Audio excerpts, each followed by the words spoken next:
It's more. I think it's more at the moment the decision of who's which red line car could come out on top. We may well see them all converging with those slightly different strategies. They've all gone for the Lamborghini Huracan after a couple of years winning in the the McLaren, actually, the McLaren MP412C, the winner of the Bathurst 12-hour on iRacing last year with the Apex Racing team, and the year before with Team Redline. It was Max Verstappen in a McLaren. That's some soundbite to break the internet with. Absolutely. A couple of Audis before that, and would you believe it, a BMW Z4 the year before that. I just thought I'd mention that. It's my favourite Brilliant car. What a car. Such a great car. And Lewis McGlade still thinks the M4 looks better, which is unbelievable. Lewis McGlade is wrong. He is wrong about that, yeah. That is not a better looking car than the... not that it's a bad looking car, it's just that the Z4 is one of the best race cars visually, but also sound-wise too. I think sound-wise even better than its looks. Oh, so good. I had the pleasure of listening to that car, and it was very much towards the end of its life as a GT3. It must have been 2016 or 15 maybe, sort of that kind of era, in the British GT Championship, the final round.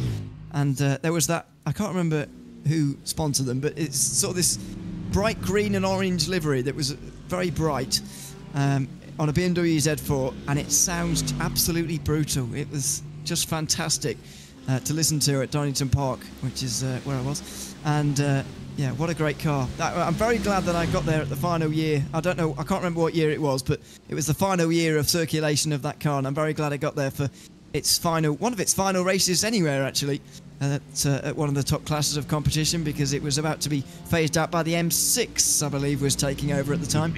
Yeah. And yeah, what a great car. I've heard it in the GTLM specification on a parade run a couple of times, and I presume they're fairly similar in terms of engine, etc. And the sounds absolutely. I agree with you. It sounds absolutely superb. It's a pity that it's not eligible anymore. But time moves on. Time moves on. Maybe it can make its way in the in one of the historic classes in iRacing, which actually have taken a real resurgence. The GT1 cars, the Aston Martin DBR9 and Chevrolet Corvette C6, has struggled for participation in the officials, but then they added in what is the best car on iRacing, the HPD ARX, and that's given the whole official series there a massive lift, and I've been thoroughly enjoying driving the HPD. It's great fun. Very nice. That's sort of a throwback as to what iRacing used to be like for a prototype versus GT sort of battle. And by the way, you mentioned you can't drive the Z4 very often anymore, or at all in officials. It's sort of been phased out. But iRacing announced the other day that 3 days ago, in fact, that the BMW M Power Tour has returned for 2024, which is 10 consecutive weeks of BMW racing around the world. It takes on a number of the cars you'd expect, of course, and it takes on the BMW Z4, which you can race at Okayama and Oschersleben, which are two free tracks, by the way, so you don't have to pay for a new track if you don't have them. And it would be back to official racing for the Z4 for the first time since I don't know when. So you can race the Z4 again at the end of March and the end of April this year. That's made my day. It's great news. But anyway, let's get back to cars that are actually in this race. Louis Nasser is just behind Tristan Iglesias at the moment, and this is a lot closer of a battle than what we were seeing earlier on.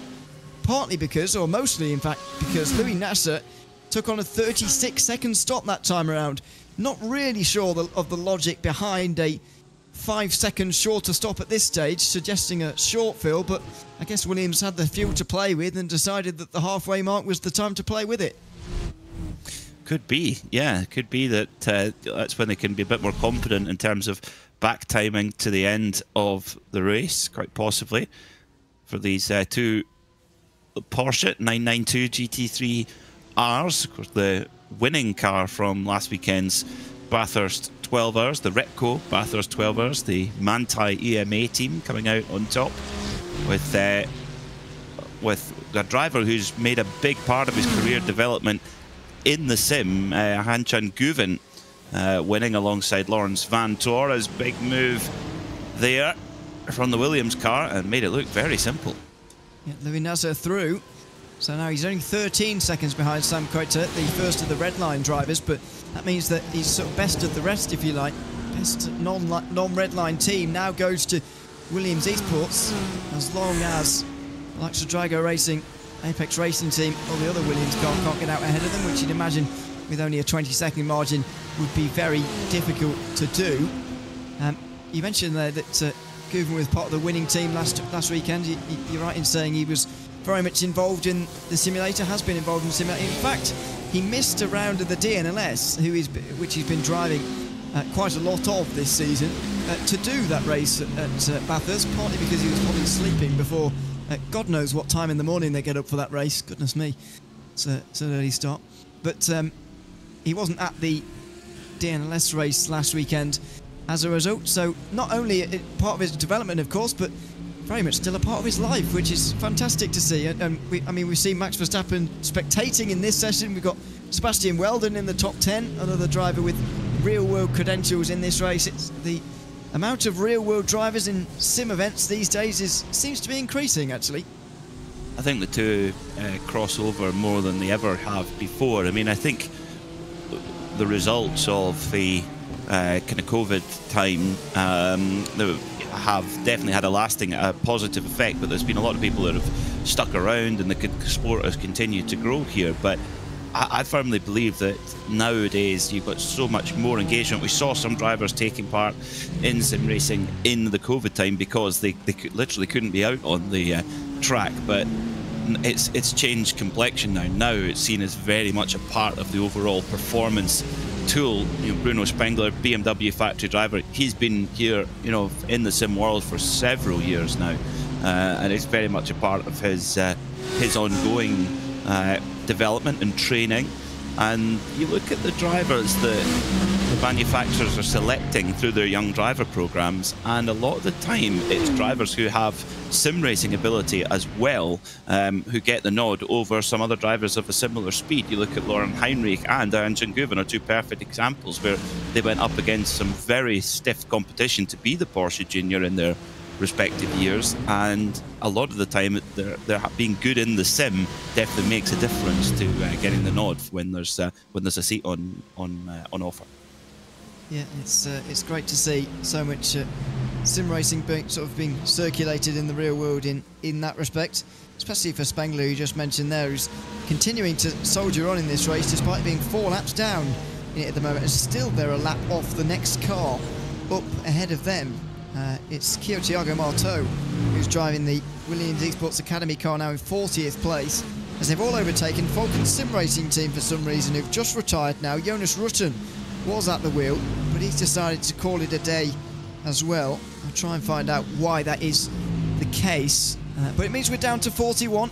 Admittedly, that is very good news though, in terms of a retirement rate for the moment. We're on lap 181 after all in this race. The amount of cars that were still in the race at this point last year was only 31, so we're doing about 10 cars better off than we were 12 months ago.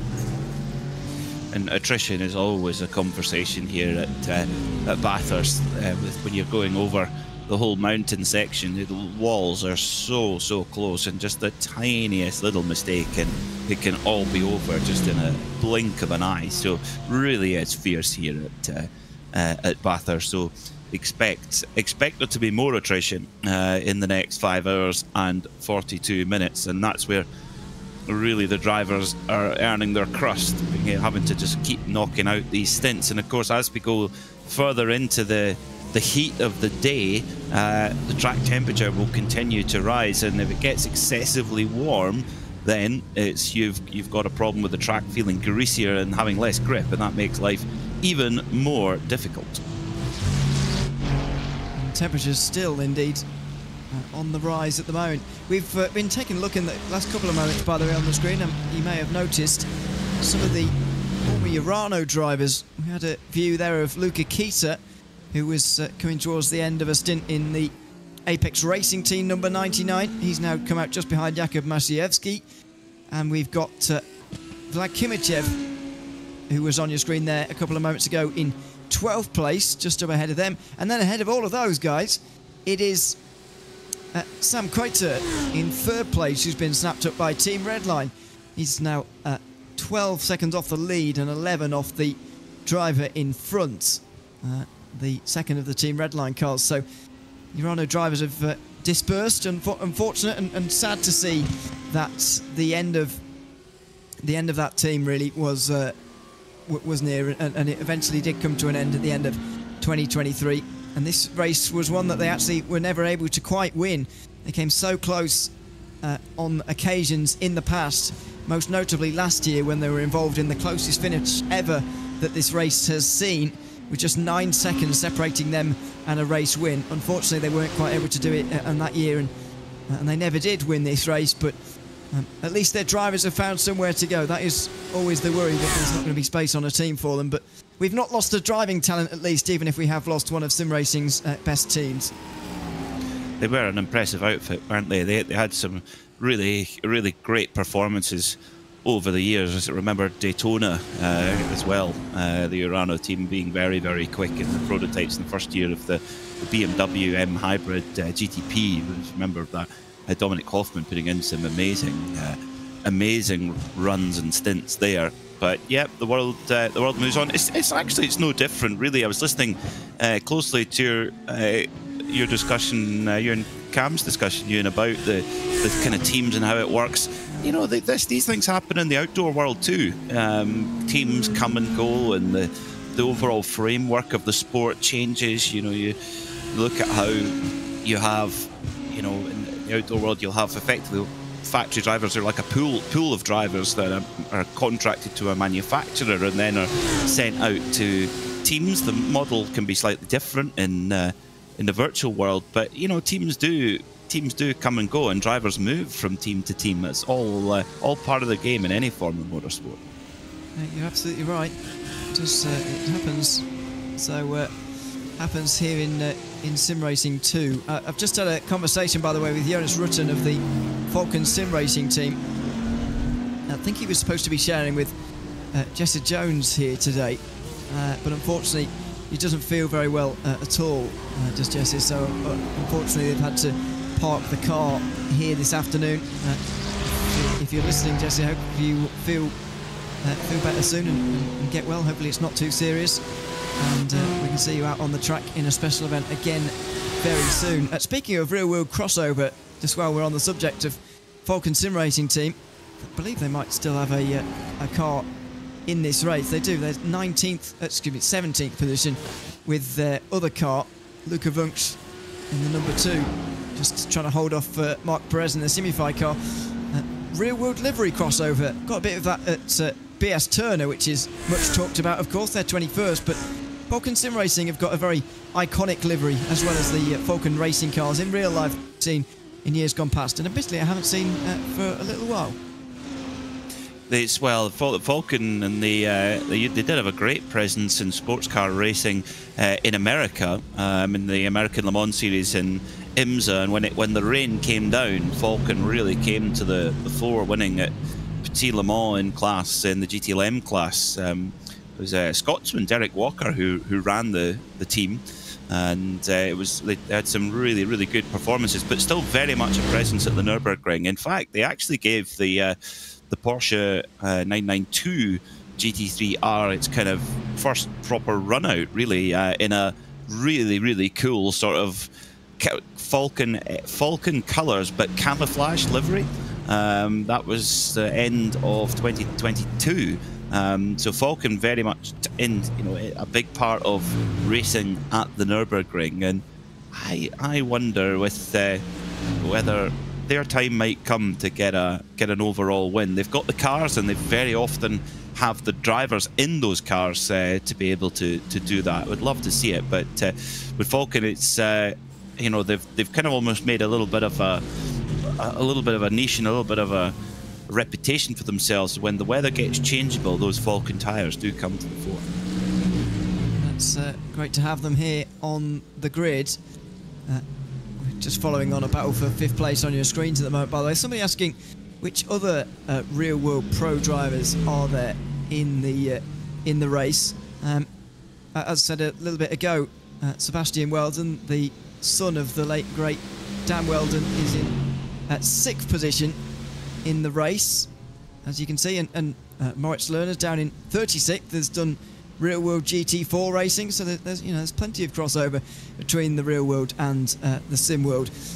Let's just focus in on this battle for 10th place. So Kamil Grabowski and Vlad Kimichev are 10th and 11th for now. This is the battle for the last spot inside the top 10, and it's quite fiercely contested, I should say, as well. The gap's down to even 16th position, not very large at all here. Luka Keita's not too far away. You can see him in the background of that shot, along with Jakub Maciejewski. It's up to Kamil Grabowski to hang on to this position ahead of Drago Racing now, and Vlad Kimichev, who's leading the line in his new team. Kimichev right underneath the rear wing here of Grabowski. Is he going to try and forge a move? Is he going to try and make something happen here?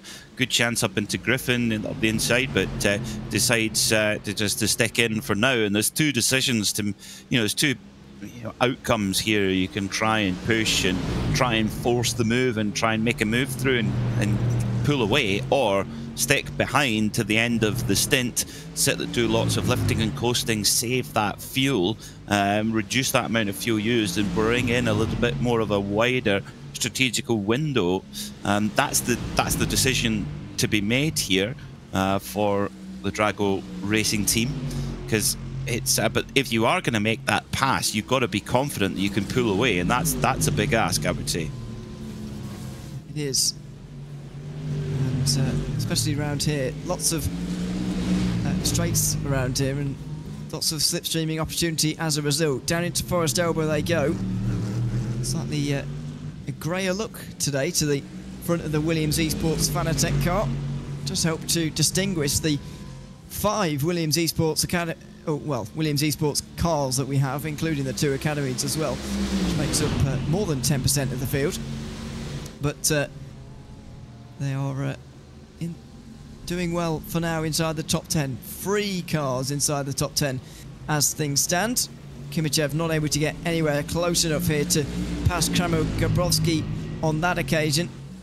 And so it will be a follow the leader situation here with still 5.5 hours to go. And Drago Racing still trying to find themselves back in the top 10. Now, where has the other Drago Racing car found itself? The 696 was not too far away previously. Jakub Maciejewski is now 13th place, which is down on where it qualified for this race.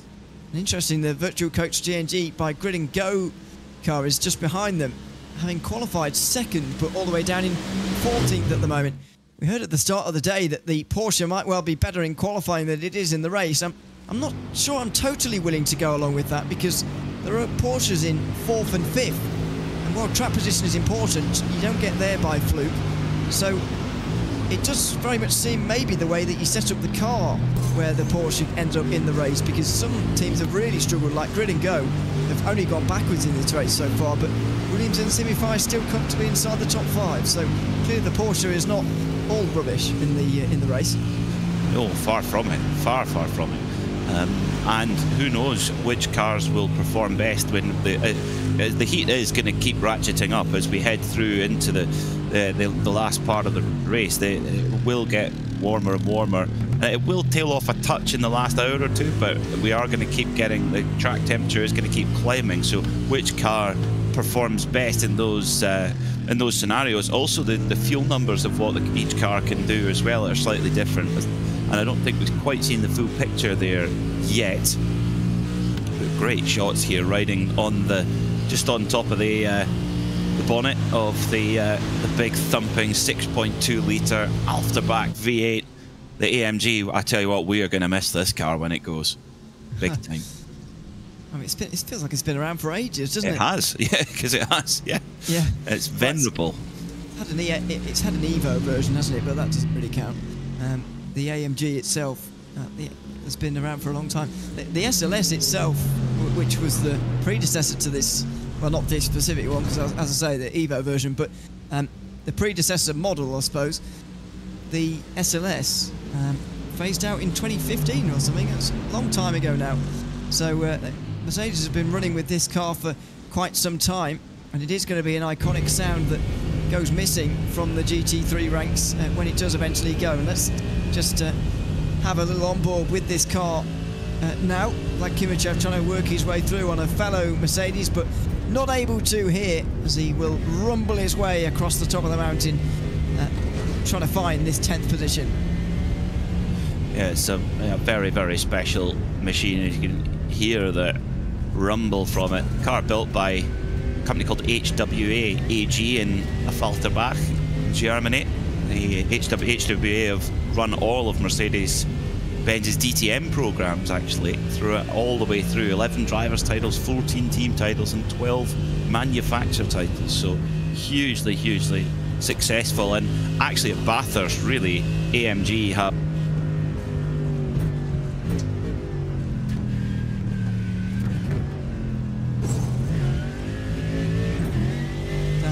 for these two. Just watching slightly off centre with Vlad Kimichev here, watching the wheel work as he tries to find 10th position at the moment. I believe we might have Peter back at the back now. Is that just me or is that everyone? Are we okay now? Do you have a copy? Ah, yes, we do now. There you go. There we go. We got there in the end. Technology happening again. But that was some absolute solid gold information I had there as well, Ewan, and it's just gone into the ether. I was ready for it, and then yeah, we just didn't hear it. You can try again if you want to. Yes, I don't know which point did we get to? I don't really know. We lost you about the repark if you want to. I don't know. Yeah, HWA, that kind of. Yes. So yeah, the HWA are the team that make the car on behalf of Mercedes AMG, and they've run the Mercedes DTM program throughout its entirety. So, but they also do a lot of special vehicle projects too. So a lot of what they do, they actually do an amazing road-going version of the Mercedes Evo 2 DTM, which is a very, very cool. I think they call it a resto mod. I've not heard of that before. It's very cool. Very, very cool. Okay. Another look at the onboard through the. Well, I guess what I was going to describe as the boot, but you can't really put your groceries in it anymore. It's a bit different. So we look through the sort of rear wing, if you like, as well, of Kamil Grabowski. Actually, only despite his rather extensive experience, even at his age in sim racing, only took part in his first LAN event at the very end of 2023, and I really mean the very end, the last weekend before Christmas. So he's had that sort of in-person experience now. Hopefully he's come out the other side of it as a better driver, as well as sharing with Parker White, another young driver. It's a World Championship level driver, drives in the Coke Series and in PESC as well. That's a lot on your plate, isn't it, in a week when there's PESC and the Coke Series going on? Yeah, could you argue that's too much? Because at that level, at the absolute ultimate level of sim racing, in both that's in the oval and road racing, that is it. The Coke Series and the Porsche Taycan Esports Super Cup, the level of preparation required for both of them, surely you can't maximise. Well, talking of maximise, there go drag, whoa, racing, whoa, just gets the move done, just, bold. Very bold, and just about keeps it on the road, just like Kimichev, but luckily for him, Kamil Grabowski not too interested in coming back at him, really. Maybe realising that Luka Kita is closing on both of them, and so really needs to get in line and get working together almost, if you like. But it's quite interesting, the line they normally take into the chase, isn't it? They don't quite maximise the entry and that little bit of tarmac that's just cut out for them on the left-hand side. Instead they just keep a straighter line and sort of shorten the circuit, if you like, by keeping that straighter line. It seems to be a little bit quicker, but it just makes the overtaking a little bit more precarious. And I think Kimichev probably broke about as late as he could have done there, and any later he would have been in the grass. Yeah, there was no more room left, and it was actually just a little bit deep on the brakes. It's very classic pass down into the chase, actually, because you can afford to just get it that little bit deep. As long as you're closing off the line to the driver you're passing, you can make it stick, and that's exactly what Kimichev did there. He did it perfectly, and to be fair, was given very good racing room there from the number 5 of Kamil Grabowski. And we said, if you're going to make that move, you've got to make a pull away. And it seems in this very initial stage here that the Drago racing car of Vlad Kimichev really on a bit of a charge, looking racy, I'd say. He is not only getting through, but getting away as well. Just want to circle back to the conversation about Parker White. You know, is he doing too much by going for both of the top level series, World Championship series, on both the road and oval side of things? I mean, do you think we're reaching a point in sim racing where we've got to be a little bit concerned for drivers in terms of burnout, in terms of practicing too much? Because especially I noticed during last year, some high stakes competitions arising, as we just have a little replay of Kimichev here, ducks out to the left hand side perfectly. Almost looked like Grabowski broke a bit early, actually. But, yeah. I think you're right. I think Grabowski saw the writing on the wall there, thinking, okay, your turn to do a little bit of the pulling along, and Grabowski now will just try and nestle in behind Kimichev as best as he can, and try. I agree with you, and I think there is there's got to be a concern for these drivers are getting put under immense pressure, a lot of which will come from within, of course, but you know, the amount of driving they've got to do, and of course you're indoors a lot of the time, and huge amounts of practice required. And if it's going well, fantastic. When it's going badly, it's really, really tough. Some drivers have the benefit of living with their teammates, and they can lean on one another in good and bad times, but a lot of the drivers are kind of on their own in that aspect. And I share that concern. I think it's something we have to be aware of as an overall community in sport, that you've got to be careful the stress that you put on the athletes, and making sure that they have that balance and that support. I was talking to someone about this the other day. I was talking to someone who comes from an angle of other esports, maybe quote unquote bigger esports in terms of the general landscape, because sim racing is an up and coming part of it for sure, but not necessarily the biggest at the moment, as we may have a change for the lead here. Are the red lines about to switch over? No, they're just getting together. Chris Lulham has been caught by Gianni Vecchio, by the way. Well, they're running together, I should say. Vecchio is the one who's been running for longer in this stint, so it's Lulham leading at the moment. Anyway, I was talking to someone who comes from an angle of other esports, and he was saying that it's quite easy in some ways, and you forget this in esports, maybe less so in sim racing, because you do get a little bit tired, but generally in the esports scene, and sim racing is included with it, you can theoretically practice forever because it's not like other sports, as you say, more traditional sports, where traditionally you will get tired.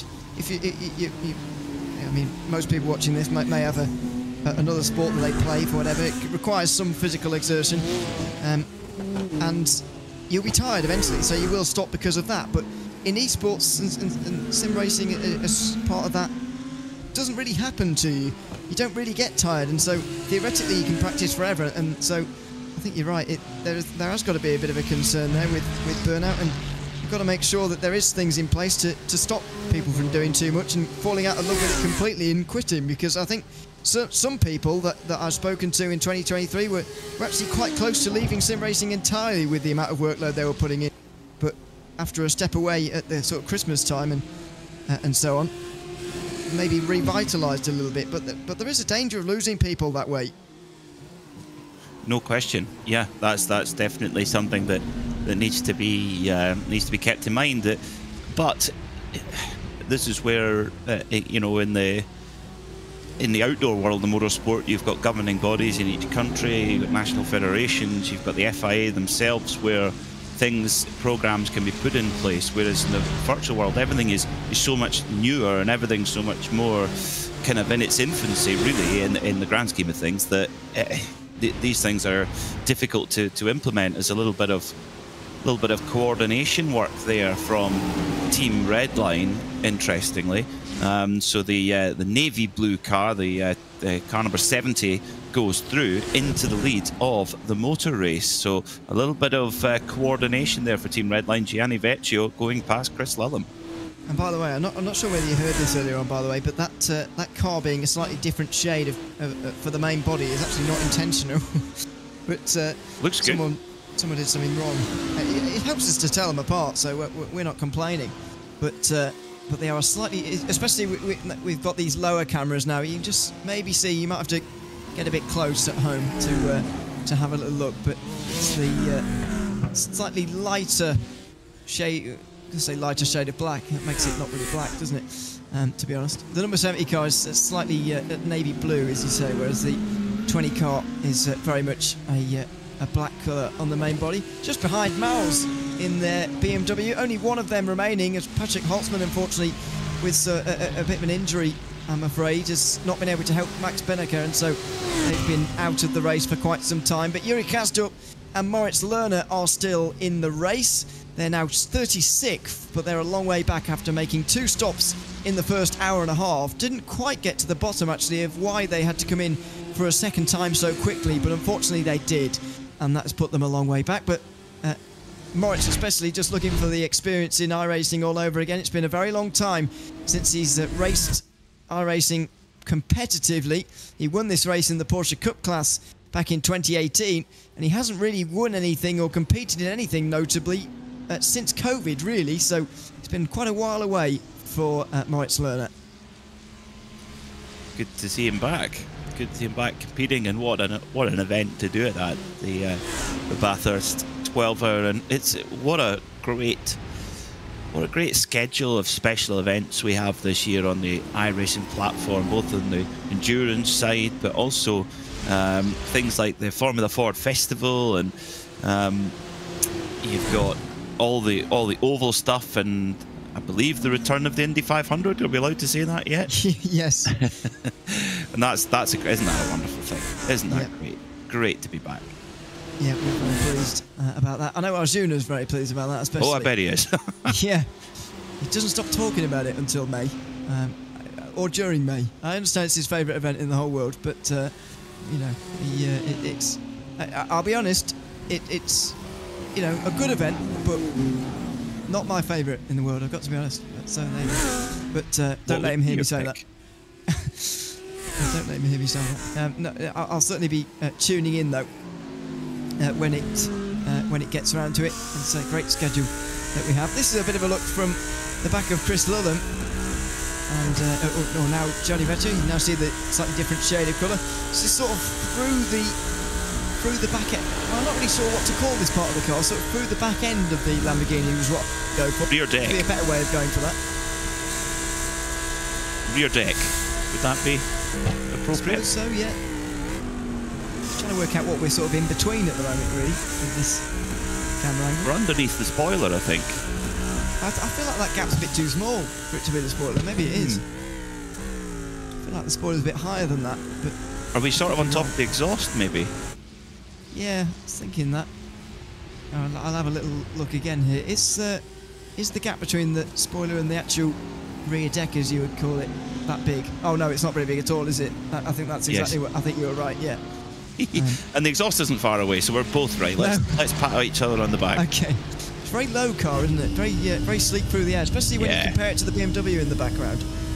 It's the noise as well. I mean, this engine, what joy this engine has brought us in, both in the Audi R8 and in the Huracan. And it's interesting when you look at the Huracan and the R8 road cars, and you look at the way that they're configured and the way that they're dialed in. The Lamborghini is a much angrier note, whereas Audi's maybe a little bit more refined. There's still a great sound, but just different character, but same base engine really. But what a package this car has been over so many generations, so many guises in the world of endurance racing, and continues to be so. Will we see any kind of future development of the R8 platform in global endurance racing? It doesn't really look like it at this stage. You got me thinking, by the way, with that thought about the sound. Have we heard how the Le Mans Hypercar is going to sound just yet, or is that yes, still... it sounds immense. It's a V8. It's a turbo V8.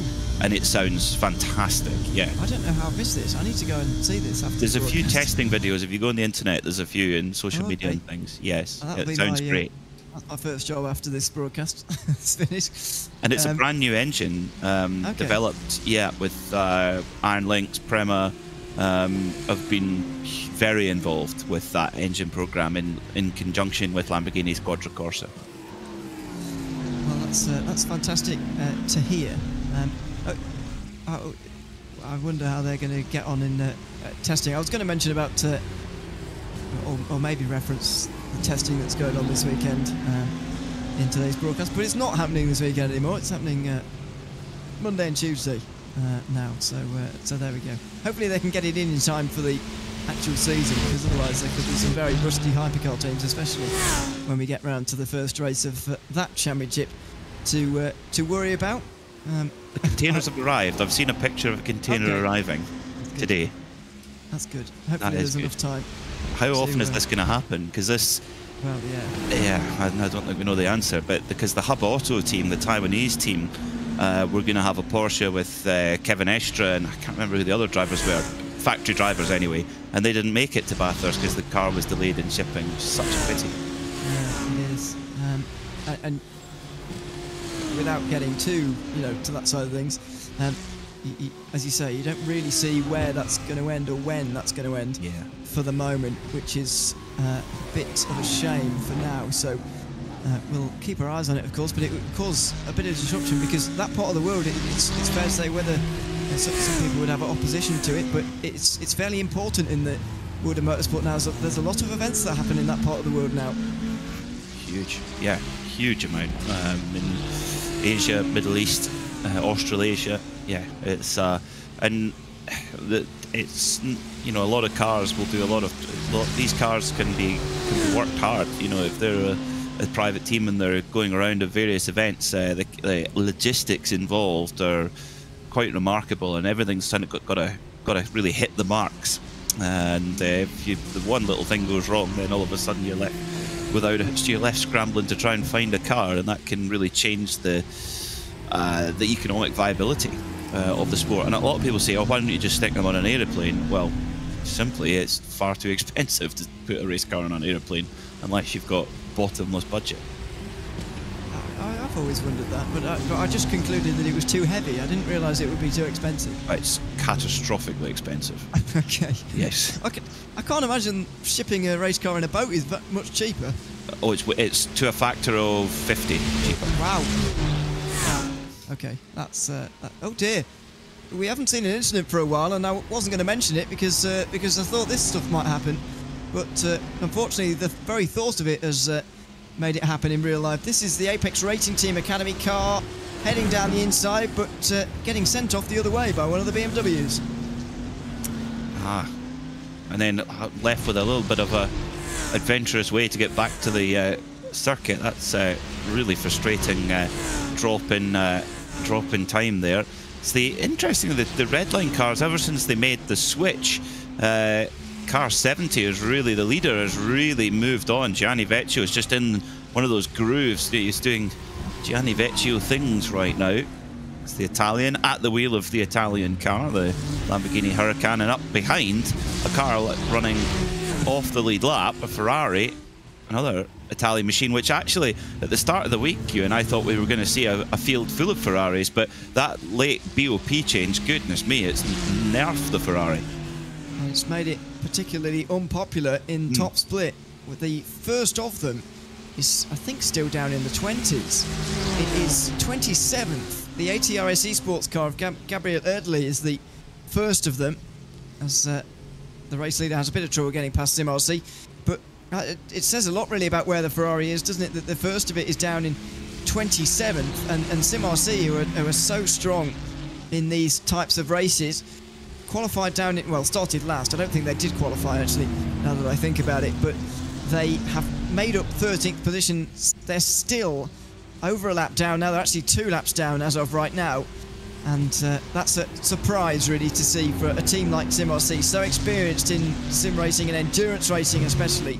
See them so far down in that Ferrari that was so popular in Daytona. How 1 month changes things so radically here in iRacing.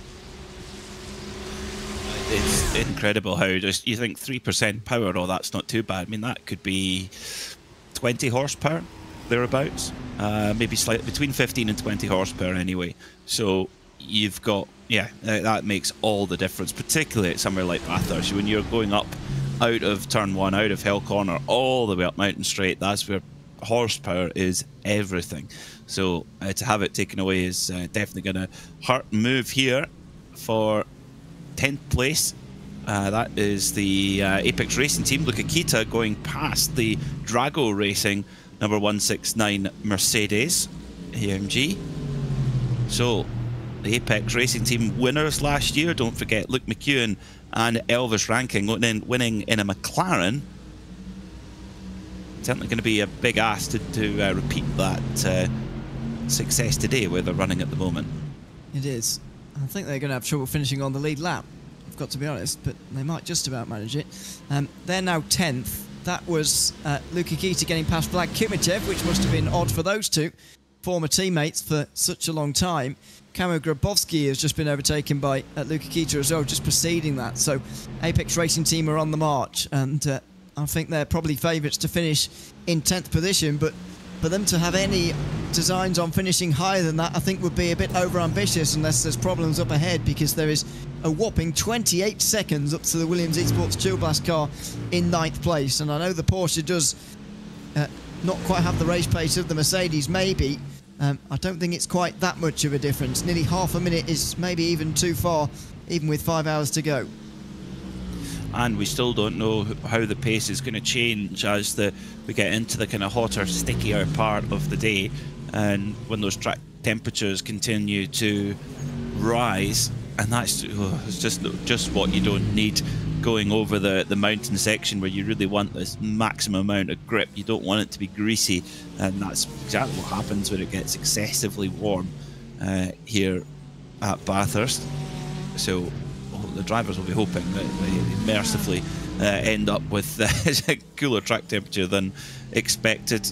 You get a bit of a kind of reverse golden hour as the sun sort of comes up here at Bathurst, because the track is at its coolest, and then just as the sun is coming up and you've got that little bit of extra vision, but still the cool track temperature, that's where you really see some quick lap times. Just want to get David Boschko, actually, we'll focus in on this first for 15th position. Simify Esports, no, he's not quite close enough to make a move. A question came in the YouTube, excuse me, the Twitch chat not so long ago about the driver rotation and what that looks like over the course of a 12-hour race.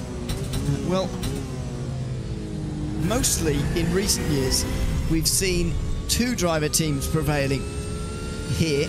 We've run this event 6 times before, and 4 times we've seen 2 driver teams prevailing, the other 2 with 3 drivers, and 3 of those 4 came in the last 3 years. So the trend has very much gone towards 2 driver teams here for a 12-hour race. But I do find it interesting that generally in real life, 3 driver teams seem to be the way to go for these kind of events. And even 6-hour races in real life, 3 drivers are given as somewhat the norm in some series. So it's quite bizarre how that changes in sim racing. I guess there's the slightly less physical aspect of it in sim racing, although the mental concentration very much remains the same. It's interesting to see how the sort of expectations of what a driver could and should be able to do over the course of a 12-hour race has gone up by 50% in the last 5 years or so. It is fascinating. I think one aspect that I think the physical aspect is definitely a factor. But I do believe that in the outdoor world, in IRL motorsport, you've got the aspect with sports car racing where if you've got more mandated drivers, say you've got to have 3 instead of 2 or 4 instead of 3, ultimately for the race team they can sell more seats, or there's more opportunities for drivers to come in who bring funding, because these are colossally expensive. Well, any top-level race car is an expensive thing to run, so you need cars which can have funding brought from drivers. And if you've got more seats mandated in the car, more drivers in the car, then you've got more potential places where you can go to for the funding. That's why you'll see in for example, in IMSA with the GTD class, where you've got to have a certain amount of, a mixture of bronze. You don't have to have a bronze, but you have to have a certain balance of bronze, silver, gold, platinum, etc. And usually the drivers that are in the bronze and silver bracket, they're the drivers that are bringing budget. So that's, if you've maybe got to have 2 silver drivers rather than 1, that is 2 more opportunity. That's another extra opportunity for funding to be brought to the car. And I think that's an element of why we see that in the outdoor world as well as the physical world. It's a good point. A good afternoon to Sedicust in the YouTube Twitch chat. So you say YouTube Twitch chat here today as well, mentioning that there is a maximum and minimum, in fact, drive time at the Bathurst 12-hour real life as well, and many of the other races around the world. So that is something worth noting. Although iRacing does effectively have, although it doesn't officially state a minimum drive time, there is a complicated calculation that you can make to work out your minimum, which it changes depending on the length of the race, how many drivers you have entered for the car, and these days, in a fairly recent change to iRacing rules, you have to have all of your drivers who are entered drive in the car as well, so you can't get someone really good to enter your car who's not going to drive to just bump you up a split, or some really bad people to bump you down a split so that you definitely win.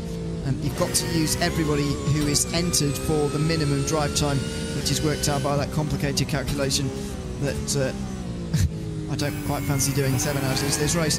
But effectively, there is a minimum drive time. However, it's very unstrenuous in terms of what a driver should or could do around here. I think personally you could get away with 2 driving stints, 2 hours here at Bathurst, and you've done your minimum in a 2-driver car, which is, that's not particularly going to shape your strategy, is it, when you've only got to think about 2 hours? Realistically, in a 2-driver car, you just share it 6 and 6. It doesn't take much thinking about. I do think that, yeah, the two on, 2 off is a good way to do it in a 2-driver team. It's still grueling. You're still going to be very tired. You're going to be mentally, you're going to be absolutely exhausted after a 2 on, 2 off at Bathurst, particularly. So maybe a little bit different places like Daytona, where you've got a little bit more resting time on the straights, and also the track is less. It's less perilous, really. Here is just, if you take your eye off the ball even slightly going over the mountain, you're in the wall and your race is over. It's done. So this is, it's I think, second only to the Nürburgring in terms of just pure concentration required, and attrition. That's why the attrition levels are so high. The minimum driver times you'd see somewhere like Daytona for a 24-hour race, the pro drivers there.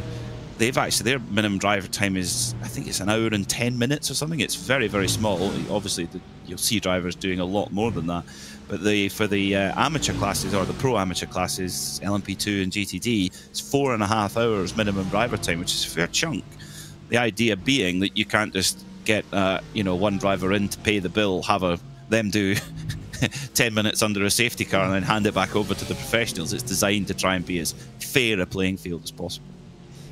I mean, to be fair, you mentioned that you kind of can do that at Bathurst, can't you?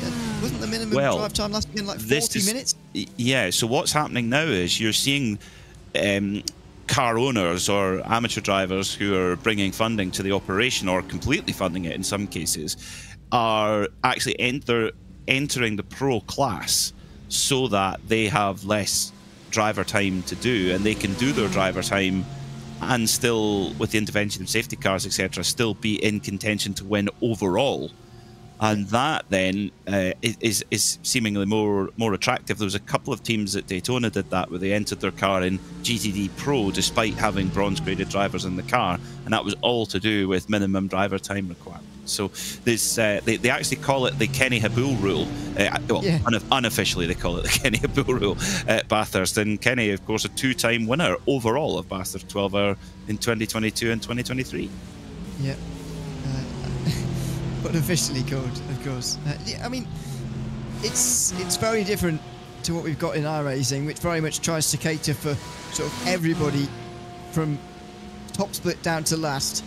And that is fair enough, and that is the beauty of the iRacing special events. But I wonder if it would be worth sort of entering a maybe more strenuous minimum drive time. I guess they don't want to put too much of a strain on people lower down the splits, as I say, and sort of phase them out the race, because after all, these special events, while we do cover the top split, it's not literally all about them, is it? It's about the other splits. It's about the guys like me who never drive, who try and do these races from time to time, and sort of compete for a bit of a laugh. That's what these special events are about, really. And sort of the top split is very much what the broadcast sees, and very much what we're looking at here. However, it's a very different story down the splits, and I'll say the top split is not really what the rules are made for. No, and frankly, it's the number of splits and it's the number of drivers taking part is what makes the world go round, really, for iRacing. This event is, like you say, we've got our peak of the top split, which is fantastic, just to revel in the sheer ability of all these teams and drivers. But actually, it's more of a festival of motorsport, these special events, whether that be Daytona, here at Bathurst, Nürburgring, etc. Petit Le Mans is always popular. And it is that you can get a group of friends together and go and race. And having been involved a few times trying to get a team together for things, and some people maybe go, oh, I can do an hour, or I can do 2 hours, or I've got to be off to go out for dinner, or whatever it might be.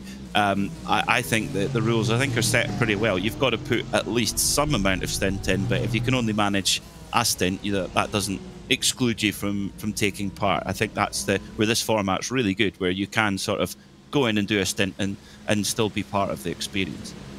And after all, if you've got 3 drivers, then you literally only need to do an hour of this race, and if you put more in, then you really don't have to do that much, although you'd probably want to do a minimum of an hour anyway. It would make more sense for the strategy. So there we go. We're about 5 hours now from the end of the iRacing Bathurst 12 hour for 2024. It's myself, Ewan O'Leary, and Peter Mackay taking you through another hour here on Racebot TV and the iRacing channel as well.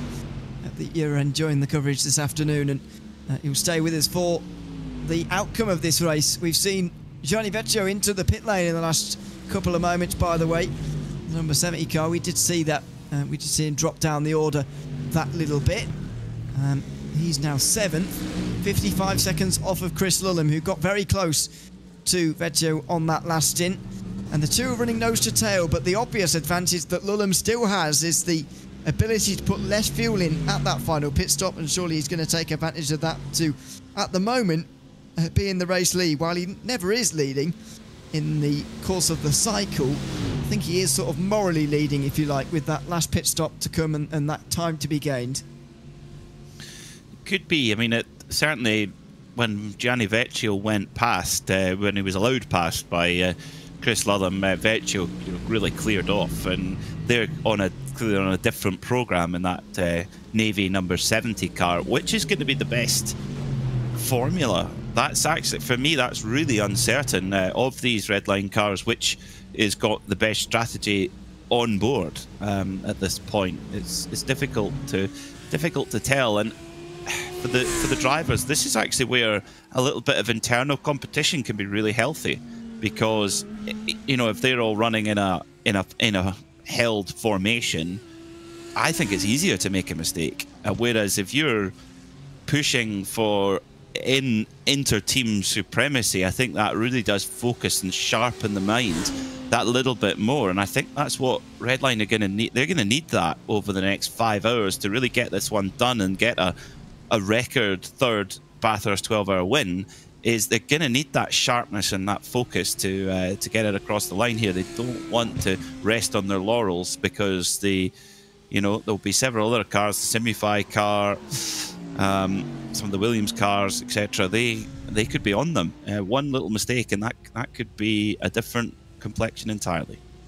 I did wonder at the end of the Gustavo Ariel incident, and unfortunately he is out of the race now as a result of that. He finished 43rd today. I did wonder after that what was going to happen to the red line atmosphere, if you like, inside the team. But they don't seem to be fazed by it, and you can expect nothing less from Redline, really. They're so professional. Oh dear, is the Sim RC Ferrari's missing its front end now.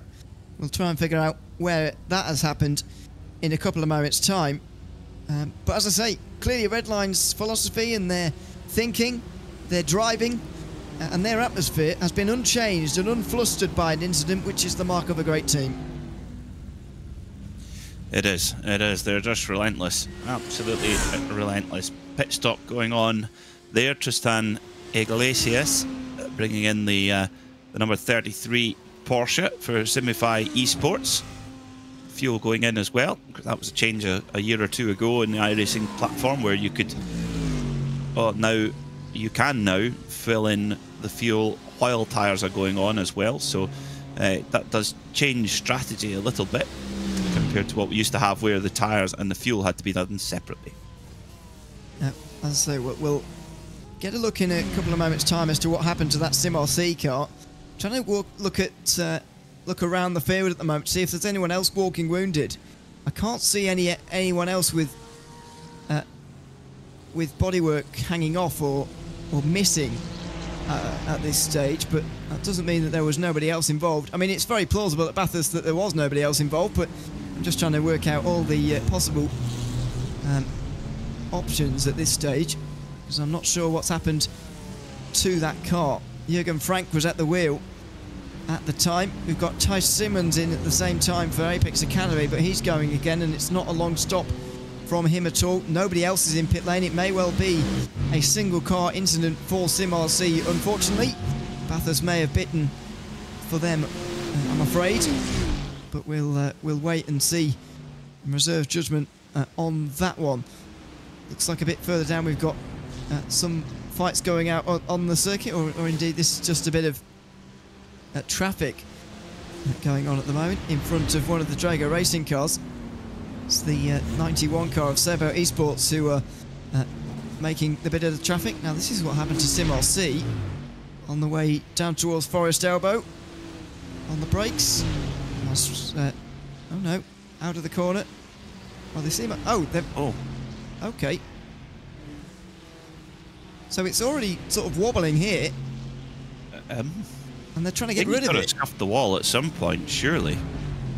Did we see the scuff on the wall then? Because that was a very slight hit on the wall, if that is the case. I think it maybe happened a little bit earlier, possibly, just rubbing the wall. And like we said, it does not take much here. It does not take much here at all for it to just fall to pieces. One slight misjudgment, you catch the wall the wrong way, and you bend the steering, and you need to, you're in the pits for several minutes. That is just how quickly it can change at this race. It's so fierce a challenge. And I've not seen that before, by the way, where the front end is unable to come off. Now, let's have a look in this slow-mo here. Is the front bumper already dislodged at this stage or not? No, it isn't. So is it that there? Because immediately on the exit of here, Jürgen Frank is trying to weave around to get rid of the front bumper. Was it that very slight brush on the wall on the inside of Forest Elbow? If it is, it's quite unlucky if that is the case, because we've seen much bigger hits than that and teams get away with it. Let's see, get a barrel look. It was? Wow. That's a tough one to take. That's a tough one.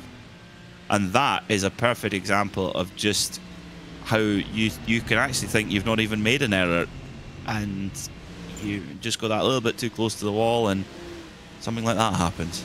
I'll tell you what this is as well, by the way, annoying at the end. The front bumper won't go away, and there's a real, maybe through a corner. Yeah, there we go. It's gone now, but unfortunately they've had to come in to take repairs, of course. Oh, well, you seem to carry on it. Oh, no. Oh, yes, okay, you did carry on.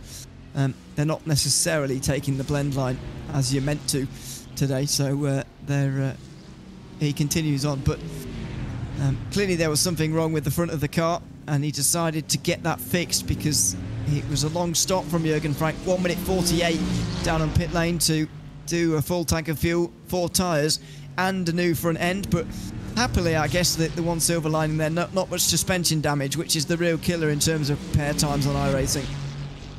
Yes, and indeed, if it were in the outdoor world as well.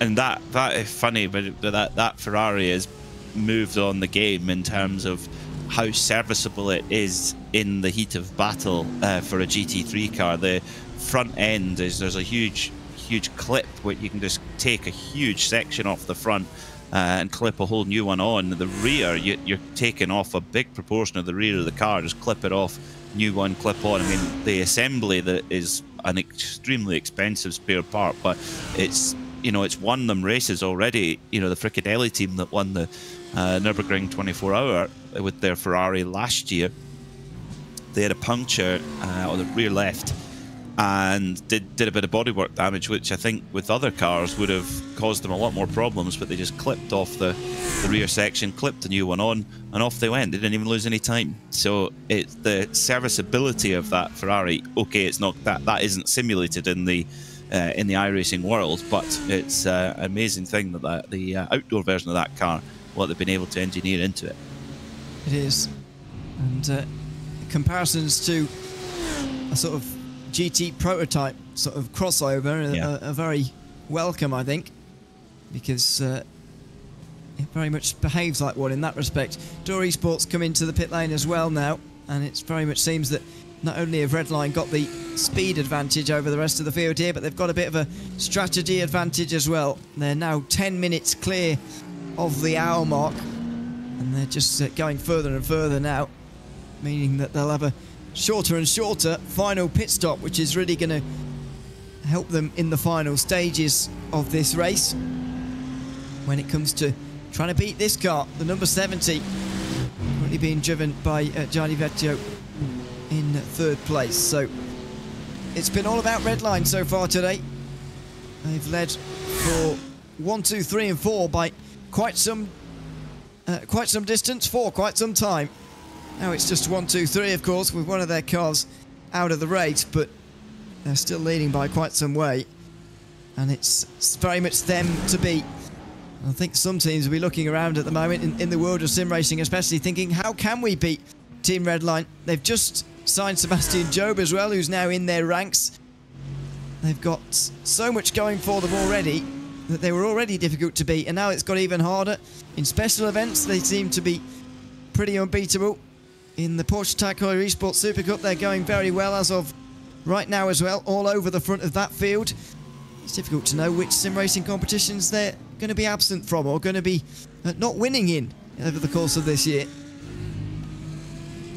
Well, you know, outdoor world, you have your Penske's, your Ganassis, your Rahals, Andretti's. Well, in sim racing, you've got your Coandas, your Redlines, people like that. They've been around for a long time. I think the longevity plays a big part into it. If you can survive the length of time that and grow the length of time that Team Redline have been around, it's no wonder they have the success that they do. And you look at the strengthening of their driver roster, even by their lofty standards, it's been amazing. I think now, I mean, they've always had fast drivers, of course, but now they've just got so many of them, and to have 4 cars fielded in an endurance race, it's a lot easier then to get the strategy right, you and I think, because if you've got 4 fast cars that are all front-running cars, put them all on a slightly different strategy, and you're going to get it right with one of them, at least. You think so? You'd hope. And they did split their strategy earlier on as well, just to do a couple of different things. So they've sort of put their eggs in different baskets, if you like, with regards to that. Sam Koita now into pit lane, and we'll be hoping that doesn't go on for too much longer. 42 seconds is a bit on the long side, but the gap to Vecchio from himself is quite large anyway, and so will remain at about 15 seconds now. Yeah, they've got all things covered. I mean, it's getting to that stage in the race now where we're starting to wonder, well, has any team ever taken all positions of a podium in an iRacing special event before? It's going to take some working out that, but it might be some research that we're going to have to do before the end of this. Well, we shall see.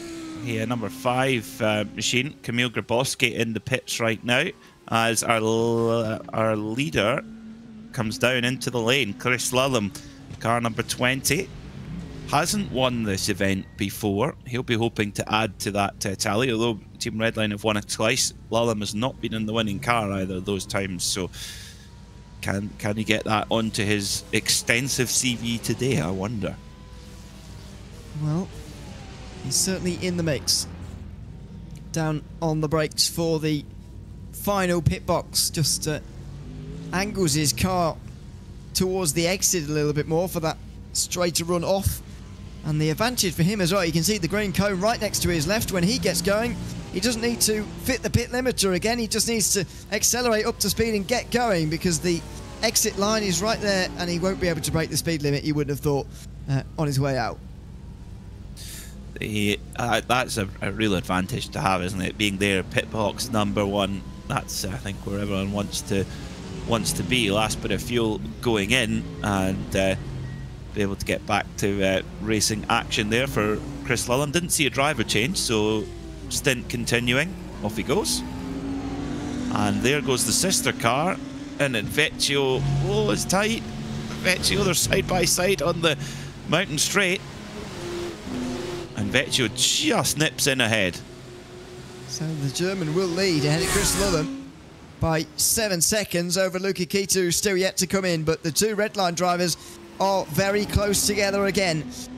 Still, though, the gap between them in terms of strategy remains 8 laps that Johnny Vecchio has been out there for right now.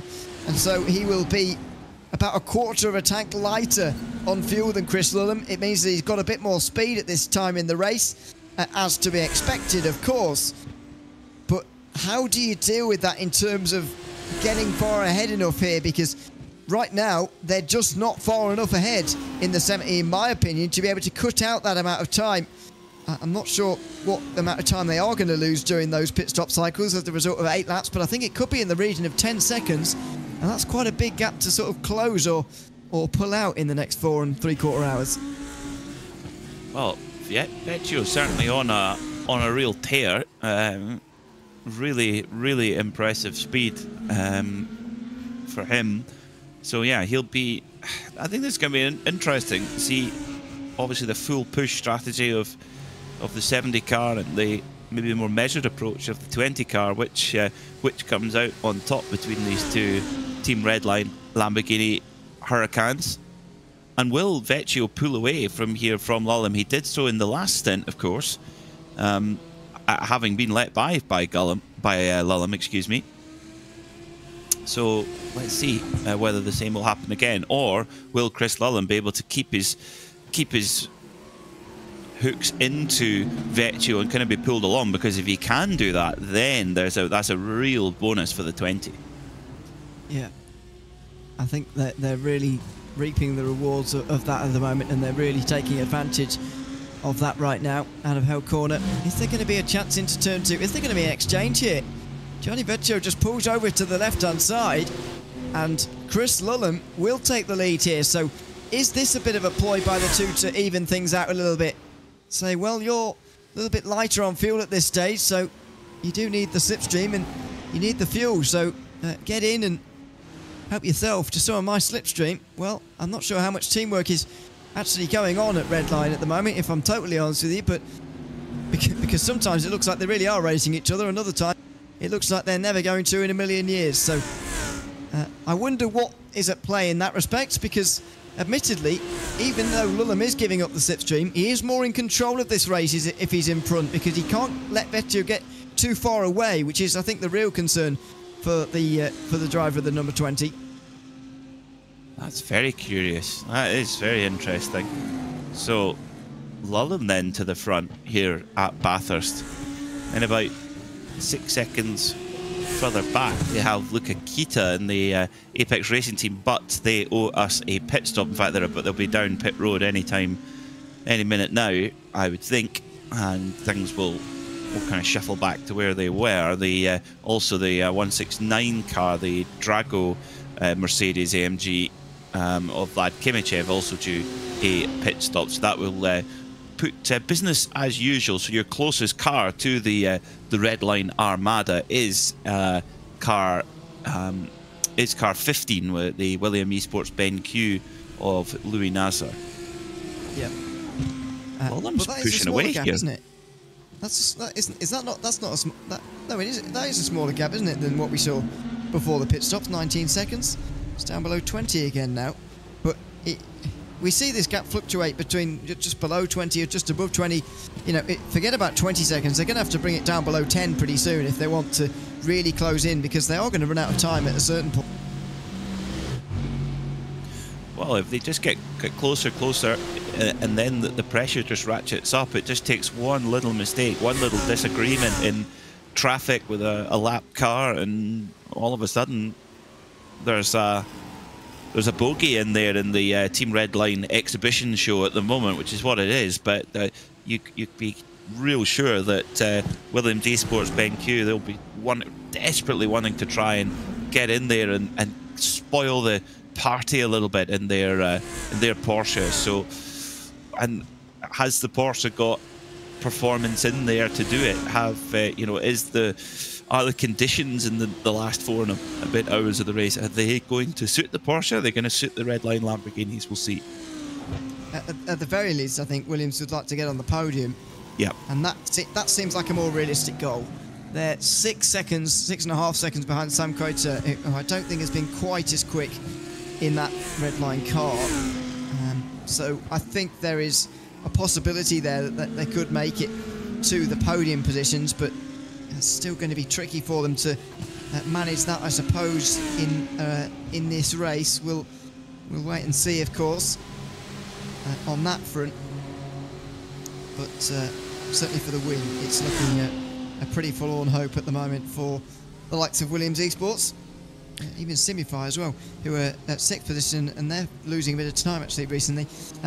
In terms of the history of this race, by the way, Redline have won it twice, as we've mentioned many times before, but on both occasions they finished with a 1-2, which is interesting. I'm not sure that happens very often, but it's well, apparently does to them here at this race. And as far as I'm aware, no one has locked out the entire positions of a podium in this specific race. Obviously, other races need some more checking from myself, but I'd be very surprised if they have been. This is a display of dominance like we very rarely see. It's very much a Team Redline-esque performance, isn't it, right now? Interesting, when Vecchio lost the lead, or allowed Lullum to go by, whichever way you look at it, lost a second, 2:04.0 playing a 2:05.0. Then on the last lap, Vecchio lost another 10th, so don't think there's reason to panic just yet. But it is curious that what has been seemingly been the rabbit before, the number 70 car, well, it's definitely the rabbit role is definitely heading back towards the number 20 car, of Chris Lullum, the leader, who appears to be stretching the gap out even more on this lap. Yeah, he does. And I can't really figure out the reason for that. Should be heavier on fuel, slightly newer tyres, of course, but that shouldn't make much of a difference, especially compared to the fuel load. As out of the pit lane come Traeger Racing, and this is a big battle at the moment. So just behind the Apex Racing Team 99 car of Luka Kita, Vlad Kimichev comes out, and then there's Kamo Grabowski right behind them.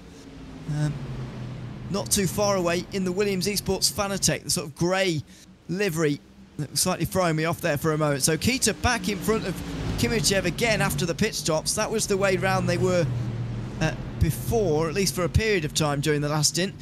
And they look pretty inseparable, actually. It will become the battle for 10th position. Last spot inside the top 10 being eagerly contested, which is good to see. It is very good to see. Some great battles all the way through the field. You do wonder, actually, what would have been interesting. Unlikely you get to, but it would have been interesting to see if you had different cars, different brands in the Team Redline roster, just to try and get a bit more of an impression of what is the car to have here. Maybe that could be an interesting rule to discuss. If you have multiple teams, then you maybe have to choose a different car each, possibly. Yeah, I'm not sure how they'd enforce that, to be honest, but yeah.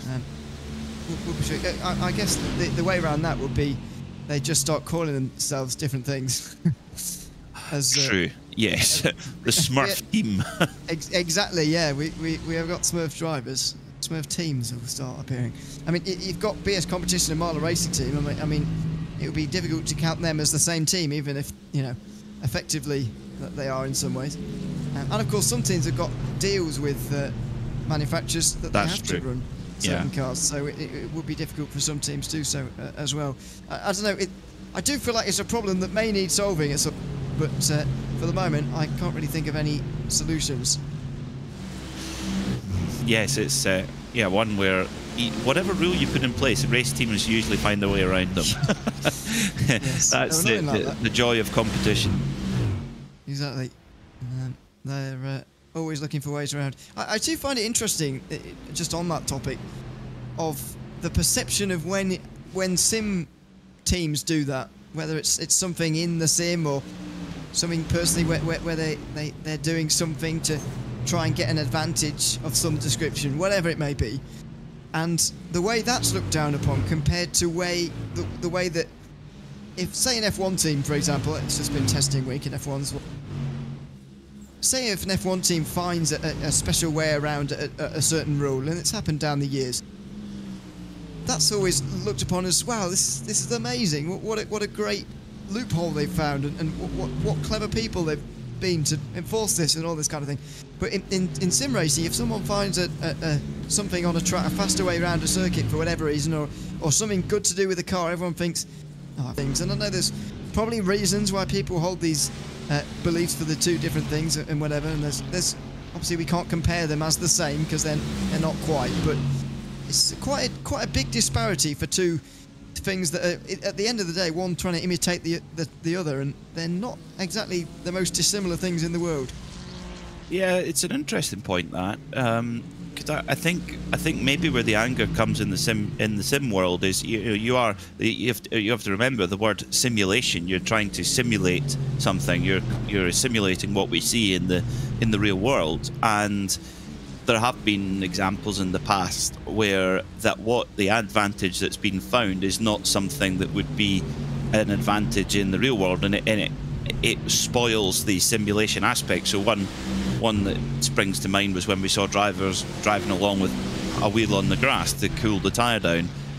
Yes, there have been, I think there was one example of that happening years and years and years ago. I think it was Stirling Moss actually who tried it a very long time ago, but in general it's not something you would see in the real world. So that was seen as maybe, as being a little bit silly.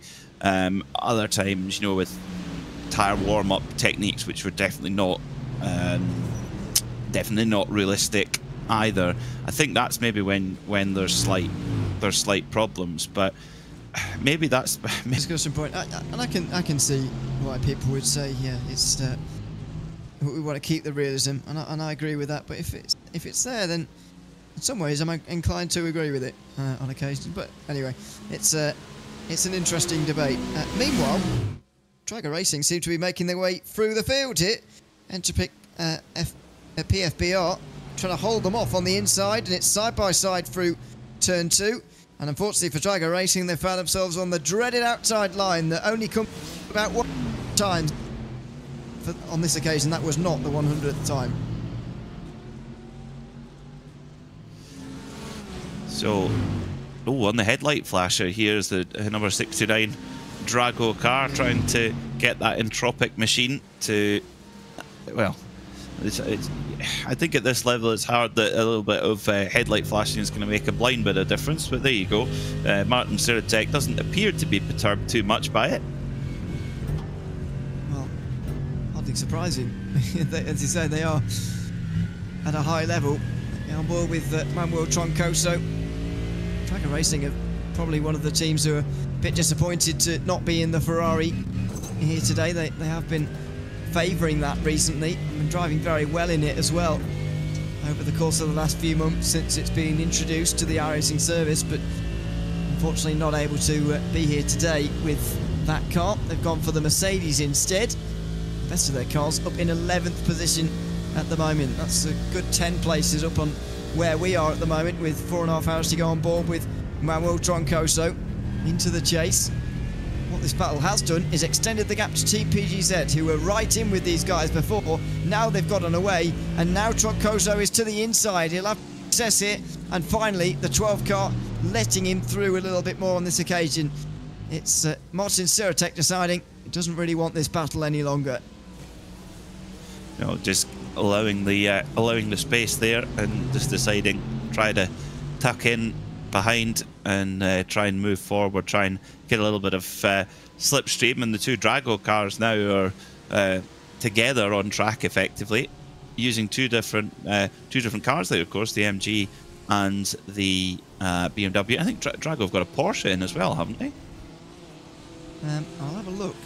They've got quite a few cars. Yeah, they have. Yeah, 14th place. Nicholas Mateo. There he is.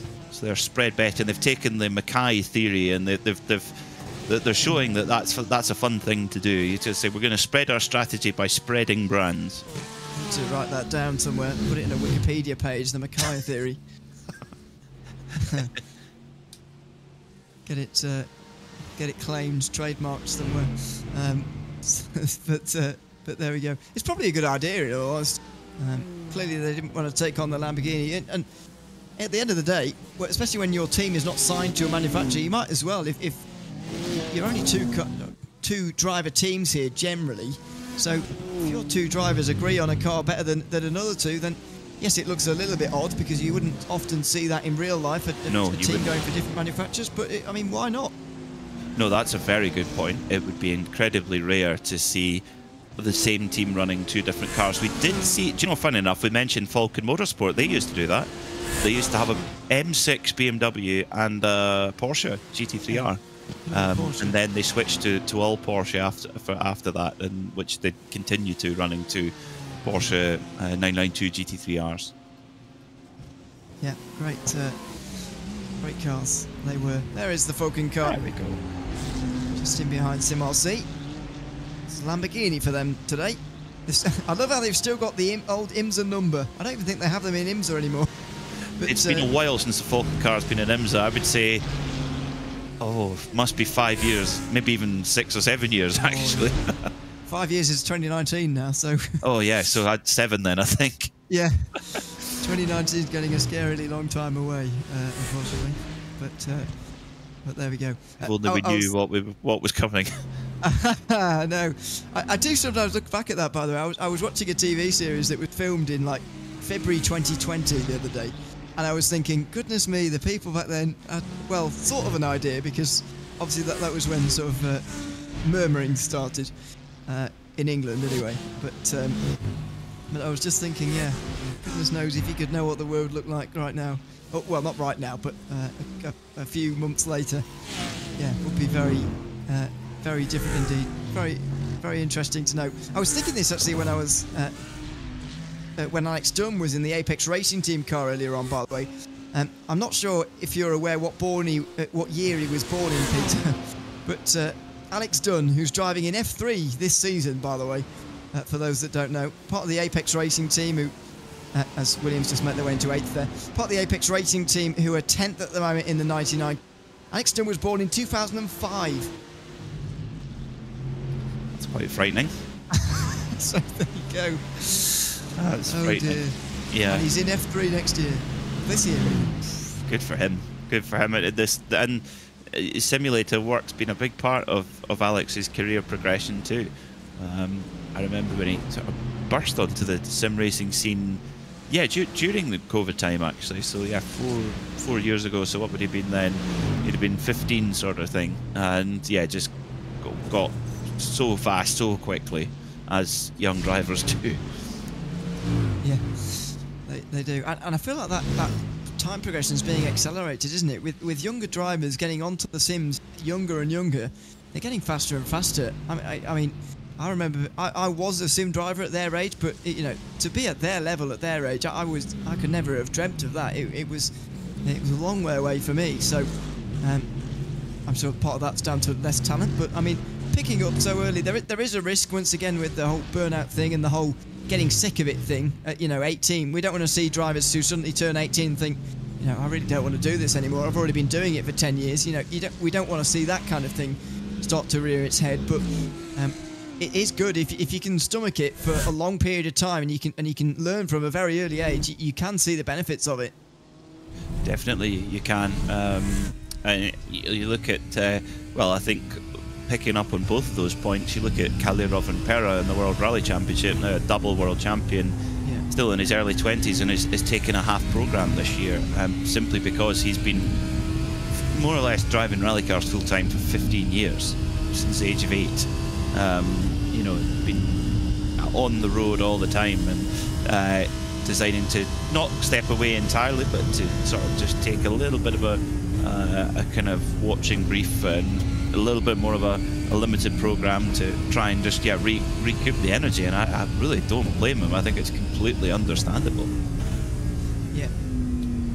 As we go on board with Dylan Burst at the moment, just been overtaken by Williams Esports. It's getting quite congested in this part of the order. A couple of questions coming in on Twitch at the moment. Do cars take reduced damage in this race? No, the drivers are just very good at not damaging the cars, I think it's fair to say. We saw the Simwell C car barely clip Forest Elbow, and it got a lot of damage, and a whole front end came off as a result of that. So you'd say that iRacing damage is probably more realistic than it ever has been, actually, in the sim. Back when the Bathurst 12 hours started, the damage model was very different and not, I would argue, slightly more forgiving, actually. But multiple better changes have been made. That it's more realistic. First of all, it looks more realistic. I think it's the biggest improvement. But also the fact that you can repair your car fully these days on iRacing. There's none of this damage that is sort of eternal for an entire race. And I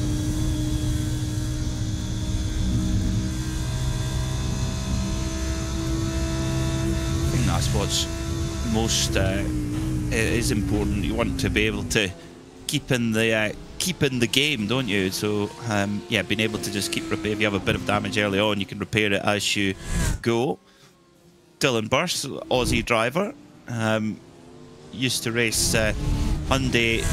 I think it's Hyundai Accents, I think they're called here in Australia. One make racing, and yeah, learned some pretty rough and tumble tactics there, I would think. And they'll come in handy in the close hand-to-hand combat in virtual motorsport here. Running in the top 10, running very strong in that Door Esports Lamborghini. Wasn't quite willing to bring out his skills against Daniel Lafuente a few moments ago. He's really on the move here, Lafuente, in the number 1 car. The Porsche's having a bit of a resurgence here.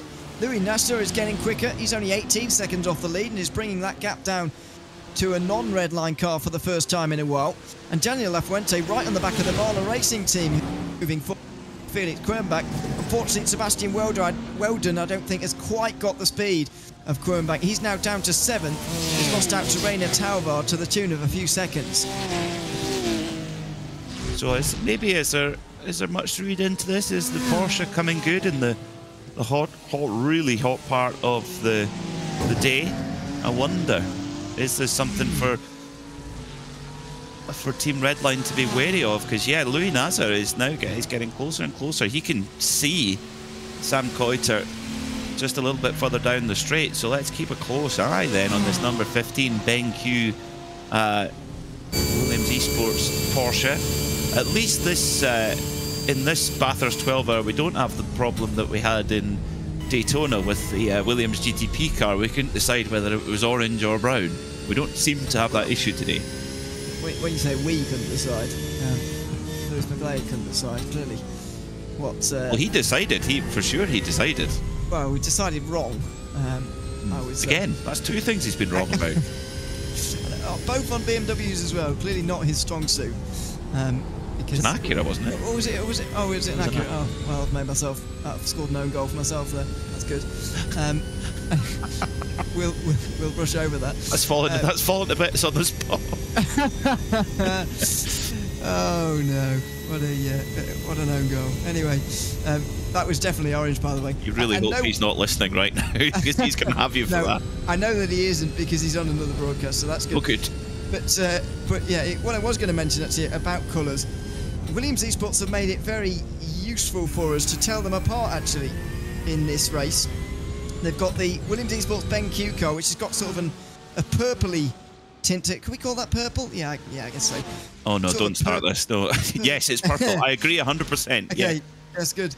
Purpley front to the Williams Esports BenQ car. Then they've got this what I describe as a traditional Williams Esports livery, really, with just the white. So that's for the Chill Blast car, which has made its way past Sebastian Weldon now and is into 7th position. And then we've got the Fanatec car, which is a slightly more silvery, a dark grey, if you like, car to the front of this one, which is for the Fanatec car. So we were talking earlier about maintaining a team identity while also being able to dissociate between the different cars. I think Williams Esports have probably got this down the best of any of the teams, as they've also got the Williams Esports Academy cars, which can't really be told apart from what I've learned, but they're at least different to the main teams.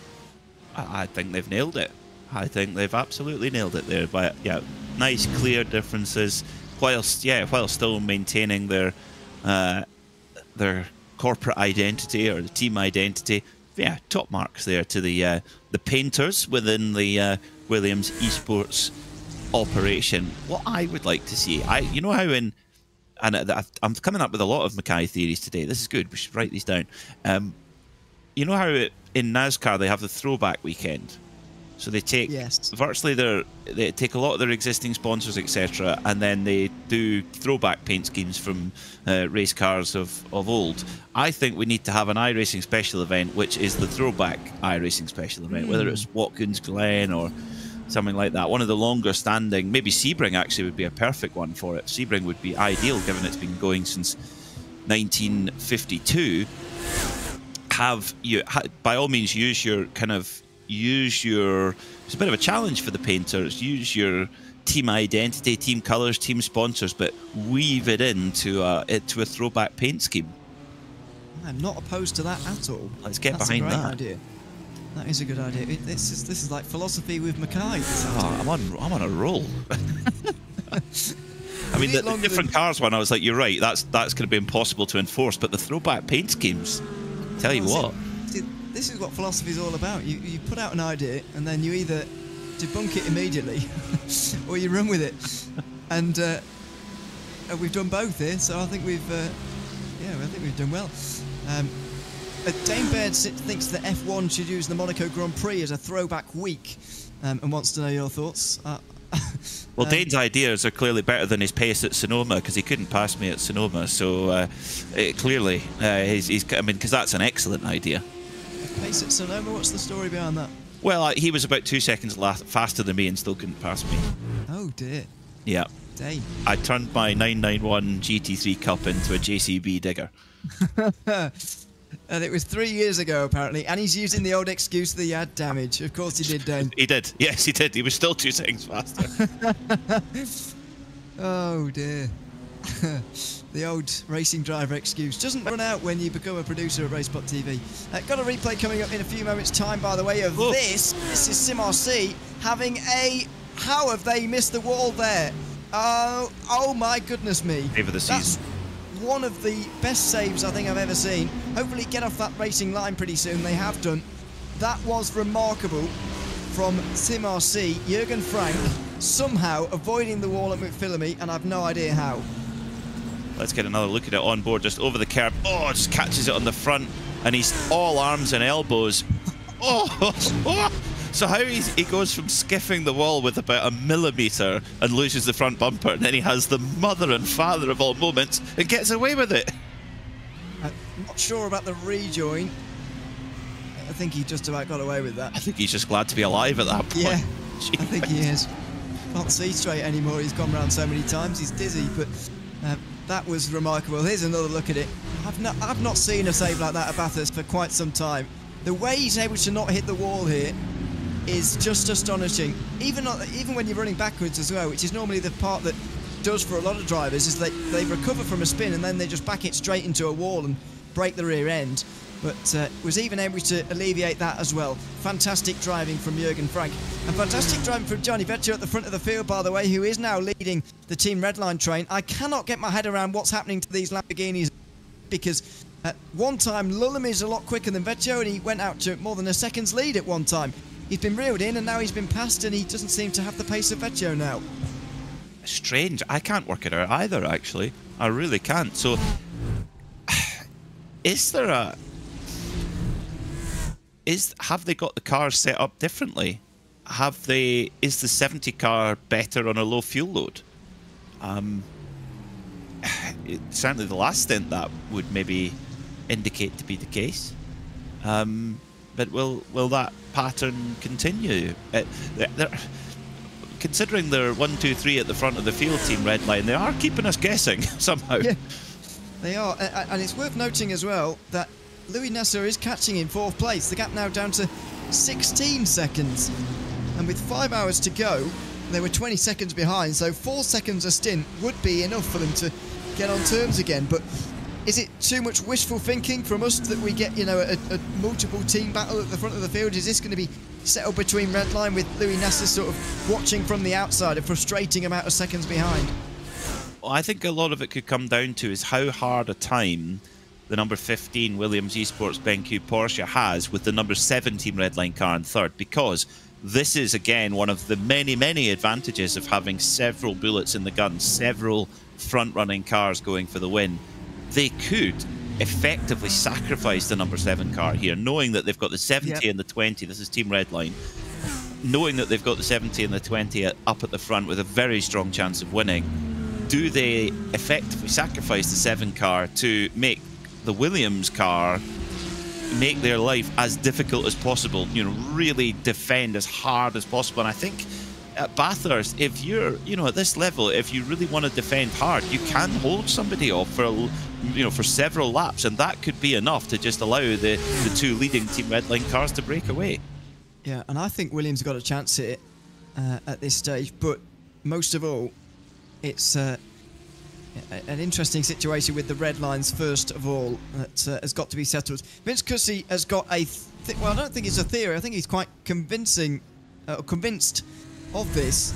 He says that in mid to high fuel loads, the difference between pace is not actually that much different. However, Vecchio reaches the low fuel stage of the stint earlier than Lulham, of course, because he pits 8 laps earlier than him, and so he gets that part of the race where he's quicker, which is right about now, at this stage, because he's on low fuel, whereas Lulham doesn't quite get that yet because Vecchio is obviously having made his pit stop. So it's a difficult one to get your head around in some ways. However, it makes sense to me. The low fuel being quicker than the mid fuel does make sense, although it does puzzle me slightly that Vecchio is not quicker for the entirety of the day in that case, rather than just at the end. That part doesn't make a lot of sense to me. There's a lot of strong work in theory there, I think. We shall see.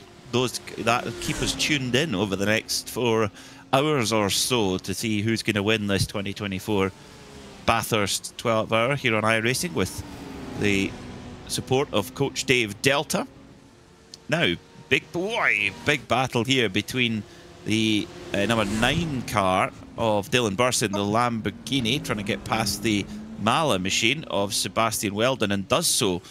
Very nice move there from Dylan Burson. 2 real-life racers duking it out here over the mountain. And a brave one at the cutting as well. Don't see too many moves through there. Oh, Burst did just grab the wall there, though, in the Door Esports car. Suddenly with a bit of fresh air in front of him and all the vision. Unfortunately, he had full vision of him hitting the wall there. Skates down the hill, over Skyline, into the dipper. He is quicker at this stage than Sebastian Weldon. Unfortunately for Weldon, I don't think he's quite as quick as those around him, to the effect that Felix Quirnbach was. He actually got away from the likes of the BS competition car earlier on, but unfortunately Weldon just doesn't seem to quite have that same amount of pace, and so is falling back at the moment. And they're both losing time to Daniel Lafuente. Williams have found something at the end here for some reason. They have, haven't they? Yeah. Is it the heat? Does Porsche like the heat? Or does the Lamborghini not like the heat? I mean, certainly in terms of engine performance, they're both naturally aspirated cars. Lamborghini a 5.2 V10, the Porsche is a 4.2 litre flat 6. The difference maybe comes in where the engine is mounted. The Lamborghini, it's mounted in the middle. The Porsche, it's mounted at the rear. Is there much to read into that? I don't know. Certainly powertrain-wise, there's not too much of a difference, really, in terms of the way that the engines make their power. If one was turbocharged, one wasn't, then it's a different story. But curious But I think Louis Nazar, I think his personal driving speed, I think, has been very impressive over the last little while. It has. Last lap from him was a 2-minute 4.3. That was the fastest of anybody inside the race, as far as I can work out. Scrolling down to find out, and it does look to be the case indeed. We're at the real heat of the day, though. I think that is worth noting. About 4 hours from the end is what, 1:30 in the afternoon or so? It feels quite early, doesn't it, really, for the fact we're 8 hours into this race. But you've got to remember how early this starts. And so it is very warm at the moment. I'm surprised by the pace of the Porsches in this real heat of the day. And to be honest, I thought if this was going to happen, it was going to be the Lamborghini struggling in the real heat of the day. That's really going to happen here. But it doesn't seem that it's just that. It seems that also the Porsche is quicker than the BMW and the Mercedes as well. It's not just about the Lamborghini losing speed. No, definitely not. And that's where you got to think that there's a really strong job done on the balanced performance. We've mentioned the Ferrari, how it really effectively been taken out of contention with its late balanced performance change. But to have 4 brands that you could theoretically go and win the race with is impressive. Lamborghini, BMW, Porsche, AMG. Because I think a lot of what we're seeing here is not the fact that Team Redline have nailed it by picking the Lamborghini and that's what's given them the edge. No, I think it's been about their collective team performance. I do believe they would be putting in a similar performance if they were in any of those other 3 brands I've just mentioned. Yeah, I think so. I think we've done well to get 4 real competitive cars. I mean, even in the Ferrari, would they be up there? They might be able to get a top 10 out of it. Seems like a... Be tougher. Yeah. Be tougher. I think so. Whoa, that looks like a hardware failure. Drago Racing. Oh, no. Seem to be down... Oh, dear. This does look odd. And down to pit lane for their BMW. So that was Arturo Melgar, who is dropping down the order now and is to 40th place. Seeing Daniel Pastor, is he in the pit lane or is he... Yeah, he is. This is really early for Daniel Pastor. 4 hours 10 to go means that he's effectively 5 laps short on fuel. And this is what happened to Melgar. I'm puzzled by this one, but the car did look down on one corner, which would be especially strange. Very weird. That is a very, very weird one. It certainly didn't look like a hardware failure. Certainly not with the wheel, anyway. Let's listen. It's damage. Seems to be. He goes straight on. No, well, there was an attempt to make the corner, but there was no execution there. No ability to make the corner for whatever reason. So something must have gone on preceding that.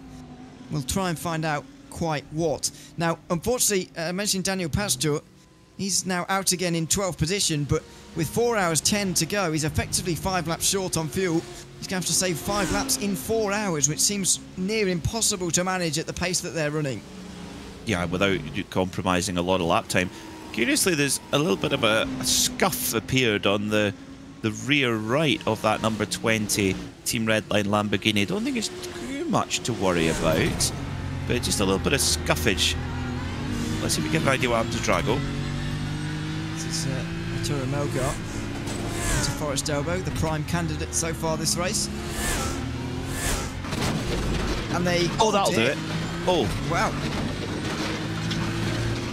Those moments where you've got the...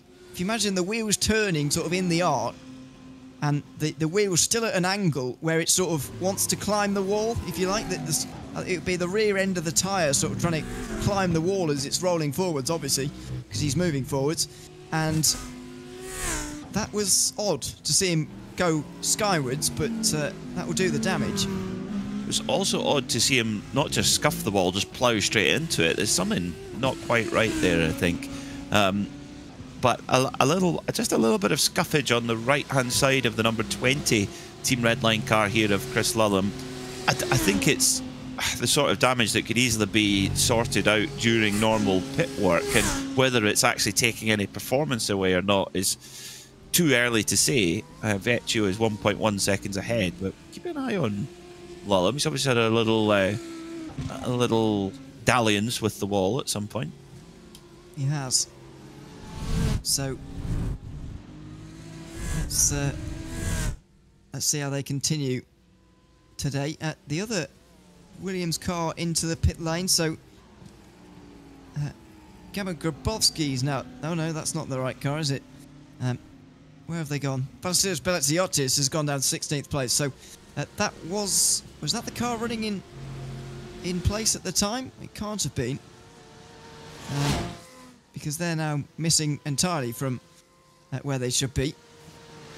So maybe that's why they were running so far up front. But the Williams car that was running in 4th position is no longer there. This is the Chilbas car. It's the worst running of the 3 Williams eSports cars. Then it's the BenQ car that was running up towards the front with Daniel Pastor. So that was the one with Louis Nasser at the wheel. And they just changed drivers. So I suppose Nasser will be in at the end. But as I said, at the pace that they're running, how are they going to save the fuel and catch Redline at the same time? It doesn't seem possible to me. Yeah, very, very, very tough. Very, very tough. Yeah, that's definitely a very welcome sight for Team Redline, I'm sure, because that 15 Williams Porsche was really on the charge, but not having that fuel, that comfort on the fuel is going to be tricky for them.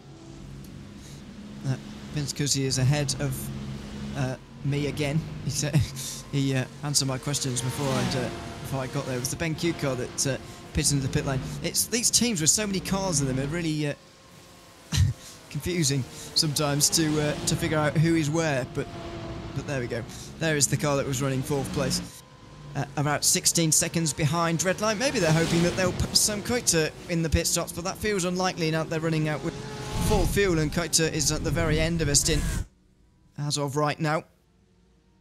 A very good evening to everybody who's just tuning in again on the iRacing and Racebot TV channels here in the last couple of moments. We've got just over 4 hours to go, and Arjuna Kankipati will be back very soon to take you towards the end of the race, first of all with David Haynes, so make sure you stay tuned for the remainder of this one, because there's still a lot of unanswered questions here. Johnny Vetcher leading by 1.5 seconds, but can he stretch out a margin that will give him enough to make sure he deals with his pit strategy while also being competitive with Chris Lulham? Because at the moment, Lulham's got 8 laps less fuel to take on at that final pit stop, and that's a problem for the drivers of the number 70. And neither of these drivers, either Vettel or Lulham, have won this event before. So a huge opportunity, and it will mean an awful lot to either of these drivers and their teammates to be able to get that win. But you think the amount of success that they've had over the years in so many different iRacing special events and championships, to get Bathurst on the CV, I think is one. It's just got one of these fearsome reputations that if you conquer the mountain, if you conquer Bathurst, you get a knowing nod in the virtual paddock, so to speak, going, yeah, you know what you're doing. Yep. It's a real mark of respect, and certain drivers in this race have previously managed it. Of course, Luke Bennett is a previous race winner of this one, so is Enzo Benito. They've both got a chance to win here as well. They both were partnering Max Verstappen on that occasion. Give them the chance to win Bathurst without an F1 champion, and then they can have that accolade as well. They'd actually be tied with Verstappen for the most wins at this race if they were to be able to do that. And of course, Jonas Vormeyer, who's also won this race twice in his time. Into the final corner again. Vetcher is getting very close to have saved the fuel that he needs to. 4 hours 3 to go. If he pits at the end of the next lap, he's effectively just 1 lap. 4 hours to go, which is more than enough. He's done well here to save the right amount of fuel, and their short fuel strategy is looking like a smarter call with almost every lap. Well, it's just all beginning to unwind here, isn't it, on how things might play out. We've still got a third of the motor race to go. It's a long old slog here at Bathurst, and you know, for number 20 car, that little brush with the wall, it's given a a physical mark on the car. That's just maybe have grabbed the attention a little bit and just maybe got the pulse racing that little bit faster for not just for Chris Lullum on board, but for the whole 20 crew. They can't afford, in such a tight battle with their team car, they can't afford to give them an inch. It's going to be one of these battles that's any little mistake is going to be punished ever so dearly. Just before we go, Peter, is it going to be all red line today, in your opinion? Right now, it looks like it. Yeah, I think they've to come with so many strong cars with the driver roster that they have, they fully deserve this this position they're in. It's been a masterclass of team motorsport, of driving, and it's just a question of which car I think that's going to come out on top. And yeah, looking forward to seeing it unfold over the next 4 hours. Yep, still just over 4 hours to go. Make sure you stay with us here on RaceSpot TV and on iRacing's YouTube and Twitch channels as well. We're live with entire 12 hours, including the final third of the race coming up. It's been myself, Ewan O'Leary, for the last 4 hours. Peter Mackay has been alongside me for the last 2. And as the race leader, Gianni Vecchio, comes into pit lane, it's been all team red lines so far here from Mount Panorama in the 2024 iRacing Bathurst 12-hour. Big thanks to everyone who's been tuned in here this evening and keeping us company over the course of the middle of the race. But it's time for the run to the flag. And it's time for us to hand over to Arjuna Kankipati and David Haynes as we take you into the final 4 hours here at Mount Panorama.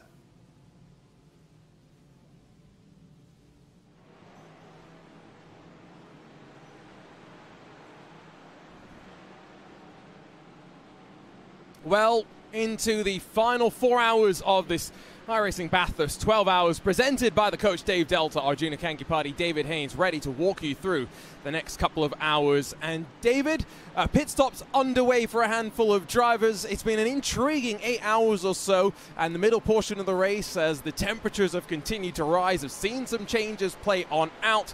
But as it stands right now, red line on top, and really looking like they're in a great spot with any one of the 3 cars ready to come out on top.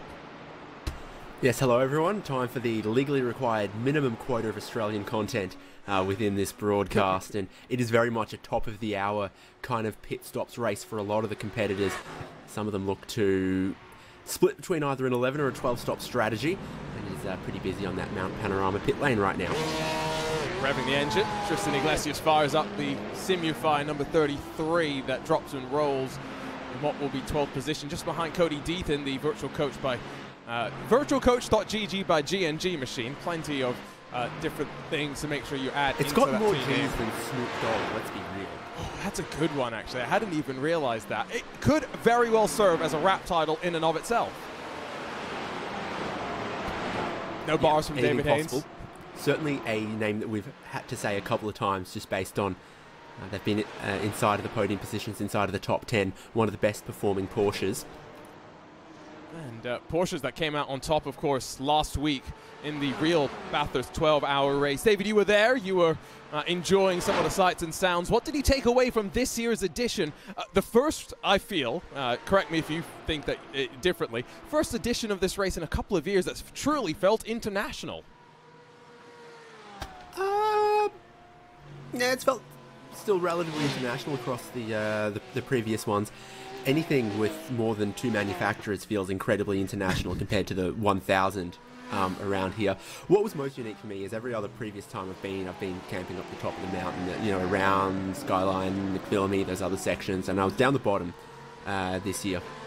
So it was good to experience the race from sort of the other half of the racetrack. And one thing I think I took away most is all of the different traction control noises that the different models make out of a wet hell corner. That's an interesting one. That's some of the things that you can really only pick up when you're there. And so I also have to ask, which end of the track do you prefer, up top or down bottom? I love that it's a track that's got that kind of character where there's both halves, you know. I think there's something unmatched, unbeatable about having your, you know, big gazebo and your barbecue and your giant cooler up the top of the mountain. Okay, cool. So whenever me and Lewis were talking about this, we were trying to decide, do we go for the 12 hours? Do we go for the 1,000? We'll try and make sure we go up to the top and spend a considerable amount of time there on board, riding with the roof cam of a car that has yet to come down to pit lane. So keep that in mind. At some point, Cody Deeth will peel off and away, chasing down former teammate in the Williams Esports Ben Q machine, Daniel Pashtor, just up the road. What I meant, by the way, when I was talking about international is because of the timing of the race in years past, of course, you know, and just restrictions with getting to the country, it's sometimes felt like not everyone has been able to get out there who's wanted to be able to do so. And just watching on from the side, because of course I'm literally on the other side of the world on television, it felt like a few more drivers and teams out there represented, which was awesome to see. And the great thing about the real races, as much as I love GT3 machinery, throwback to the conversation Lewis and I were having just before we wrapped up the first 4 hours of the broadcast, the real race is multi-class, and it makes it so much more intriguing, David, when it comes to managing the flow of the mountain. And it certainly played in a lot during the most recent edition of the Bathurst 12 Hour. With, it was looking really tough to be a GT4 car, any of the invitational class cars, as the GT3s were quick and ruthless. Here, our GT3s are quick and ruthless, but it's only GT3s out there. And disappointingly so. A couple of years ago, we used to have the Porsche Cup cars, and that was chaos, to say the very least. Sebastian Weldon's just brought in the Mahler Racing Team car. Let's not forget that is powered by BS Plus competition. He's going to jump out, and Felix Quirnbach should be getting back on in for what should be a 2-hour stint, and logic would then assume it will be Seb Weldon to finish off the 12-hour race as the temperatures continue to cool on off. And if you're wondering what the conditions are like right now, A, you can follow along by heading to Timing 71. B, we can throw them up on screen. David, it's never going to be any warmer than this. 51 degrees Celsius track temperature. Yeah, a far cry from what it was before the sunrise at the start of this race. And that's one of the things I appreciate about the timing of this race is across the 12 hours, you are going to get every little bit of the weather. So it starts before sunrise. We get that sunrise, the track heats up, and it can really, really heat up. I don't know, something about the sun in Australia, it just has 20% more free included than anywhere else in the world. Especially I don't know the science behind that, it just does. Especially because this is the summer, let's not forget, right? So, you know, for a lot of the places in the world, you know, things are starting to warm up. In Australia, they're potentially beginning to cool down, but not on track. And this weekend, there's some more racing, of course, at the mountain. Now, that was definite wall contact for Cody Deeth as he just pushed the limit over the top of the first of the left-handers as they worked out of, I guess that would be Reed Park towards Frog Hollow. Then you see just sky as you dive down the mountain, and when you're running in a queue like this, always pretty frenetic. Other thing to consider, we were was talking about this with a driver a couple of days ago. One thing that, David, you can't really replicate on iRacing unless you're actually racing with other drivers is the amount of rubber that gets thrown down onto the track and how understeery it makes the surface really feel. Yeah, 6.2 kilometers, but a lot of cars out there, so it does lay down a lot of rubber. A pretty big lap, slightly short of Spa, and then you get into your mega tracks like Le Mans and the Nordschleife. What are we, just subtly shorter than Road America here as well? Just about, yeah. That's what, 7 odd kilometers or something? It's like 6.5 or something. Road America is shorter than Spa, but longer than here. Ah, okay, so somewhere in between. That was Nicholas Matteo in the Drago HC696 off to pit lane. Joins Phil Denez in the BMW M Team BS Plus competition car, as well as Kamil Grabowski for Williams Esports Fanatec. The further you can go, of course, beyond the top of the hour, the better it is. And if you're just joining us with 3 hours and 50-odd minutes to go, it's still red line 1 and 2, with Enzo Benito bringing the red line number 70 to pit road. 3 laps ago now, Lalum has a 15-second advantage over Sam Coiter in the second red line Lamborghini. Of course, all painted identically, making it very, very difficult for the commentators to try and pick them apart. But outside of Gustavo Ariel's little tangle in the 4th of the red line Lamborghinis, feels crazy to say, David, this is a team that right off the bat with the pit stop strategy First hour of the race, short field for 2 of the cars to run 1, 2, 3, and 4. Have very much dominated the proceedings. The question, I think, for many is just which one of the 3 comes out on top. Well, it was strategic from right before the drop of the green flag, wasn't it? They had sort of 3 cars in the top 5 in qualifying. The way and how early their leading car put the hammer down, it brought more of them up front as they worked together like that, and then into the pit strategy to bring the 4th car in, own the track position, and then lots of time to work together and then work out their pit strategy from there. So yeah, an incredibly dominating performance from Team Redline so far from the very get-go. They always say that the mountain will pick the winner, though. It's like many great racetracks, right? And it was Alexander Premar that once described this track as a mix of the Nordschleife, Road Atlanta, and Laguna Seca, which I think sums it up pretty nicely. David, were you there on race weekend when they did the unrestricted run of that Mercedes quote-unquote GT3 car around the track to set the lap record, unofficial? No, unfortunately not. I arrived in town at 4:45 a.m. on race morning, so I missed some of that stuff, unfortunately. But across the last 2 years, that seems to be one of the things that they're sort of aiming for with this event. Is Sunday is, you know, wall-to-wall GT3 endurance racing. There's nothing else on track Sunday. It's just this race. But Saturday, they try to make it punchy, make it exciting, and so they have those demonstrations. Obviously, last year they had the F1 car, and then they had one of the Red Bull Air Race champions in a stunt plane or something. Oh, that's crazy.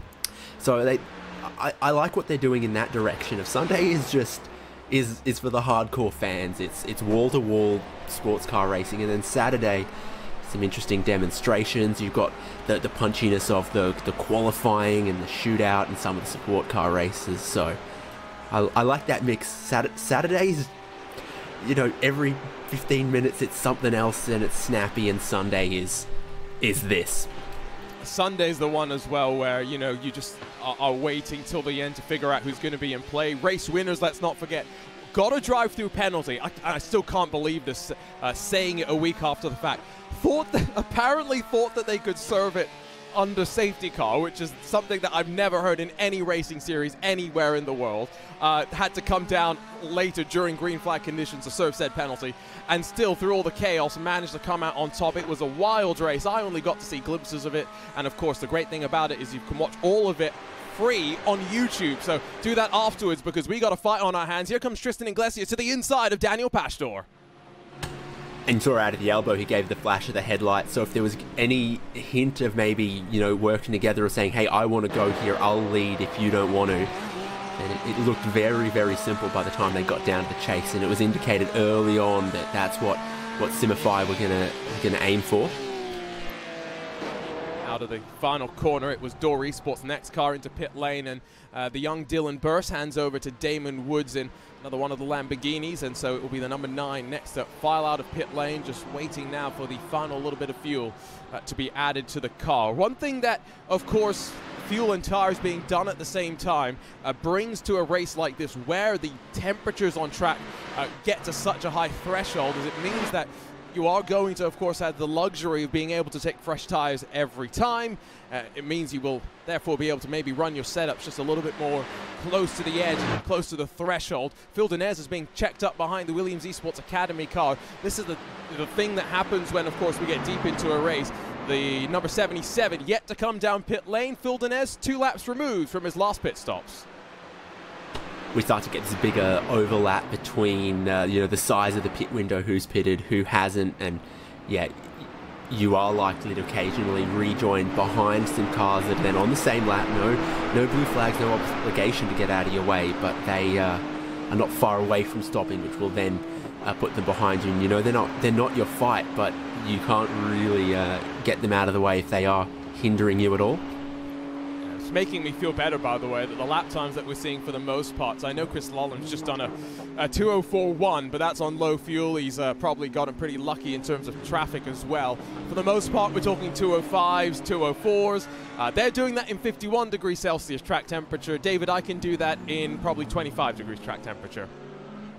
I can do that if I load in the Porsche 919 LMP1. Ooh, I mean, that sounds like a lot of fun. And if anyone from the Bathurst 12-hour committee is listening, next year's demonstration run, I'm just saying.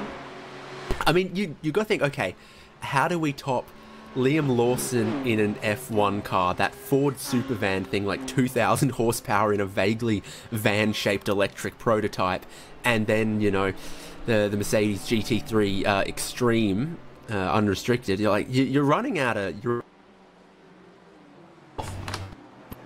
David potentially has some technical issues. Joys of live broadcasting. We'll bring him back in a second as Beckham Jasir off and into pit lane in that 77, that bright yellowed front end Williams Esports Academy car.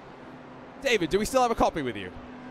I've no idea at what point in my rambling I dropped. I still don't remember either, because I just got distracted by what sounded like chaos, apparently.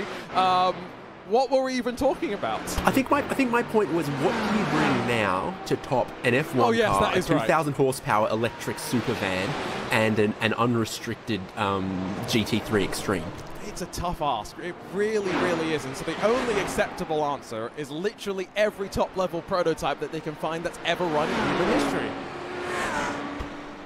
I'd take a GTP demonstration. That would be cool. Now I was at the Daytona 24, so I got to see it racing there, but they had demo runs of it at the Wrenchbrook Reunion at Laguna Seca. The disappointing part there was they turned the hybrid off, which meant that you didn't get to, you know, really hear how that interacted with stuff. So let's get a prototype over there, full beans, let's get it running. Something else that maybe, you know, I'm just going to advocate for is there's Sam Coit, next driver down onto the box, just waiting for Chris Lollam up front to make his trip to pit lane. Let's get the Garage 56 machine out here, because I would be very curious. That could run close to probably GT3 times at Le Mans. What could it do here? Yeah, no, that would be interesting to see, because across the top of the hill, you feel it would probably be a little slower than GT3 potentially, but it was always a beast in a straight line. And there are a couple of long straights here. That's always been part of what makes Bathurst awesome, is that middle sector is like nothing else, but then you do have some really, really long straights with Conrod Straight, and then of course back up Mountain Straight. And correct me if I'm wrong, because it has been a while since I've looked through my stats around this track. Didn't they add the chase to meet FIA requirements, or am I thinking of Road Atlanta? No, they in late 80s there was World Touring Cars here, and apparently that's when it got around about the same time that the FIA said, no, the Le Mans Mulsanne straight needs some chicanes in it. Right. And for about the same logic, I believe. I think, okay, I've just gone and dragged up my notes on my iPads. I've got way too many screens up in front of me as the man also producing the broadcast. The FIA requirement was for the touring cars, like you say. And so that series wasn't allowed to have a straight more than 1.2 kilometers in length. And so what used to be a 1 mile run, so 1.6 kilometers, had to be chopped down slightly. And so I'm glad that my memory didn't completely throw me under the bus as well. It's time for Chris Lollam to get out of the car, I would assume. He brings it into pit lane and merges with a Mercedes momentarily. Out he jumps, and it's going, of course, to be into that 20, just waiting for what is a rather lengthy driver change here to complete. Luke Bennett to take back over. And pointed perfectly for that exit. The green cone's when the pit lane speed limit ends, so I think you get to rev out of a box like that. But then what you're trying to do is open up that left-hander out of the pit lane to send you up Mountain Straight at the maximum possible speed, and to potentially reunite with your teammate. I don't know if Enzo Benito's going to get out in front. That's a very, very good stop from Luke Bennett, 39.7 seconds. It's a good 2 and a bit seconds quicker than Benito behind, and so the margin between them, 3.5 or so, out of that turn 1 complex. Got some traffic between them to boot as well. Nice tidy pit stop sequence. Where's the third red line car, you wonder? There's Florian Labigra. The number 7 has dropped back a little bit further, just waiting, of course, for Luka Kita, for Vlad Kimichev to make their pit stops but we have, of course, gotten almost 17, 18 minutes beyond the top of the hour. So this is what we were talking about at the start of the race, David, when they were struggling in the cold conditions to save much fuel. As it's gotten warmer, become easier to save fuel because it's harder to spend time at full throttle, and so naturally we've seen the stints somewhat extend. It's sort of twofold in that fuel saving effect. Is I did hear a great explanation earlier on our broadcast. It's about, you know, your full throttle time when you've got, you know, however much grip you got across the top of the mountain, but then also for some of these cars, the air gets a little less dense. Your fuel consumption, even at wide open throttle, starts to reduce a little bit, but I think the most of it is you're longer out of the corners before you can get to throttle. You're off the throttle earlier into the braking zones, and you're not completely full throttle through some of the bits that you otherwise might be across the top of the mountain. I'm thinking here, that little bump in the right-hander there sometimes needs a little bit of a lift, and then underneath the tree here as well, you don't quite brake, but you sort of 3/4 throttle when it's super grippy, backing it out to sort of half throttle in conditions like these as an example. Yeah, and that's uncomfortably close to the wall for the Lamborghini that's running just behind in that battle for 9th position. That's Damon Woods in the Door Esports car. I guess, you know, you talked about the air thinning. We talked BOP at the start and how it slightly impacted some of the cars, of course.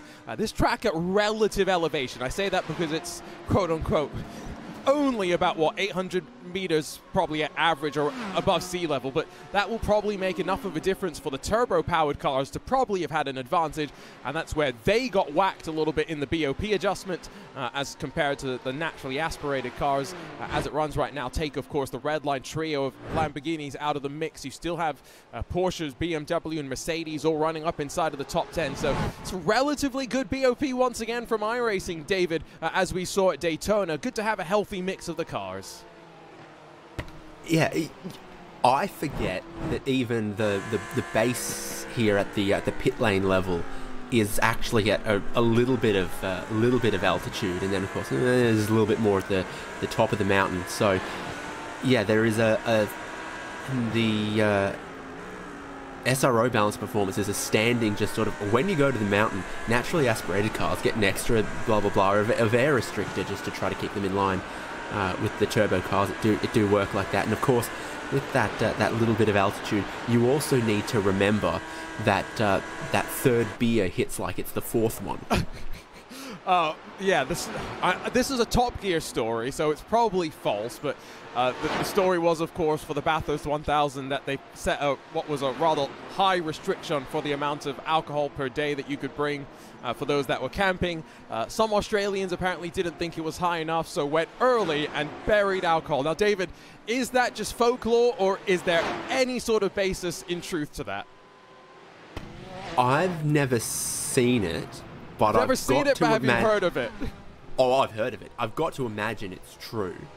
Like to have happened once at the top of the mountain for the 1000, it just feels like one of those. It simply has to have happened. There's enough thirsty fellas up there. Like all the things that we know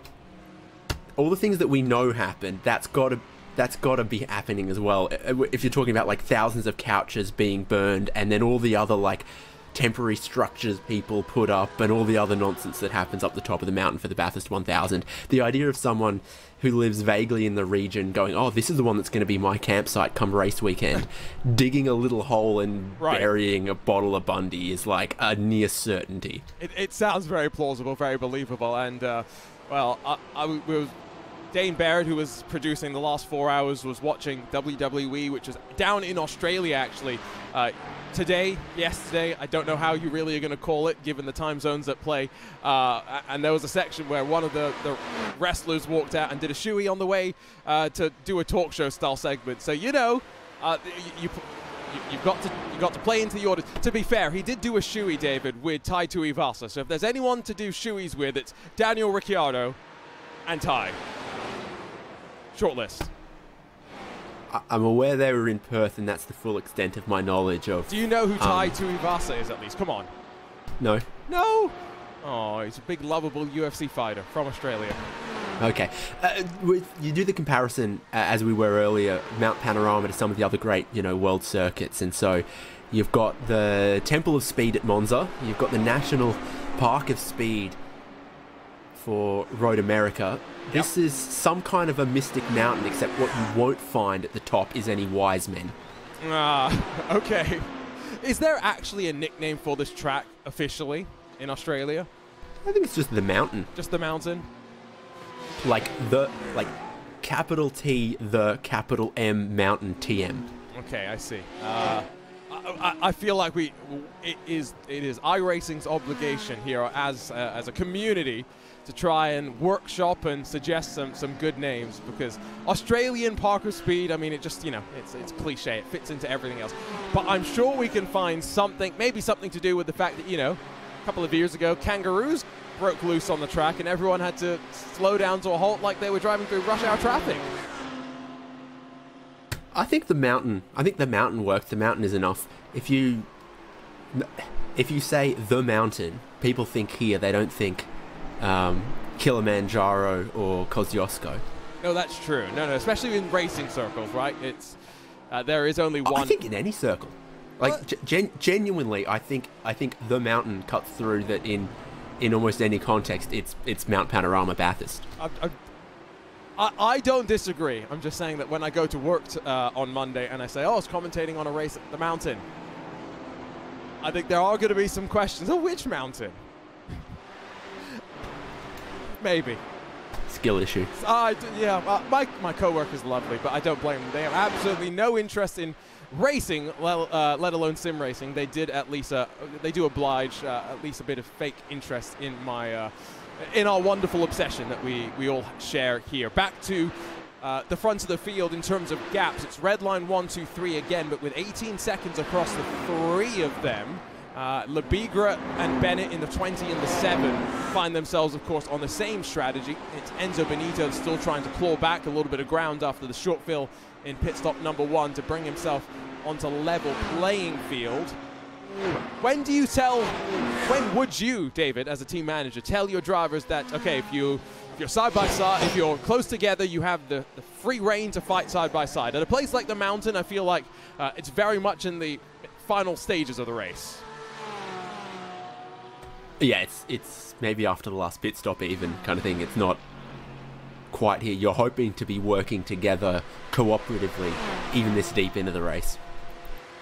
Yeah, on account of you never know what could happen, because we have seen, a relatively clean race, but still some crazy stuff is almost a guaranteed, that if you go and throw it all away because you don't think you're going to catch the next car up the road, you still don't know all the way to the end of the race what might happen to them. You don't count chickens early here. No, absolutely. I was telling the story earlier, but I actually, in the last Bathurst 12 hours that I attempted, final pit stop of the race, I may have forgotten to come down pit lane, and so I had to take a tow right around here. Was not an ideal situation, and so yeah, if you're going to fight, leave it to the final hour so you don't make silly mistakes like that, which can very much be born from the pressure. Vince Cusi makes a comment that the GTPs, going back to our conversation about what cars could we bring as invitationals here, would scrape the splitter, to which I say, Vince, let's just jack them up and let them go run wild, because didn't we let the IMSA iRacing series go to the Nordschleife? I'm pretty sure we did, Dave, because we had coverage of it as part of Friday Night Primetime. So if they can race there, they can race here. People have definitely worked out Nordschleife setups for all sorts of prototypes, so I feel like that's a good starting point for around here. There are a few places like right there where the loading, the curbs, some of the crests around here, and then of course the dipper. But the dipper's not taken at a particularly high speed in any car, to be honest. So I think it, to the setup, actually produces less issues than, going 250 k's an hour through some of the other bumpier bits. Yeah, and you watch the shot there of the GT3 cars. They didn't look particularly sketchy or squirrely, even with the left front not really in the air, so relatively calm. I know the GTPs would come down with so much more speed, but what makes that section so scary is how early you have to turn in, because you always feel like you're turning in to hit the wall, but because you're going downhill, because the track's falling away from you, You just need to make sure you get the car loaded just early enough so that when it grips at the right time. Still watching, of course, Tristan Iglesias in the Simufy Porsche, holding off the pressure from Williams Esports' Ben Q. Behind them, 10 full seconds back to the BMW M Team BS Plus competition. And Simufy have very much been one of the quickest teams in this Porsche over the last almost 12 months at this point. They're only 30 seconds off of your race leader, which, let's be honest, after, what are we talking, 8 and a bit hours of racing against a team like Team Redline that ended up winning the Daytona 24-hour in this class, David, GT3s, GTDs, by a full lap. It's not a bad effort at this stage to be holding on and being in this good spot. Yeah, Porsche up the mountain. It's a wider car than the previous generation, and you realise that when you saw the All Pro side by side with the Pro Am car from Manthey EMA. Is that this new 992 generation? She do be thick. Like it's every generation these cars seem to get just a little bit bigger, and the track dimensions are not changing. Those concrete blocks aren't moving. So yeah, every year. You start to worry. Yeah, when it comes to, let's just see how that was a moment of hesitation for Iglesias as he ran wide. These cars, you know, they're not that small. You stand side by side next to them and put them up against the GTP that we're talking about. The GTPs look positively small in comparison, and it's become equally difficult now to try and differentiate these GT3 911s from the GT3 Cup cars, because there used to be a differentiation. One had the wide body kit, the other didn't, and now they both have it. So, you know, in series where they're both racing, for example, David, the 24-hour series esports that we have here on RaceSpot, if you don't know your liveries and you don't know your teams out there, it can be difficult.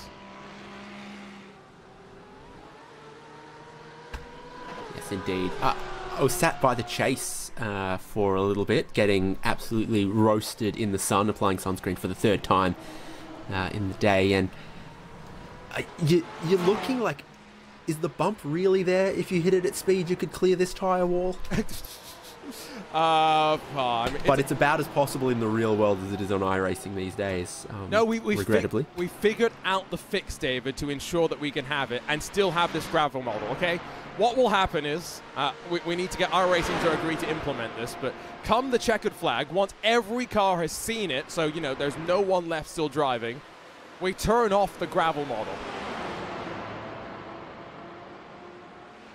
Genius, right? There's got to be some levels of work around here. Like, potentially you could have a sort of 2-car width lane that has slightly different properties, because you get that far out, you're getting absolutely no performance advantage either. It's not like, it's not the grass, you know, immediately next to the pavement. It's not the paved runoff area. It's way out there, and there is a tyre wall there in reality, not one that's just added because your console game's not capable of enforcing track limits. With, you know, they say you cut the course, you have to slow down and give it the time gained. Or in fact, your console game's not capable of preventing people from cutting the inside of turn 1 through the pit exit. So yeah, you could do something out there, because there's no way to gain time that far out there against the tyre barrier. Still waiting for this window to come to a close when it comes to how close Benito, Bennett, Lebigra will be in terms of pit stops at the end. These two drivers are watching right now. You can see on the left-hand side of your screen how many laps they've been on track for, so how long their stint has been. 5 laps separating them. Expect the Williams Esports Ben Q car within the next 10 laps to be peeling driver's hand left, off and down onto pit lane, a treacherous pit lane as well. We know Sami Matti Trogan got caught out by it slightly earlier on, and if someone like Sami Matti can get caught out there, iRacing Rallycross World Champion of 2020, competes with Walk and Horse Motorsports, I should say, in the real world. It's a place that you do not want to make any mistakes, and you've still got a couple of pit stops left after this with which to work. I think the thing that really makes that that pit entry is so scary, I say quote-unquote scary, David, is because the cones are so deep for when you have to be at the speed limit, there's a real incentive to try and push as much as possible, because as ridiculous as it sounds, at a level like this, when drivers are split by hundredths, tenths of a second, lap after lap after lap, if you can make up 2 or 3 seconds on a pit entry, you will take that time after time. You watch the way that the supercars drivers this weekend are attacking that pit entry, and like there's nothing ridiculous about what the sim racers are doing. It's exactly what it looks like there. It's all right, yeah. Attack the pit entry as best as possible through that chicane, and then right up to the point of putting the pit lane speed limiter on and the pit lane speed limit. So I mean, there's a couple places around the walls through here, like on the exit of the depot, where we see the sim racers get a little bit closer, a little more consistently than maybe some others would. But that pit entry is not one of the places where you go, oh, these guys are taking too much risk that feels unrealistic. It's like, no, that's how everyone does it every time. You attack that to the best of your ability. The only difference is, I think, the part where the cones is at the start of the pit lane speed limit's wider here than in reality at the moment, and just a little bit further back. Do they have RFID systems for the 12 hours? So they have to. They do force them through one lane, and then it opens up again. So maybe it's just to try and tag all of that. It's you know, the great technology that's being added just to try and make some of these systems behind the scenes that usually would be a lot more manual, would allow for some errors from the teams as well, to try and just make that a little bit more automatic and try and minimize the amount of risk that everyone has as a result of that. Working with lap times for your leaders of 2:04.636. He gained half a second on second. You can see that on the left-hand side of your screen. Through the field, no one quicker than a 2:04.5 at this point with the temperatures where they are. Given that we've still got, what, 3 hours and 25 odd minutes left to go, since our track temperature has now dropped below 50 degrees Celsius as the time of day continues to whittle on by, what do we expect, David, the temperature to get down to by the end? I would assume it's not going to get down all the way to 27 degrees, but probably down into the 30s. Yeah, there's some inertia to the track temperature, isn't there? It doesn't change as quickly as the air temperature does, obviously, and it'll still be like 3 hours before sunset, maybe sort of 2 hours before sunset when we get to the end of the race here. So yeah, I'd say mid-30s based on what the air temperature is at the moment, time of day, all that. I threw David under the bus there. I had no idea, and he scienced it out. I mean, look at that. And that's the type of analytical, logical thinking, David, I think we're going to have to try and all work with once, well, Rain joins us for the iRacing special events. It will be part of the next build that drops in a week or so's time, a week and a half, give or take.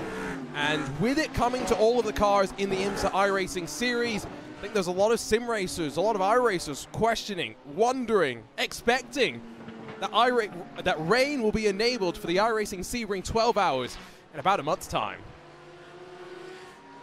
I think the only disappointment is a couple of the GT3 cars that aren't going to get Rain tyres. You know, give it to the BMW Z4. Come on, you cowards at iRacing. No, you have. If you want the Z4, David, you have to go drive in the BMW M Power Tour, which, to be fair, is not a bad thing. But I won't be able to drive with Rain tyres on there, unfortunately. Not initially. Maybe down the road. Okay. Well, we live in hope. We live in a timeline where iRacing have given us many, many good things that we couldn't have imagined years ago. Yes, including a weather radar that we still got to try and figure out how that's going to work and how we can science ourselves through all of that. There are still battles through the field. As much as we'll focus on those on the leading lap, don't forget about the likes of Altus and WSR Esports Butt Kicker. Now, that is not the car adorned with the Australian colours. Instead, it is the 123 with Ross McFarlane currently behind the wheel. Eduardo Leo just having passed him, and now drivers in the fight for 7th trying to make their way through in the battle on the lead lap. And so this is where, when you're 1 lap down, this is difficult to try and make, keep in fights of your own. Now 2 cars splitting WSR Esports Butt Kicker from Altus. It'll become 3 very shortly once the Door Lamborghini works past as well. Yeah, doing your absolute damnedest to stay out of the way, and it's still not easy here. And just seeing, okay, into turn 2 Griffin's Bend, like, let's let a couple go, and Damon Woods really sorry, not Damon Woods. Driver in front really did have to for WSR Esports butt kicker, but now has Damon Woods, you know, approaching and can't do a whole lot over the top of the mountain here. But I think you'll get to Conrod Straight before it starts to present any troubles. Looking rearwards from Eduardo Leo's machine was very, very quick, especially in qualifying in the IMSA Esports Global Championship for Altus and the GTPs. Looking forward to seeing how, when we get back to the prototypes, he will be able to fare, but doing decently in the GT machines and getting that experience of how they drive and maybe what they'll need in traffic, which is what I always say, a very, very important experience to understand what you need to do in various different traffic situations. So as he continues just to pull away, doesn't seem as though Ross McFarlane in that 123 is going to be able to hold off Damon Woods down through the chase, and indeed get swarmed. Focus back on Felix Kornbach in the Mahler Racing Team car, right behind Vasilius Belitsiotis for the Williams Esports Chill Blast Porsche as they work down into the final corner. 21 laps into the stint for Belitsiotis, 15 laps into the run for the Mahler Racing Team, so they'll be at slightly different points in terms of tire wear, in terms of fuel load. One thing we've really seen over the course of the race, David, is how much the cars really become alive in terms of lap time as the fuel burns on off. Yeah, and of course, not much in the way of tyre strategy these days, so it does become your fuel weight as a more defining factor. So you switch on to some new tyres, but you fill up the fuel tank, and the weight of the fuel seeming to have bigger effect relative to the tyres compared to ye days of old. I did have a brainwave about why I'm now 150% certain that people with campsites at the top of the mountain are burying alcohol. Okay, go for it. Shoot. Not because of the rules about how much you can bring in, but the rules about what type. Oh, interesting. And then you also, I believe, I don't know quite how recently, but you can't bring in stuff in glass. And so maybe if you've got, like, I only drink this for whatever reason, and if you're camping at the top of the mountain for the Bathurst 1000, right, you probably have only drunk the one type of beer for the last 25 years of your life. Right. Or you only drink one brand of rum and you can't bring stuff in glass, da-da-da-da-da-da. So it's like, oh, my favourite beer is 5.5%, but I can only bring in beer that's 5%. I'm just going to bury it. Because of, I see, because of rules and regulations, you have to find sneaky ways to try and bring things that, let's be honest, probably should in many ways be legal. As long as you were cleaning up your glassware, there shouldn't be anything too bad about that. Now, the Lamborghini for Altus pulls aside, lets one through, going to slowly but surely chip away at dealing with traffic. BS Turner, a quick update on them. They were 1 lap down, they're 2 laps down now because they had a driver disconnection for Elias Riker. Nathan Lewis, the New York native, has jumped in to take over responsibility after that slight blip for them. What were we, what I wanted to ask you, sorry, I've just been reminded because of the shot on the main straight. Slightly earlier today, David, we were talking about everyone's top 5 tracks in the world. We recognize this is subjective, so Lewis McLeod and myself were having the conversation about our top 5s, talking about the audience's top 5s. I want you to think about your top 5s, top 5 tracks. When you're ready, shoot, we can talk about it. But what I also want to talk about, in the meantime, while you gather your thoughts, is have you been to the Motor Museum that's down the bottom of the mountain? Because I always think that museums near racetracks must be good. I haven't, but I have heard good things about it. Now, you and I have both been to the Indianapolis Museum. Yes. Oh, it's spectacular. Yeah, so they've got a lot of like permanent stuff in their collection, you know, Indy 500 winners and like all sorts of that. My understanding is the National Museum here at Mount Panorama are really sort of rotating stuff like, in and out. You know, like collections at an art museum kind of thing. Gotcha. On loan. So a lot of stuff sort of comes and goes, and collectors will like restore the Bathurst 1000 winners that they own and then lend it to the museum here for 6 months or a year, or maybe it'll even be only for like a week or two or sort of thing. So it's a kind of thing where if you are finding your way, you know, through Bathurst on a regular occasion, maybe you're every school holidays you take your kids in your caravan out past Bathurst, you'd stop in regularly and see something different. So that's cool. That's good. Yeah. It's like, oh, I was there last year, but if I go now, I'll see some quite different stuff and some new exhibits. That's good. It's just that Bathurst is not, you know, it's quite far away from a lot of the traditional places, I guess. So it's not like there's going to be much traditional traffic on a day-to-day basis, I guess. Unless there's a huge motorsports community at Mount Panorama year-round. Not quite sure about that. David's going to keep thinking about his top 5. Let's not forget about that. We will come back to that at some point when he is ready. Saw a question on the YouTube chat about Maus in their BMW M-Team Maus car. What happened to the 71? Max Benneker, Patrick Holtzman making their return to iRacing special events.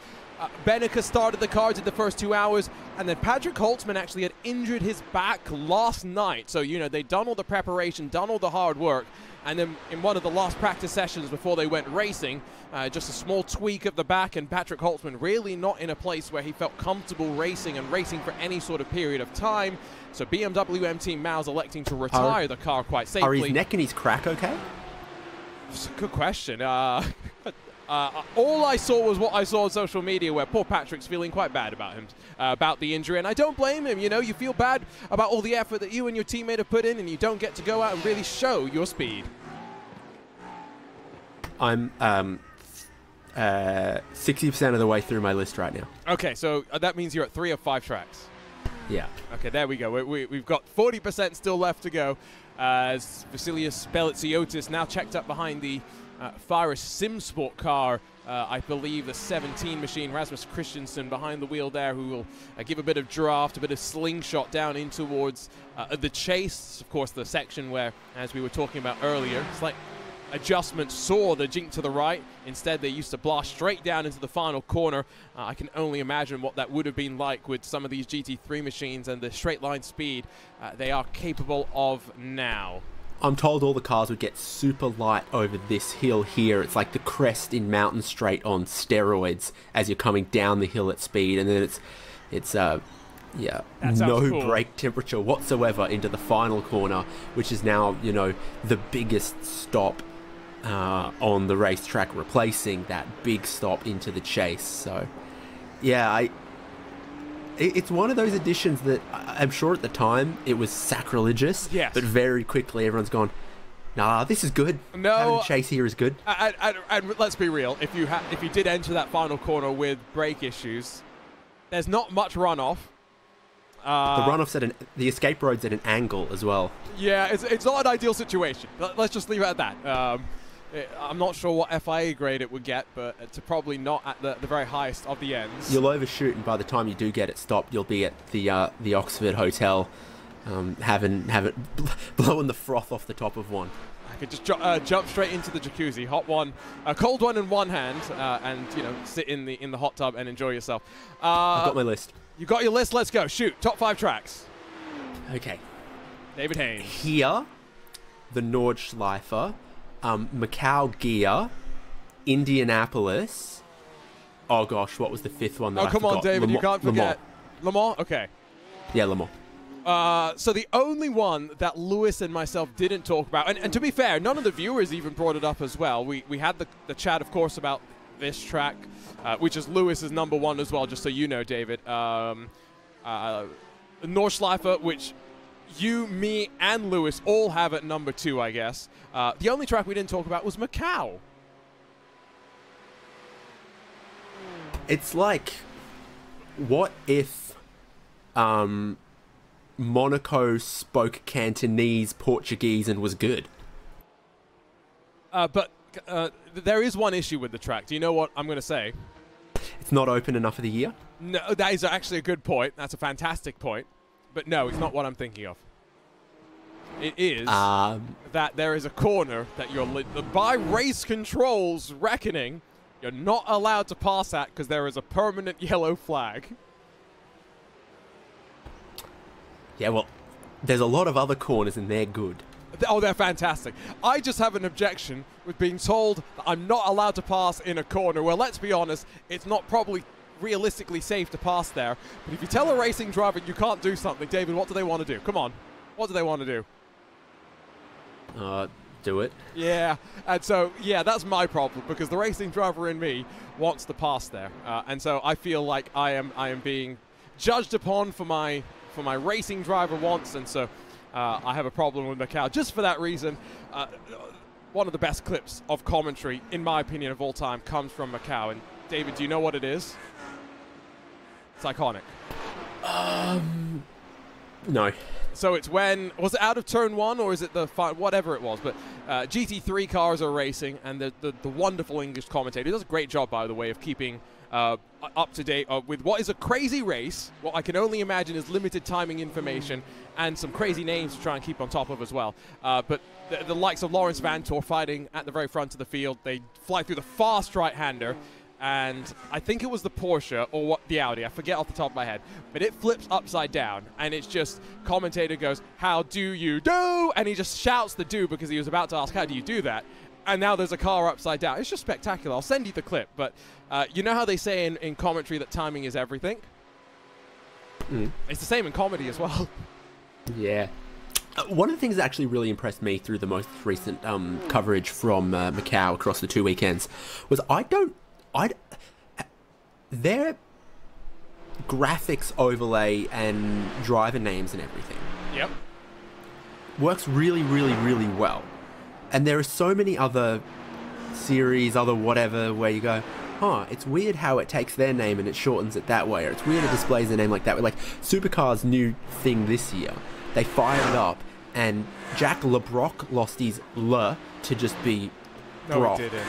And I think Anton De Pasquale lost his De to just be Anton Pasquale. And it's like, okay, right, how have you messed that up? Whereas the Macau graphics, they'll have Chinese drivers, local drivers, you know, European drivers all in one race. And when it goes from, you know, 3-letter shortenings to just displaying the surname to displaying the full name, no problems whatsoever displaying English names, Chinese names side by side and correctly ordering them and correctly highlighting the surnames or family names or however you want to do it. Right, now I'm going to make a bold and maybe controversial statement here. The new graphics package that Supercars debuted, what was it, last year? The year before? One of the two? Yeah, last year. Last year.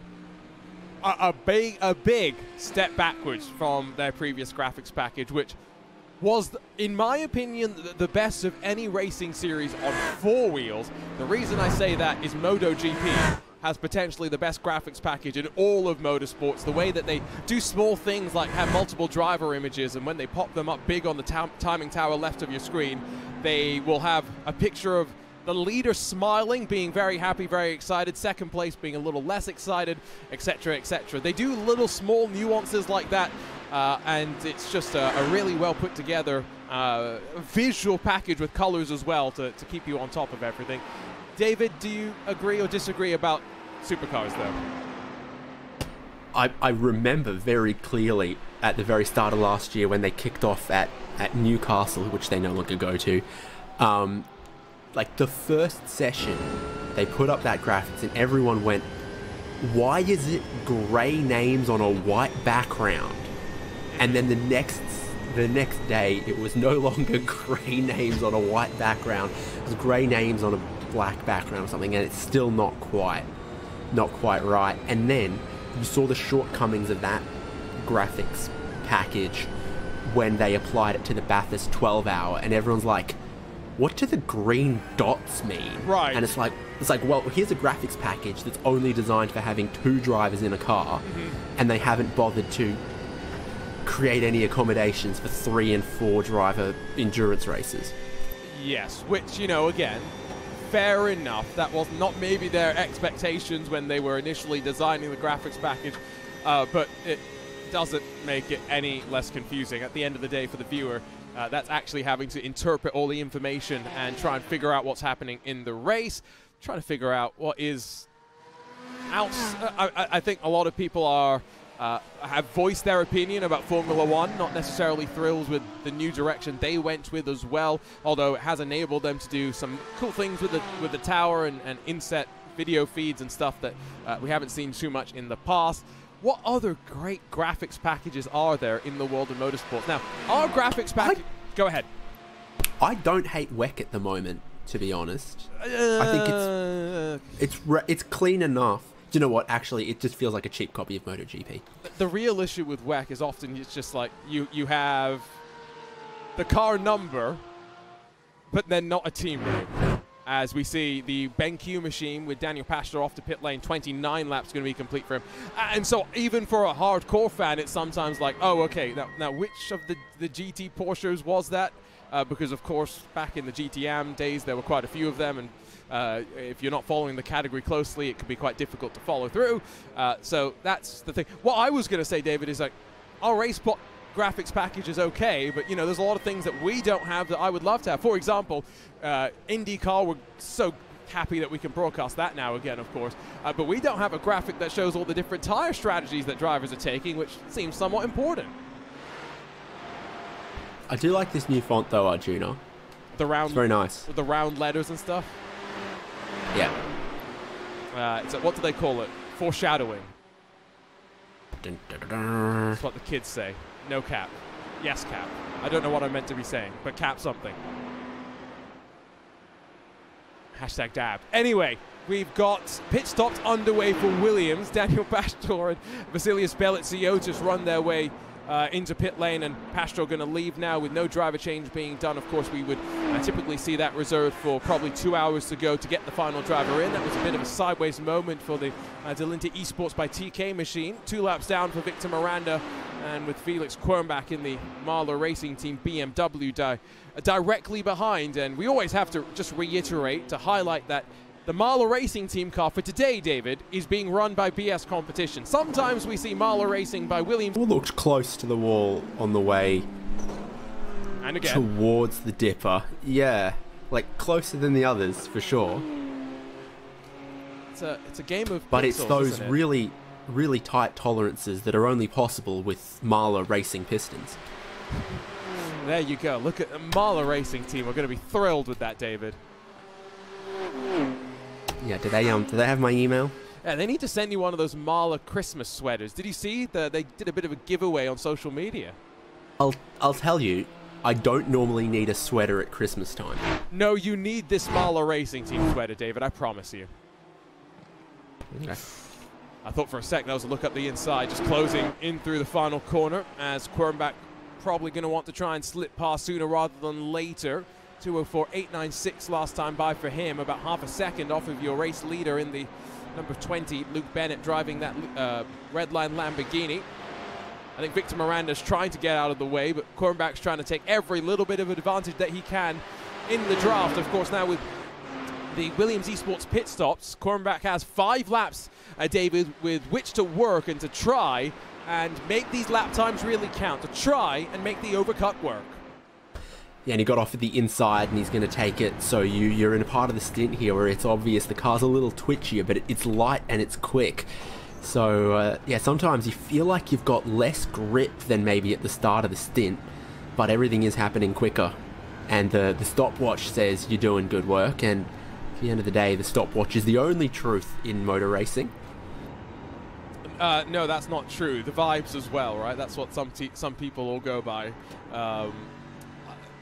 I was doing some laps yesterday with the AI, and it is remarkable how much, if you're focused on the lap time, I feel like it sometimes brings your rhythm off. Like if you just get upset, oh, you lose a little bit through one corner, especially as the temperature in the tires builds on iRacing. Let's not forget, at times you're trying to manage and just minimize the amount of slip that you play through them. Going back to the point about rhythm, you just want to try and drive within the bounds of the car. And that's why you leave the driver out there for whatever they feel comfortable with. Still waiting for the temperature to really make a drastic fall off as we near the 3 hour to go marker, 48 degrees Celsius. David, was it that gusty a week ago? I must ask. 26km/h gusts of wind. That's pretty strong. I was just looking at that. I was going, yeah, for clear skies, sunny, there's actually a bit of wind out there, and it certainly was. Certainly was last weekend. I needed both hands on my umbrella to stop it from departing me as the rain was coming through at around about this time of the race. You also had the rain to deal with, though, so maybe it seems a little bit more logical as to why. There was... as we see this here, not too much reaction. Parker White looks as calm as you'd like in the Williams Esports Fanatec car. Still has to come down pit lane in about 6 laps' time, has not come in with the rest of his Williams Esports counterparts. So I felt like, you know, when you get rain, you're always kind of expecting a little bit more inclement weather, whereas, like you were saying, clear day, maybe you wouldn't have wind. However, when it's hot, do you sometimes get windy days just because of all the turbulent air that kicks up? I'm not a meteorologist. There's certainly a thing. There's certainly a thing in like Melbourne and Adelaide and Sydney. If you can get a strong sort of northerly northwest wind and it still be a very, very hot day because it's bringing in dry desert air. It doesn't happen so much for me. If it's breezy, it's bringing in a thunderstorm, which doesn't necessarily mean it's going to be cold. It just means it's bringing in rain. If it's breezy, it's going to be rainy, whereas it can be breezy and dry in these parts. But I didn't feel like it ever actually at any point rained that hard. Right. But it's I think this is a sort of Queensland versus the rest sort of discrepancy where my uncle from Victoria will be like, "Oh, it was raining really hard earlier today," and I was like, "It rained a bit." Like it didn't thunderstorm down, and that's how Brisbane goes. It either doesn't rain or it's a thunderstorm. Mm-hmm. No, and I appreciate what you're saying. I grew up in Singapore where it was either rainy season or not rainy season. So for me, it was pretty clear. And even today, I spend a lot of time, in the Bay Area where a drizzle is considered torrential downpour here, and somehow robs drivers of the ability to function normally. Apparently the smart thing to do is to get into the fast lane, put your blinkers on, and to drive 30 miles an hour below the speed limit. But California drivers aside, I think I'm on your side. That sprinkle of rain not really going to bother me. But just Parker White, I'm very focused on these webcams a lot of the time, just because it's interesting to see what's going on behind the scenes. Now, he's got some die casts, he's got some steering wheels, but off to the left side of the shot, where the Coca-Cola hat is that a second sim racing rig, David? Could just be... It's a next level racing... That looks like a racing seat, not an office chair. Yeah, but it could just be at another PC, just at a desk. What I'm most interested by is that a TV remote there, so he can mute us if we start talking too much nonsense. Oh, that's a great. Can you imagine? That's a great idea. If you had the ability just to turn down everyone in the room around you, especially, let's not forget, a lot of these drivers will have engineers in their ears just kind of coaching them through. They've got fuel numbers to hit, strategies to try and make sure they're on target for. Now, tell you what, he's got far too much Coca-Cola merch there to pick up an Erebus drive. Not anymore, especially with how the 2024 has unfolded there. He, of course, Parker White, part of the eNASCAR Coca-Cola iRacing Series family, driving for Williams Esports in the series, much like he's now joined up with Williams Esports on the road side of things, including in the Porsche Esports Super Cup. That is a car that is just out of pit lane, being passed by a car on worn tires but low fuel, and making advantage of it. Nicholas Matteo past Daniel Pastor in the Williams Esports BenQ machine. Seems to be a lot of Porsches fighting Porsches at the moment, perhaps because the Lamborghinis of Redline are a little too far ahead of this. There is just a little bit of stratification there through the marks, through the positions, right? Okay, but how much of that is Redline? How much of that is the Lamborghini? Because Door Esports are a very, very capable and competent team. We've seen them very much show themselves in so many series at the top level. For them to be in the mix with the BMWs and Porsches and the Mercedes, is this just a masterclass out of Team Redline? Well, they certainly seem to have hit something with it. You have all four of them up front at some point. They're now the whole three, and very, very close, very competitively. So yeah, but it was just they just seemed like there was some level of affinity where Porsches were finding Porsches, BMWs were finding BMWs. I see what you mean. There's no manufacturer points here, right? So hypothetically, they should still fight in and amongst each other and make our lives quite fun. As more and more drivers down to pit lane, Mateo off and away follows Parker White in, and Simufy Tristan Iglesias just firing up and leaving pit lane. You can see him just up the road in the purple and orange machine. He's come out of pit lane, back out in front of Daniel Pastor. It's black and orange, right? What did I say? Purple and orange? Oh, wow, look at me. You can tell that I had to wake up early for this one, couldn't you? Well, everyone has to for the 12-hour. It starts before sunrise. But they do in the real world. Now, here in the iRacing universe, we start at, what, 12:30-ish p.m. UTC, and somehow BMW M Team BS competition still decided to make Phil Denez wake up at, what, 3 o'clock in the morning, qualify the car, and start it too. I mean, that just sounds like cruel and unusual punishment to me. Yeah, a bit rude, unless he requested it, said that's how I want to. No, it is entirely how he's requested it. Yeah. I just like to make drama. When do we start protecting drivers from themselves? Ooh, that's a good point. I don't think this is one of those cases, just to be clear, but that is definitely something that, you know, that's a team manager's job to rein in drivers, and even when someone is, you know, confident in their belief that I'm, you know, the right man for the job or the right driver for the job, when do you tell them that, no, we've got so many capable drivers, this is the role that you can play, and work your way and help set up the drivers to finish off things potentially, because, you know, a 12-hour race, very capable of being done with just the two drivers, as many are doing here today, David. But, you know, 12-hour races aren't the only things that we have. We've got the 24-hour races coming up, of course, not far away. Spa, the Nürburgring over the summer. And in those races, we're talking 3 or 4 drivers. So you're not always going to be driving at the times that you want.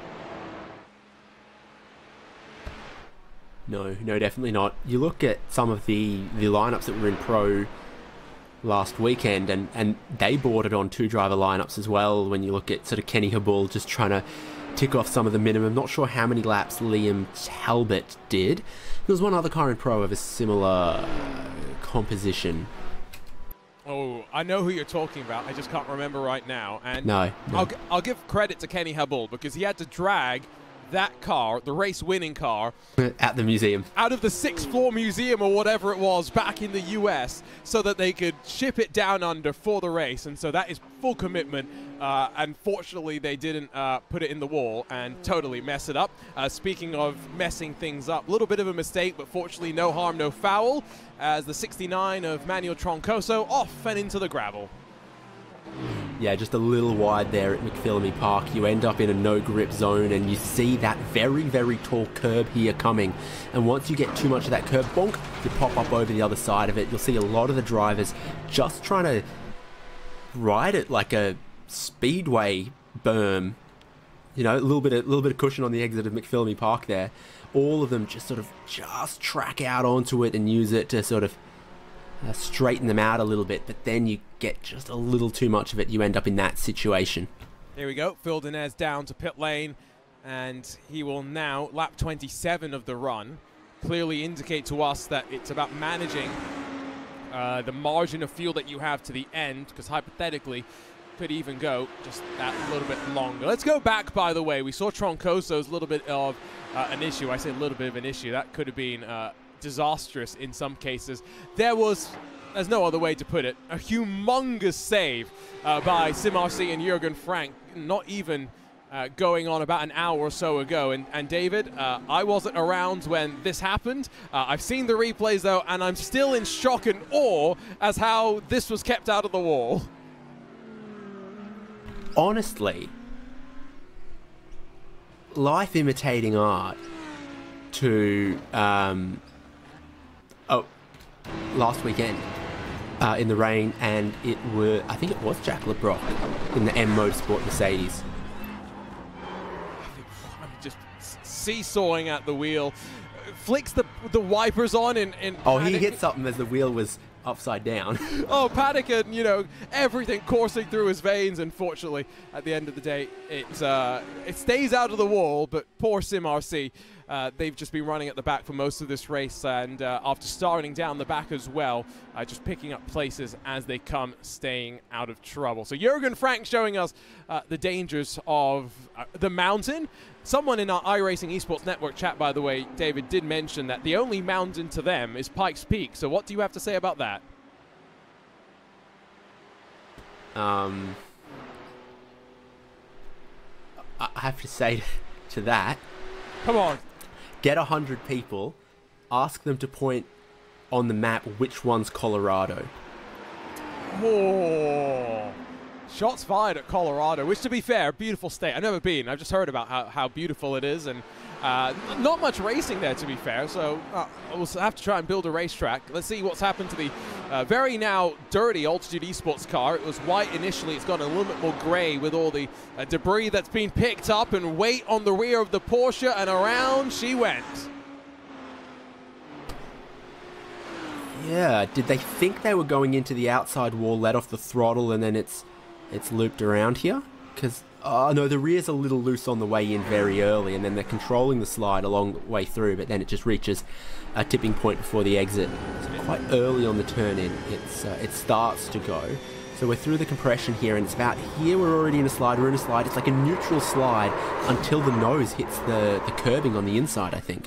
Yeah, Porsche's not exactly drift machines, and I think once the rear got upset there was very little that the driver could do to hang on, and it was just about trying to minimize the amount of damage that was incurred. So within 3 hours now left to go, still tracking at around 349, 350 or so laps in this race. So it will depend on how the temperatures fall off, how the conditions begin to build, and the headlights are back abeam, and the endurance headlights for Luke Bennett in the leading Redline Lamborghini on full display. Now, I can't remember what are the rest of the Redline cars running in terms of light bars. No endurance light for Florian Lebigre.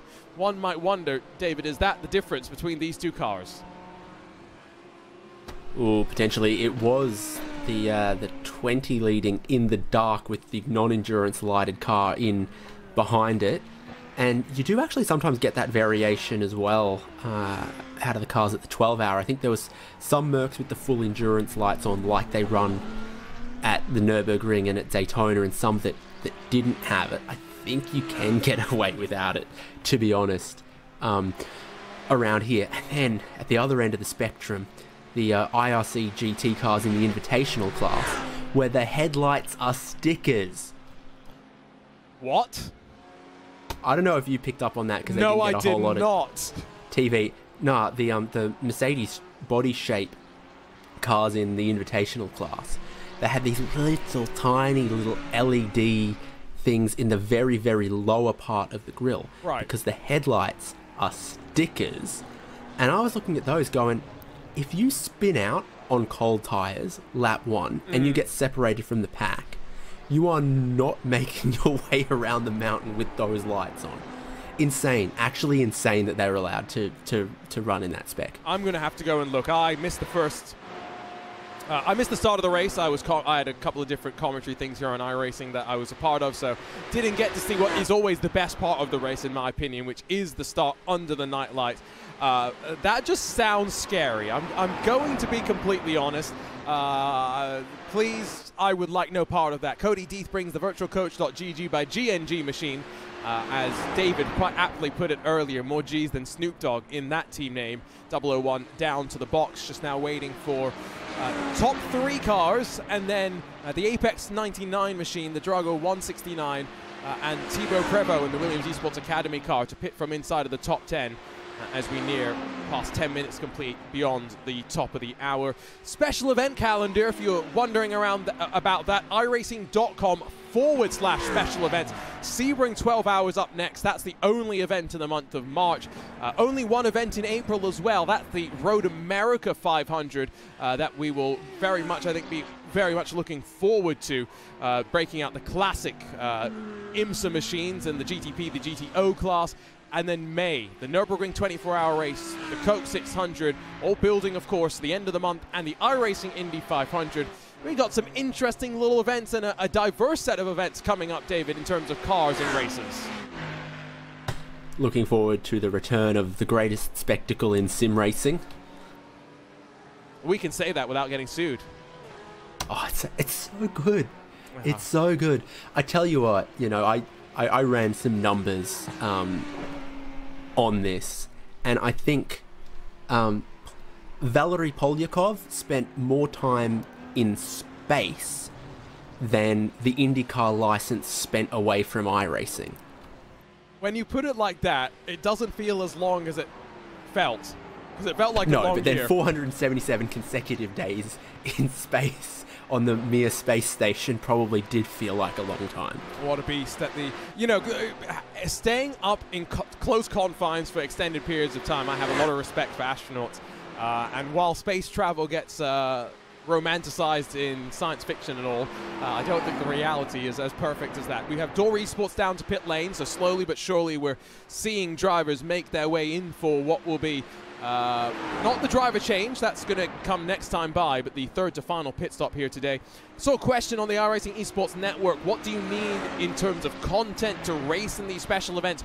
All you need is the track and the car that you're going to race in order to participate. Everything else you don't need, and so just pick the car that you like driving the most.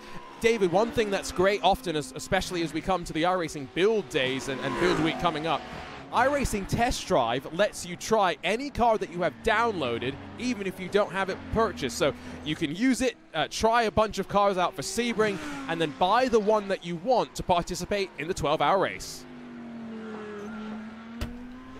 Yep, and you can test them all out to your heart's content there and make your decisions. Of course, in the new build as well, a bunch more free content coming. I'm always... I said from the very start, no one's going to pay for Winton. Winton should probably be included as free content because it came out at a similar time as Sandown, I think. No, sorry, wait, yes? I'm trying to do no? the timeline in my head right now, and I'm I think it struggling. was.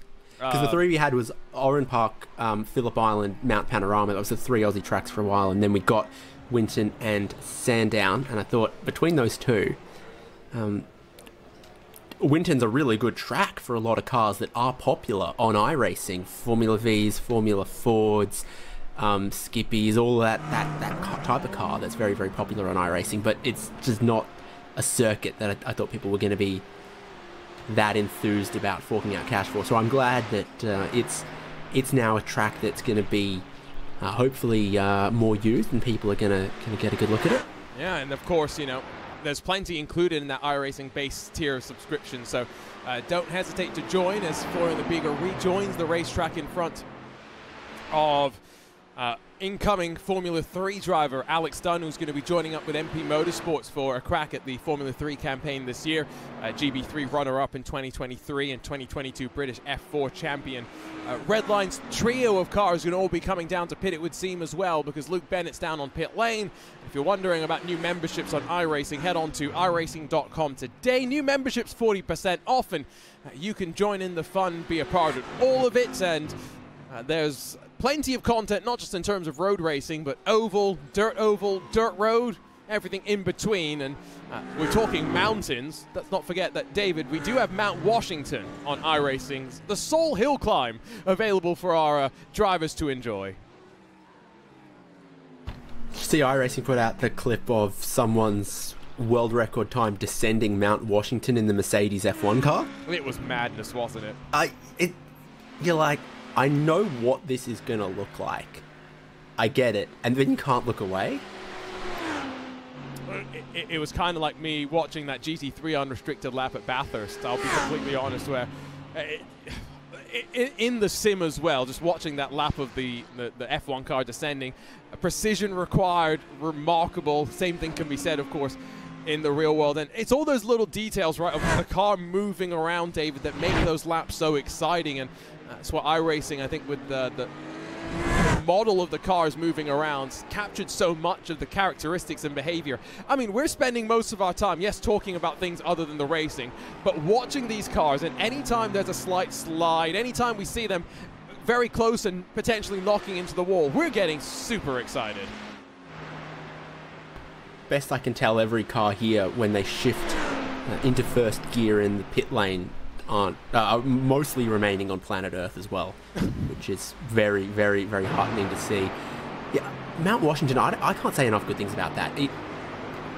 It's such a learning curve. It is tougher to learn that hill climb than the Nordschleife by like a factor. But it's the same level of, once you get it, you start gelling with it, you start, you know, just sort of towing around the limits and consistently, you know, finishing runs. And yeah, it's good. It's good. And I understand why it doesn't seem to get as much love as circuit racing. But if you give it the time, and you do need to give it a little bit of time, it is very, very fun, very rewarding.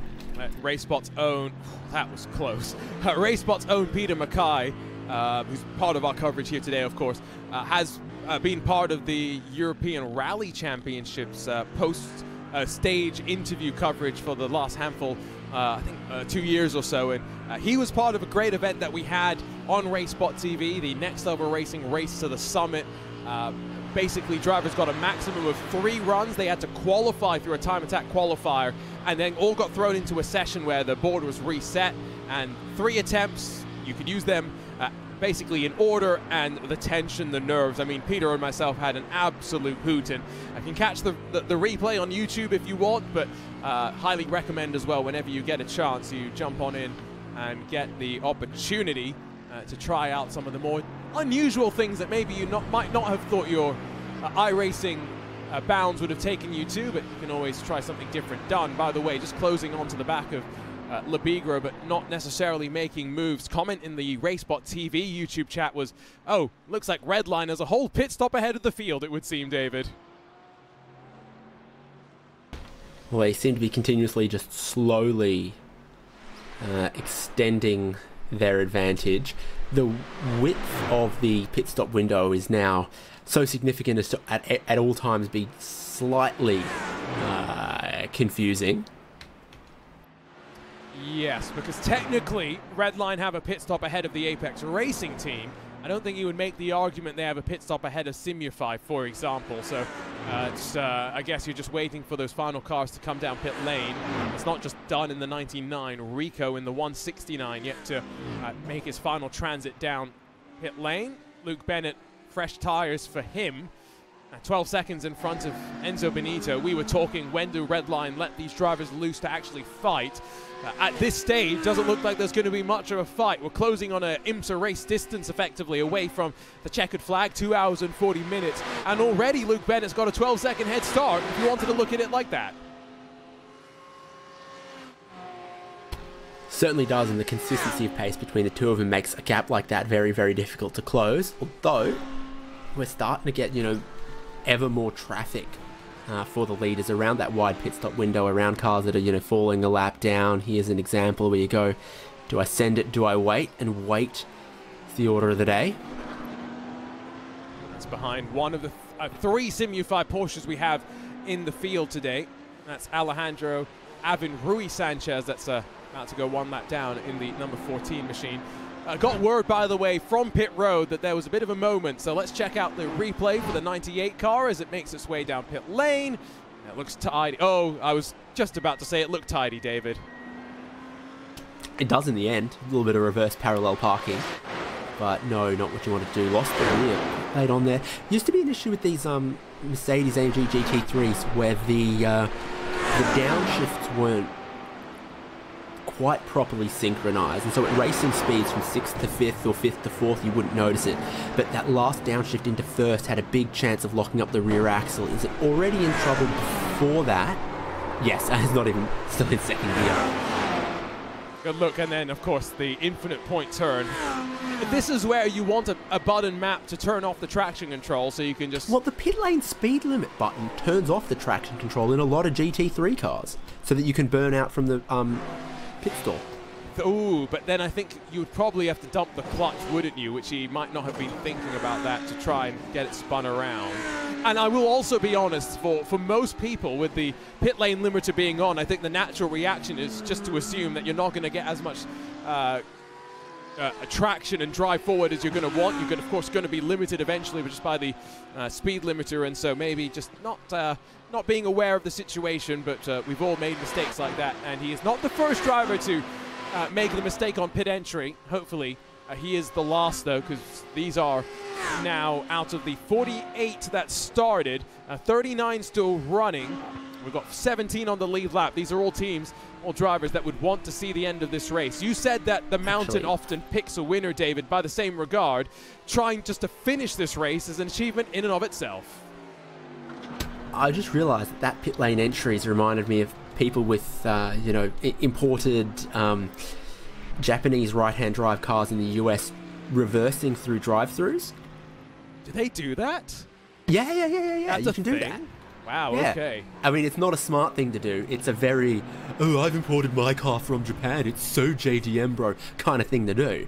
But, like, theoretically, yeah, no, it works. Reverse through the drive-through so that your open driver's window is the correct side to receive your greasily mass-produced slop.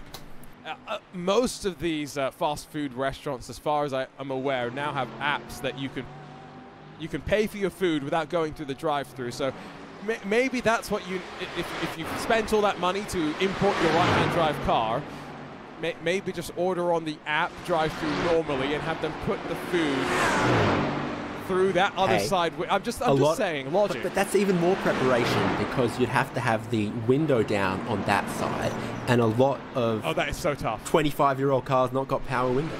Okay, fair enough. I hadn't thought about it like that. And then it's not about practicality, Arjuna. It's about showing off. It's about making sure everyone knows you have a right-hand drive. Yeah, it's about having car. A unique special pattern to your snowflake. And being able to tell everyone that you drive right-hand drive as well. That is, I'm guessing, the defining feature of importing. To be fair, if I was to import a car, like, it'd be funny to do once. Well, like, if I was in that situation, I'd probably do it once. Do it once when the drive-thru's not very busy, so you're not holding anyone up. I was going to say, I was just thinking, like, if I was going to import a car into the US, let's be honest, it's probably going to be something from Asia, Japan, somewhere, you know, in that region. And so it is probably going to be right-hand drive. So I guess I sympathize with the challenge of, you know, people trying to bring their cars through drive-thrus. Do they have drive-thrus in every country in the world? It is a very, I'm not going to say American thing, because I don't think that's a fair thing to say. It's something very influenced by car culture, though, and, you know, city design requiring cars to travel around. Yeah, well, certainly there's no shortage of drive-thrus in Australia, though slightly fewer as a percentage than America. The KFC on the Mulsanne Straight at Le Mans has a drive-through. So just pop your prototype down there if you're hungry for a sec. Yeah, but depending on which LMP2 you've got, you might need to reverse through. Is it the case that the Orica's left-hand drive, but the Legia was right-hand drive? I think the JSP 217's right-hand drive. I think that's the correct way around, yes. Every now and again, I like to look at what the asking prices are going for Mazda RX-7 Spirit Rs. Right. So the RX-7, I think, ceased sale in North America in like 95. Okay. In Australia in 98 or 99, and production continued in Japan till 2002. But the sort of 99 to 2002 ones had all of the good bits and are legal to import into Australia. So at the moment, there's one listed in New South Wales with 75,000 kilometres on it, 129,990 for a 2002 Mazda RX-7 Spirit R Type A FD manual. And that's in fake dollars, right? In Australian dollars? Yes. Oh gosh, the one underneath is 212,000. Oh, okay. So 129,000 Australian dollars, roughly 85,000 US dollars, if anyone is curious. What would that be in euros? Around 80,000 euros. So just a bit of a comparison, since currency conversion, I will be honest, can be difficult, since it fluctuates on a daily basis. My dream car to import, David, is very basic. It is a Skyline. It is. I would do it. I would. Except I can't afford one, because those are like $250,000 at this point to import, it would seem. Fast and Furious and its consequences have been detrimental to R34 GTR prices. Detrimental to my dream, my childhood dream garage, at least wallet impact. I think that's a definite fair way to think about it. Ricardo Rico is going to follow Alex Dunn into the pit lane, and so that officially now is a pit stop cycle done and dusted. Drago Racing able to go almost to 30 full minutes beyond the top of the hour, so a pretty impressive stretch for them in terms of fuel saving over the previous cycles of the race. Going to be curious to see if they split these remaining stints up a little bit more. Someone says in the iRacing Esports Network chat, by the way, they would love a Honda Acura NSX.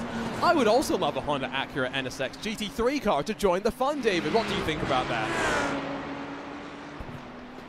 Yeah, no, that'd be interesting. Certainly a car that raced a bit in Europe, a lot of fair chunk of them racing in Japan across the thing, but certainly I think about them in IMSA and in North America, where they've had plenty of opportunity. But the original NSX is a road car. Yep. You down for that? That'd be nice. I'd be down for that. I've seen a few of those on the road around me. I don't know, recently I've just seen them. It's just like, you've got good taste in cars. Whenever you just lock eyes with the driver, you give them that nod that I appreciate your car and I wish I could be in your shoes. Slightly understated cars that you see every now and again, and they don't draw heads except from the people who already know what they are. Okay. V12 Toyota Crown. I'll be honest, I don't know when I don't think I've ever seen one in the US, actually. No, I know. Okay. I've seen like only 2 or 3 in Australia. Wow. And it's like, ooh, that would be very, very nice. There was a website that they used to have for the UK. I'm sure they copied it around the world, where you'd be able to see how many cars of your model and stuff were on the road. And so you could figure out, like, you know, at some point in 50 years' time, there's only going to be one VW, you know, 3rd generation GTI that's still up and kicking in a certain country, right? And so you'd be able to track all of that stuff. I can only imagine what would happen if you had a really cool collector's car, you suddenly had the only one of it available, and then something went wrong with it and you had to try and source a spare part for a car that no one else had, and because no one else had, spare parts were probably pretty hard to come by. Yeah, it's all fun being one of a kind until you realize you're one of a kind. That's what the Indianapolis Museum is all about. You're talking about, you know, the museum here doing restoration jobs and special projects. A lot of what the construction and renovation work that they're doing at the IMS Museum over the next 12 to 18 months is going to be bringing the basement level garage where they used to do a lot of the skunk works kind of projects, not just on Indy machines, but of all sorts. There's Le Mans racers and so many classic cars that they've allegedly worked on at the museum, and they're going to open a lot of that up and bring you and everyone in to see some of that process, and they'll move most of the actual restoration off to a different facility, but they'll keep, of course, part of the operation there just to allow people to see. And yeah, if you've got motorsports museums, automotive museums around the world that you think are worth visiting, throw them into the YouTube chat. We'd always be interested to see them. Dave has now sent me the link, by the way, to the car that he's been eyeing up. David, are you asking me to try and talk you into this right now? Is that what we're doing?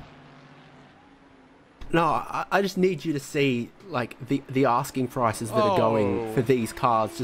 And it, like, what a tasteful, clean, relatively, like, very, very unmodified example.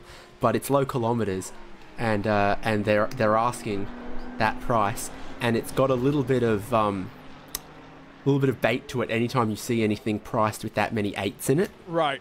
What I'm seeing with that price, by the way, is that I need to make a time machine, go back in time, and just assemble a collection of classic cars, because that seemingly is the best way to wrangle up some money. That is a remarkable markup, although a very clean example of a very, very dream car for many, many people. 2 hours and 30 minutes officially left to go. Still tracking for around 348 laps as the pace continues to start to now pick back up as the temperature will slowly start to fall away. We're down to 46 degrees Celsius. I think we're right around on cue, David, to get down to probably the mid-30s come the end of this race. Yeah, you're looking at that time there, 3:24 p.m., and you're thinking, okay, we're an hour or so away from it starting to potentially drop off a little bit. No, I was about to try to explain sine curves, and then I realized, no, I don't know what the hell I'm talking about. But then you reach the sort of exponential point of how long the shadows get, the angle of the sun relative to the pavement. Suddenly, it does hit a pretty rapid drop-off point. You got to remember that this is a within daylight saving, so it's solar 2:24 p.m. Sine curves on RaceSpot TV. Break your PhDs out. We need to get the science out to explain everything. Now, again, I'll go back to the weather. We are going to probably have to spend a little bit of time, much like the teams, the drivers will, David, when the iRacing rain releases, as commentators, trying to understand how that's going to influence these races, because I feel like in a lot of ways, the rain is not going to allow the cars that are one lap down, for example, to suddenly be brought back into the mix. They will probably still be a lap down, because once the rain comes, there's only a couple of laps window necessarily, probably, realistically, if it's heavy rain, that you're going to see drivers in. Mixed conditions, maybe there's a little bit more leeway, but I think a lot of what we're going to see is that there's only going to be a couple of lap windows where there's undercuts, overcuts that play on out, and those small decisions will have a big bearing on the impacts of races after that. It would be really cool if we did manage to find a way in the future to throw safety cars into the mix as well. I think where it gets really interesting is when the rain sort of stops, but you think it's going to come back, and you're like, do we stay on wets? Do we change to dries and then go back to wets? And that was a little bit of what happened just a week ago here at Mount Panorama as well. And we got a bit of a chuckle. I was watching from sort of around the outside of turn 1, Hell Corner here, and that end of the pit lane is where 888 and some of the others were at. And at one point we put up our umbrellas, and then one of the 888 mechanics pointed at us to one of the other mechanics and made a tyre decision. So they were basing their tyre choices based on spectators' opinions on rain. They were looking at how many umbrellas were up versus how many umbrellas were down on the spectator hill across from their garage, and taking that as at least one data point. Yeah. Yeah. So it leads me to think, if you'd only need about 29 friends in cahoots, and you could do some funny. Look at David Haynes being sneaky, devious. I mean, that is motorsports, I think, though, is at the end of the day. And the best part of it, I will be honest, I like seeing teams push the bounds of regulations. Now, doing it in fair ways, I think that's important. So I'm not saying spirit of the law, I'm saying letter of the law. That needs to be abided by. Spirit of the game is a very critical term for being fair. But finding those niche ways to push the bounds, the novel ways to find speed. I don't know about you, David, but I find it so fascinating to hear stories of, in the old days, the ways that they used to, let's be honest, cheat to go fast. I mean, I caught myself, thinking about my Roman Empire, the 2012 Formula One World Championship season. And, at some point through that season, Pirelli had to petition the FIA for a technical directive to stop teams putting the rear right-hand side tyres on the rear left and swapping the sides on the rear tyres or something. It was like, Is that true? Yeah, there was something about this, I recall, in the 2012 season. As you remember, at the start of the season, we went 10 races before we had a repeat winner, and then I think at the tail end, Sebastian Vettel might have gone on a little bit of a run. But around it, there was something with the construction of the tyres, okay, where the teams were finding performance by swapping the right sides to the left sides, and Pirelli were like, please don't. There was nothing in the, please don't. It was because 2013 was the year that we had the Silverstone race. Was that not 2012? I thought it was 2013. Well, ooh, okay. Now, but there was some tyre shenanigans around that era. Oh, probably. Where yes. There was some technical directives about. Every year there was something. Yeah, because minimum pressures as a thing is scarily recent in F1 as well. Well, and this is a thing, right? A lot of people may not recognize if, you know, a lot of your experience in racing and setting up cars only comes from the sim, but tires, when they are sent to the series, sent to the teams, have a specification, what temperature ranges they're meant to be run in, pressure windows that are acceptable, and when you go beyond those bounds, the manufacturer is effectively telling you the tire is not meant to be run this way. You are taking the risk on by leaving it in this spot and not running it in the way that it was designed, it was built and constructed to go. And so, you know, when you go racing in the real world, you have compounds of tires often to think about. And Daytona in the 24 in the IMSA WeatherTech Sports Car Championship, they have a special low compound of tire that they bring only for that race, because Daytona in January, yes, it's the Sunshine State, but believe me, it does get quite cold there, and so you've got to keep that just as a factor. And if you don't tell the teams that, David, like you say about, you know, left and right tires at the rears, tire pressures, teams are going to find every way they can to make the most out of the performance. Again, it was the 2013 British Grand Prix, which had a total of 6 tire failures, so there was a few things going on in that area. Can you imagine being the poor PR manager in the week after that?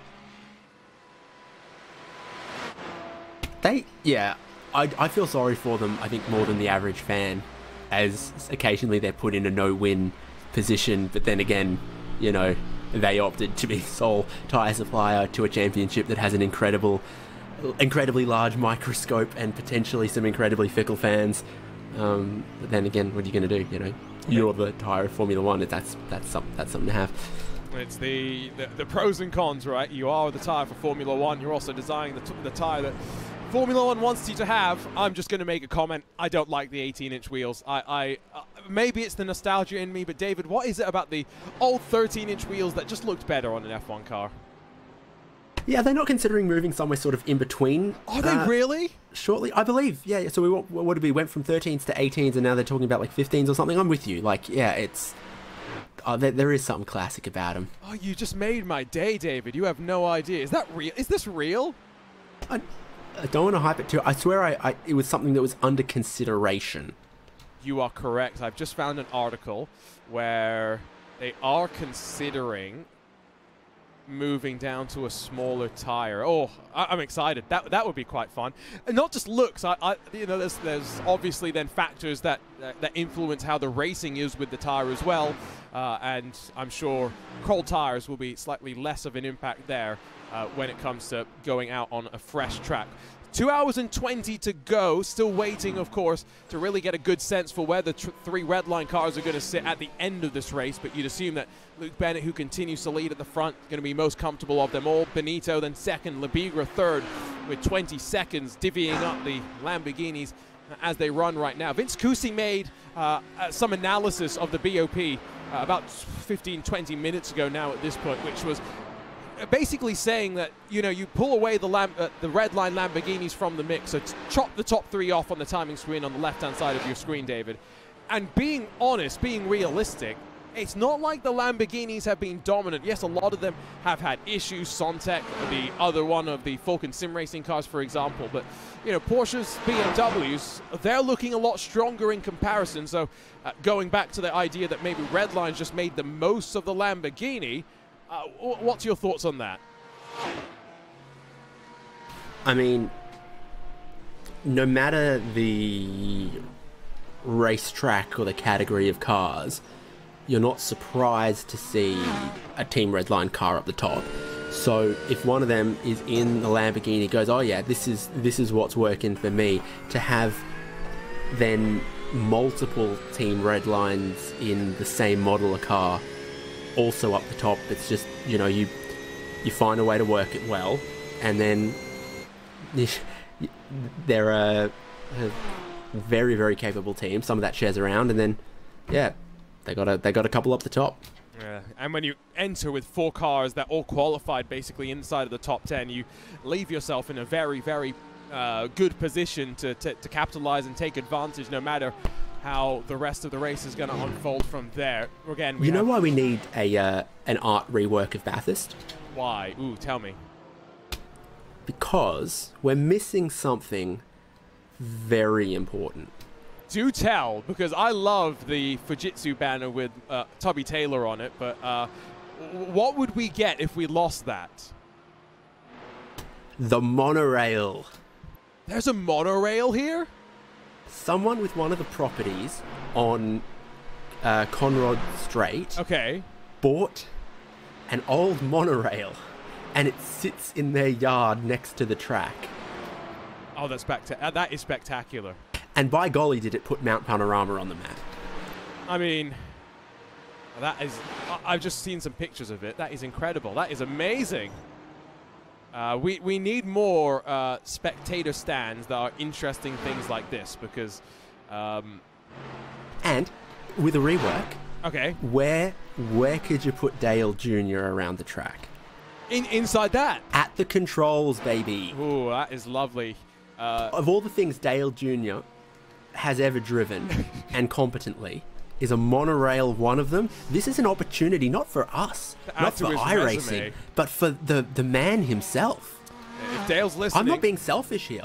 I think I'm doing it for Dale. David Haynes has got you covered, Dale. Don't you worry about that. Now, for those wondering what David is talking about, now, at every single track in iRacing, there's a Dale Jr., there's a Steve Myers hidden around the track. Now, some of these are easier to find than others.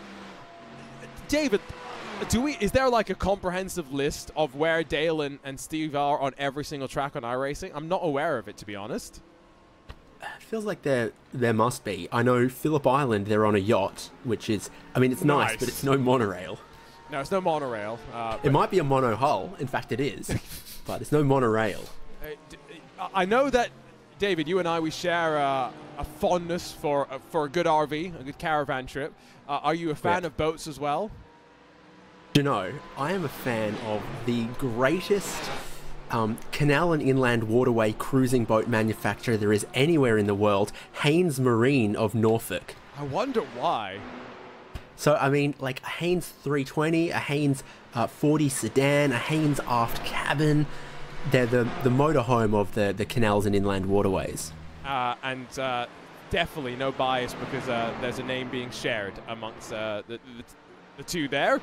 Check in for the fight for 19, Team PGZ. 27 seconds back from the Falcon Sim Racing car that Nicholas Laubish is behind the wheel of. And that's a late look up the inside by the entry pick. PFBR entry, long way around, and surely going to have to give up the ghost as the Team PGZ car. Sam Ward off the throttle and lets Martin Kadicik get on forward. And I've got to say, that move came out of nowhere. It certainly did, and I think in one way, to make a good pass at the cutting, there needs to be an element of surprise, because you very often see the car in front sort of drive it down the middle of the road, but you don't see that. You're not expecting it, and then boom. Took a little bit longer to complete it, but clearly once you're a little wide there, not a whole lot of grip, and then squeeze tight to the inside wall. In the end, a tidy pass when you could have seen that going quite wrong quite quickly. Absolutely, and speaking of going wrong, fortunately for the sole surviving BMW M Team Mouse car, this is the self-admitted Stream Team car, Yuri Kastorp onto the curb, gets a brief moment, hangs onto it, and as calm as you'd like, descends down the hill. That could have been a whole lot worse than that BMW M4 GT3. It's no Jürgen Frank, is it, to be honest, but I think you'd rather that way. You have that just little moment where your heart stops, rather than a full-blown heart attack that SimRC probably had. I can only imagine what was being said in the voice chat when Jürgen went around, and the screaming, the shouting, and then the calmness as it all settled down, and Jürgen I think we can't broadcast that kind of language even if it's in German. No, probably not, but then can you imagine Jürgen just jumping in to say, well, the car's fine, don't worry, guys? Come on, great moment there. Yeah. Let's go ahead, by the way. The great thing about being able to look into the perspective of many of these teams is we get the ability to not just see the drivers when they're behind the wheel, but we can see what's happening when they are not necessarily driving as well. I have dialed up Louis Nazer's webcam as we see him standing quite eagerly probably 14 minutes away, David, from jumping in for the final 2 hours of this race. There we go. Having a beverage, placing the beverage within arm's reach, contemplating, visualizing, setting up, that's for sure. manifesting, perhaps. So he's, I don't see any gloves around. He's got some socks on, so at least he's proper sim racing etiquette there. Either shoes or socks. There's no bare feet allowed in sim racing with load cell pedals. Now, okay, David, this is next level. His seat says Williams Esports on it, I'm pretty sure. Yes, Recaro up top, Williams Esports. I think you can just make out a little bit underneath that. That is a next level detail. How do we get that on our cockpits? RaceBot logos, please. Learn how to stitch. I'll come back to you on that one. You working on any other talents at the moment? Might take me a while. That's all I have to say. Okay. You're not juggling in your spare time now, or? I'm up to juggling with chainsaws. That's where we are now. Ah, cool. We blow it up Okay, a little bit bigger. Yeah, it's definitely Williams Esports written there. Look, seats be damned. Let's get some RaceBot branded like air purifiers and dehumidifiers. I'm up for that too. We have. I got an email actually a couple of days ago as that's traffic that's going to pull to the side. Let Daniel Pastrol through. We'll let Louis Nager go and focus on getting ready for the stints that he's got ahead. We did some RaceBot pins a couple of years ago. I got an email saying, would you like to get some more of them? And I was thinking, RaceBot merch needs to make a return, but we've got to find a better way to do it because me mailing out hundreds of pins isn't logistically viable. If you have ideas for cool merch, maybe it's a punching kangaroo or something drawn with a cute animation or something. Whatever it is, let us know. We'll steal your idea, put it on a shirt, and we'll give you credit for it at the very least. Oh, I've got one. Okay, tell us. It's ode to RaceBot, the signature RaceBot scent. See, now because you are part of the RaceBot team, I have to inform you that we're taking your idea. We're not actually obligated to pay you anything for it. You are obligated to let me smell like the crisp and sharp sim racing scent that is the black and yellow of RaceBot. Subtle notes of pine and cloth. I wonder is there actually a scent for motorsport? Does someone market a scent for motorsport? Used diff oil. Ugh. Right, it would be something like that, wouldn't it? It would be something peculiar. Although there is a distinctive smell to a pit lane that is quite intoxicating in some ways. And going back to the prototypes, we haven't talked about them very recently, but you know, I can only imagine what it's like when they fire away initially on the electric powertrain, and then, you know, midway down pit lane, David, the engine roars into life, everything kicks into gear, and then you've got not just the sound, not just the noise, but the smell as well of the cars leaving the lane. You know, there is a unique smell to warm but not burnt rubber that you don't get on the road. Yeah. If you want to... Sorry, go ahead. Yeah. No, it's just... And that's just one of those, like... You're hanging around the paddock at a race event, you know, you're near the pit straight, whatever, where the tyres come off the car and they have a little bit of a smell coming from them. Whereas on the road, you either don't smell them or someone, you know, without ABS locks them all up and you smell burnt rubber. But, you know, warm race rubber, good smell. So that's what we need to make a clone of, is what it sounds like. If you do enjoy the smell of tires, now in Formula One, Pirelli takes the tires away at the end of the race weekend and actually recycles them by themselves to just take full care of the full cycle. But in various other races and racing series, a lot of the manufacturers will actually give tires away. I remember distinctly at the Indy 8 Hours a couple of years ago, just watching fans rolling Pirelli tires through the grandstands and through the infield as they just watch the closing stages of the race, ready to take these Pirelli tires which have just come off race cars back home to be part of their collections. there are some interesting little memorabilia bits that you can add in the world of motorsports, and I'd be curious to hear what some of our fans have been able to, and what some of our viewers have been able to accumulate in their time. David, anything interesting? Little known fact is that Bibendum actually started off as a race fan, and then he got given too many free tires. Really? Yeah, so that's, and now he just lives like that, big and large, and at racetracks, waving behind winners while they get their photo taken. Do I have any interesting bits? I'll tell you what I did come home with, which was free. I've got a Craft Bamboo Caltex with Techron can cooler that they were giving away. Nice. The free stuff is always the best stuff as well, isn't it? Yes, yes. Do they have a grid walk for Bathurst, by the way? No. No, I guess it is dark. It's too early. Yeah. It'd be a logistical issue. When I was at Daytona, David, I was really surprised to see that on the grid walk that they had there, there's basically stuff on the car for you to take. There's a couple of like cards that you can get signed by the drivers if they happen to be standing there. And so you're actually encouraged to go and touch the race car, which, I'll just be honest, would terrify me as a racing driver, having people come and touch my race car just before one of the biggest races of the year. Yeah, but then maybe if everyone else and then you don't, it's bad luck. So I don't know. Maybe you hope you're going to harness the spirit of the fans or something. Spirit of the fans, spirit of the barbecue, maybe, especially up the top of the mountain. Oh, best souvenir is the guy who picked up the rear wing of that BMW M4 last weekend. Yeah, okay, there you go. That's the type of story that I'm talking about. You were watching at the start of the broadcast, David. You were bringing up that was, what was it, Charles? Charlie Verts? Charlie Verts that did a Tony Hawk like ollie with his BMW through the cutting. Was that the rear wing that he got? Yes, yes. Oh. So they recovered the car and most of the other parts, but somewhere through that crash, the rear wing main plane ended up a long way from the track, like down a hill on someone's private property. And yeah, then the next day, someone found it. Good. Basically, Motorsports MH370.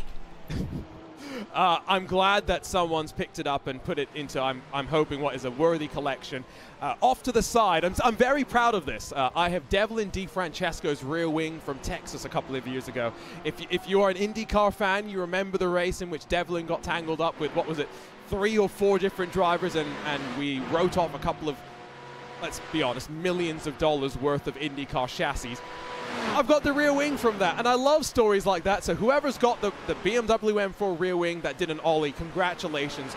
You have a piece of motorsports history, and you should savor and enjoy it. And, you know, I'm not joking about some of the lengths that people will go to get interesting and unique bits of memorabilia like this. One of my favorite things, David, about attending the Indy 500 has been going to the Indy Memorabilia Show that happens the race weekend. It's in a big hotel convention center. They fill it out with memorabilia from all walks and all times of the Indy 500. We're talking programs going back to the early years, race suits, race helmets from recent couple of years, and you know, going back in time as well. They had a Rolex 24 winning trophy. It wasn't a watch, it was a trophy apparently. They've had all sorts of cool things, and just going there, walking through and seeing all the amazing stuff. If you want Bobby Unser's key to the city of Long Beach, well, you can have it for $65. I think that's about what it's worth. I don't know what I'm talking about. What was it? Yes. I was watching some of the Larry Perkins and Perkins Engineering YouTube content. Very interesting deep dive, sort of behind the scenes of a lot of motorsport stuff. They were going through the collection of Larry Perkins race suits. Ooh. And he had a couple of Grand Prix starts before mainly being known for racing touring cars in Australia.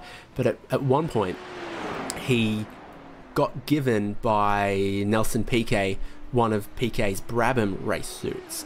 And then Larry Perkins took all of the sponsored badging stuff off, and he raced in that suit for a little while Whereas if he hadn't done that and had kept it, I think the race-worn F1 suit of a 3-time world champion probably would have been worth a little more than just buying your own race suit. Yeah. Oh, that's... Yeah. It's like, we've taken all of it off except for this one Parmalat sticker. You've just got to believe us, this used to be Nelson Piquet's suit that he wore in one of his world championship years. The price that people will pay for some of this memorabilia, by the way, there is a market in and of itself around it as pit stops back underway. Both of the Williams Esports Porsches, the BenQ and the Chil Blast car. You see Chil Blast on the jacks. BenQ sat down and just waiting to go. It is going to be Louis Nager and Daniel Lafuente that are jumping in to run to the end. Engine revs for Nager as he pulls his way back out onto track now. 2 hours and 3 minutes to go as he leaves the lane. David, there will have to be a little bit of fuel saving to get that car to the end without a splash and dash. Yeah, right at the start in the very, very first stint, we were talking about, who makes it to the top of the hour. Quite a few cars were close then. They've probably all been able to save a little more since then, but you're looking at, okay, 2 and some sizable change to go in this race. Yeah, it is going to be 2 stints of saving, whereas some of those other cars you're going, okay, well, there's 1 or 2 stints in this race. They're going to have to extend.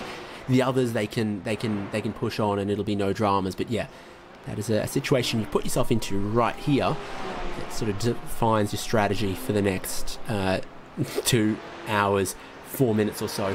The last piece of trivia and memorabilia that I think I'll bring up here is the most Melbourne thing I think I've ever seen.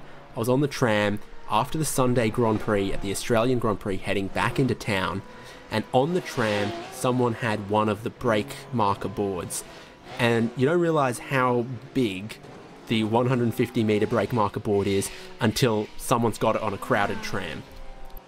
I guess it's got to be big because you approach it at pretty quick speeds, and so you want to be able to see it as far away as possible. But correct me if I'm wrong, David, they aren't letting people onto the track this year at the end of the Australian Grand Prix. I saw a bit of hubbub about that on social media.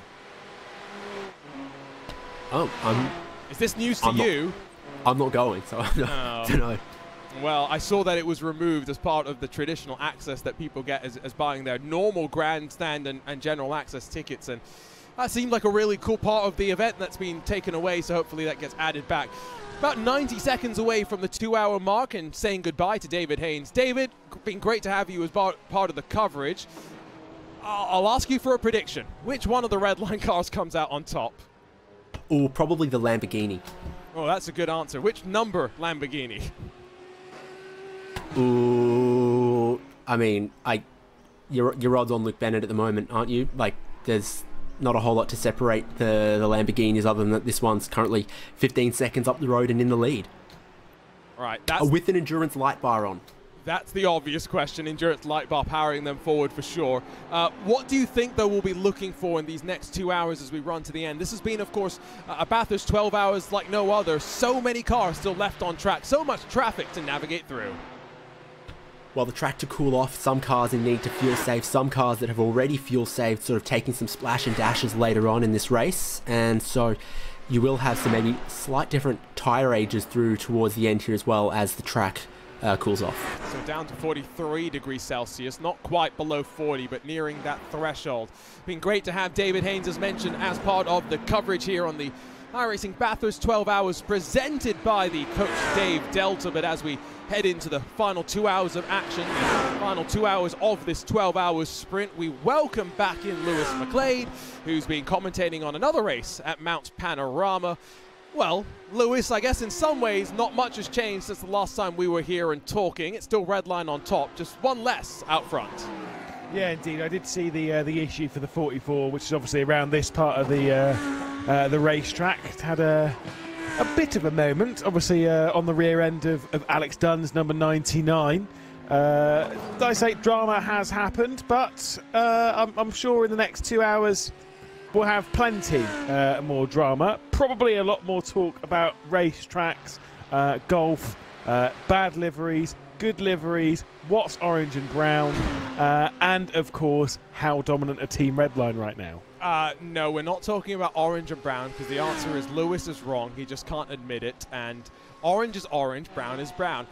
Team Redline dominance, though, I'm just reminded about end of, what was it, 2021, Lewis? We recorded a brief segment for VCO Send It, Arjuna versus Lewis, where we just debated. We talked about a topic, and for episode 1, we thought, let's talk about the best team in sim racing. Now, in a conversation like this, fundamentally, you need two sides to the argument. So you grabbed Redline, I grabbed Coanda.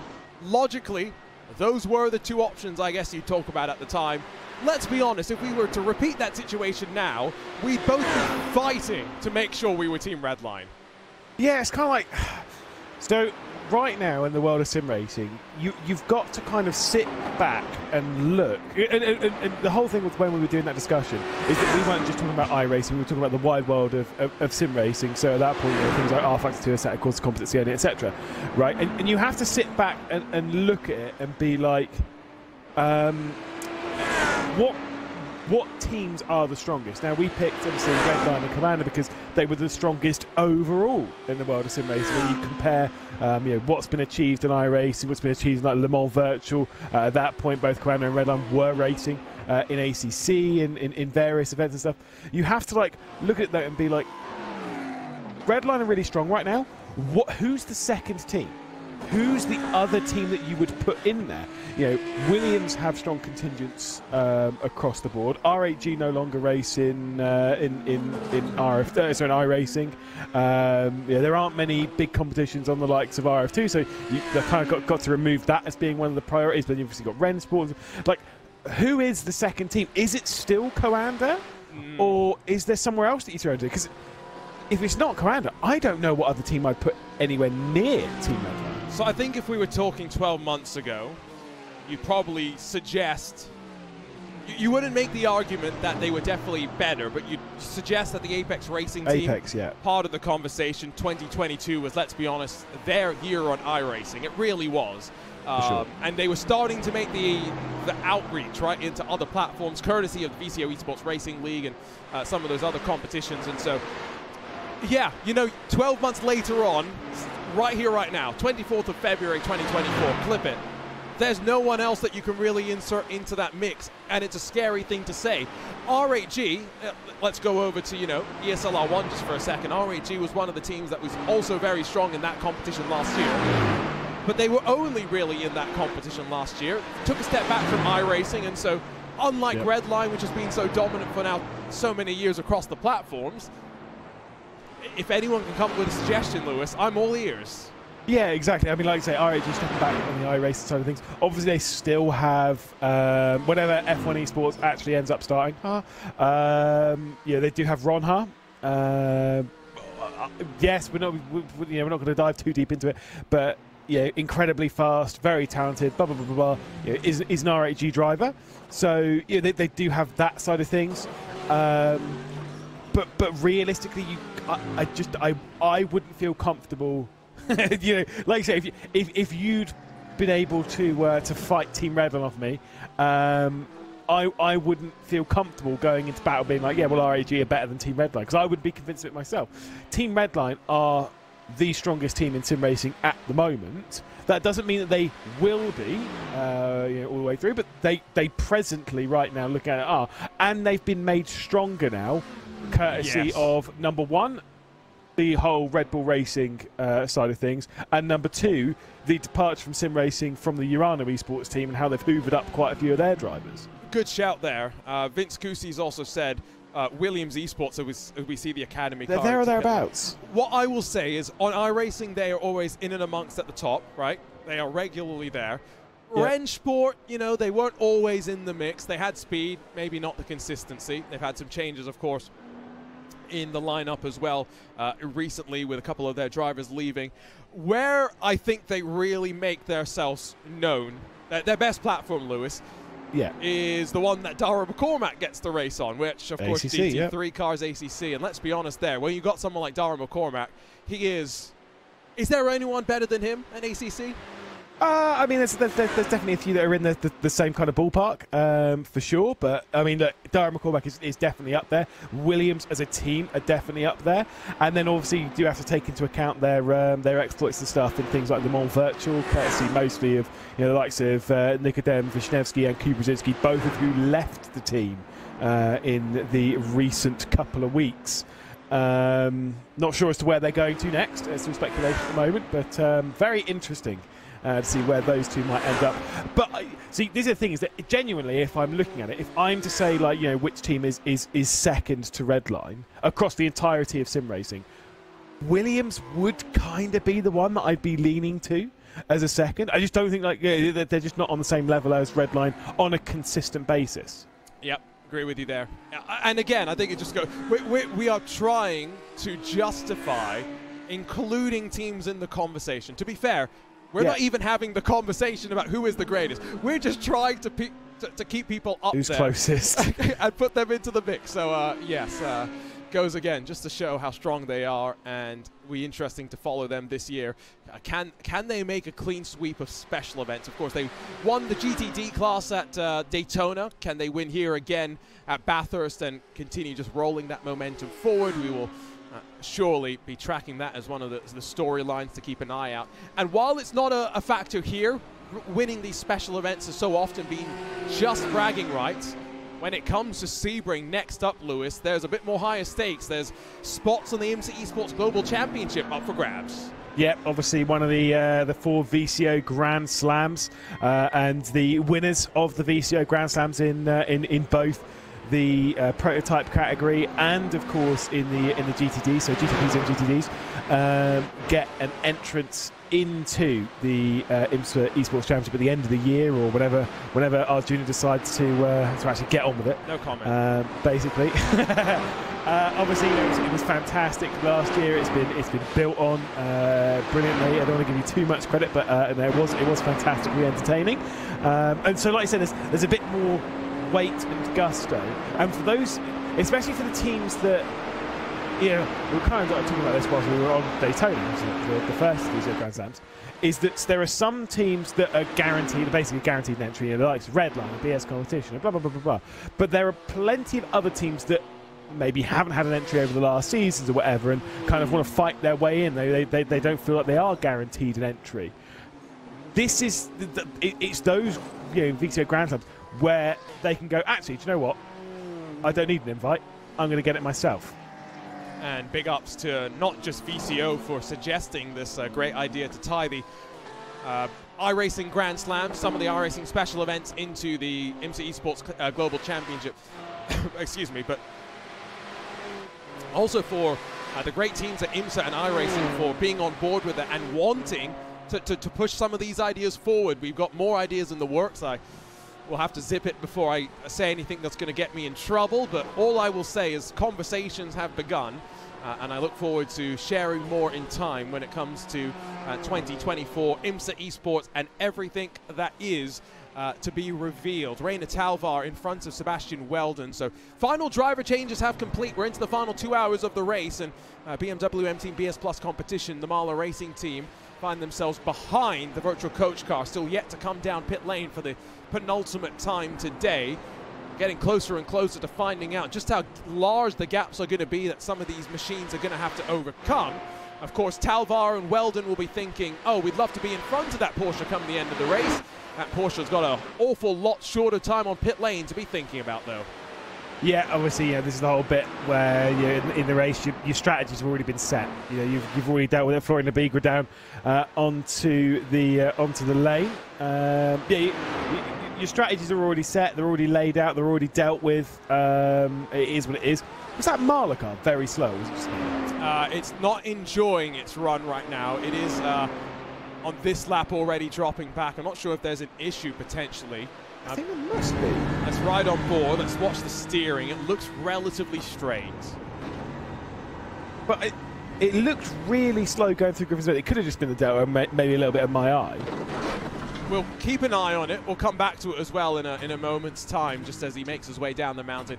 If you're just joining us and you're wondering, at one point there used to be 4 Redline machines up front, and now there's only 3. Well, it's probably not a bad idea to turn the clock back and show you the replay as pit stop cycle Sam Coiter into the box for Redline, just checked up behind some other cars, and realistically that's the danger of the mountain. When you're in traffic, Lewis, there's really not much time to react and to plan out the moves you want to make.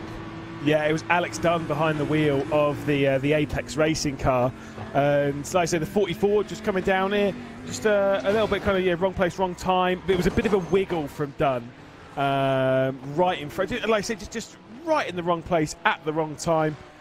Just a little bit into the rear end, and then was basically stationary there for a little while before being able to flick spin the car back around and set it on its way. As we'll see the virtual coach by Gridden go in the pit lane there. There is the Porsche. Last time by for Sebastian Weldon, 2:05, 6:16. So I think that does sort of lean towards a bit of a slow lap. Was 1.6 seconds slower than his teammate Reina Talvar in the sister BMW M team car that's just up the road. So not sure where the mistake was, but can be so easy just to get on the power a little bit too late to be on the brakes and get a bit of understeer. And Sebastian Weldon just making a small error that's cost him a whole bunch of time. Luke Bennett from the race lead going to be in and hands the car over to Chris Lullum. Silly Lully gets the responsibility of trying to win this race, and look at the slight damage on the left-hand side. I know that most of the cars around here will have some form of damage on the odd wall scrape. As much as we were talking about like 0Xs and stuff and getting through the race with no incident points, the idea of getting through the race without a wall scrape around here is really unlikely. Also, you've broke Vince Kusi's heart, so well done. Oh, I'm sorry, Vince. We were just letting people who are joining us for the first time know what happened to the 44. Vince Kusi was cheering them on out of pit lane. Nico Rugelar directly alongside with the WSR Esports butt kicker entry. That is a couple of laps down and lets it run its course on through. Now we'll get a sense for the gap as Chris Lullum out of the lane. Where does he stack up in comparison to Gianni Vecchio? Gianni's out of turn 1. Margin between first and second, 20 full seconds, and notes that Vecchio and Coiter are right on top of one another. Yeah, exactly. The battle for that final step of the podium between the two Redline cars. I would take a wild guess that they are perfectly okay to go on the attack. Yeah, they're like, generally speaking, Redline don't like to get too involved with telling their drivers whether they can or cannot race. And I think I would suspect on this occasion that there won't be. But it is the whole use your common sense, lads. No big send over the top of the mountain, no move around the outside of skyline. Just make it clean, make it simple.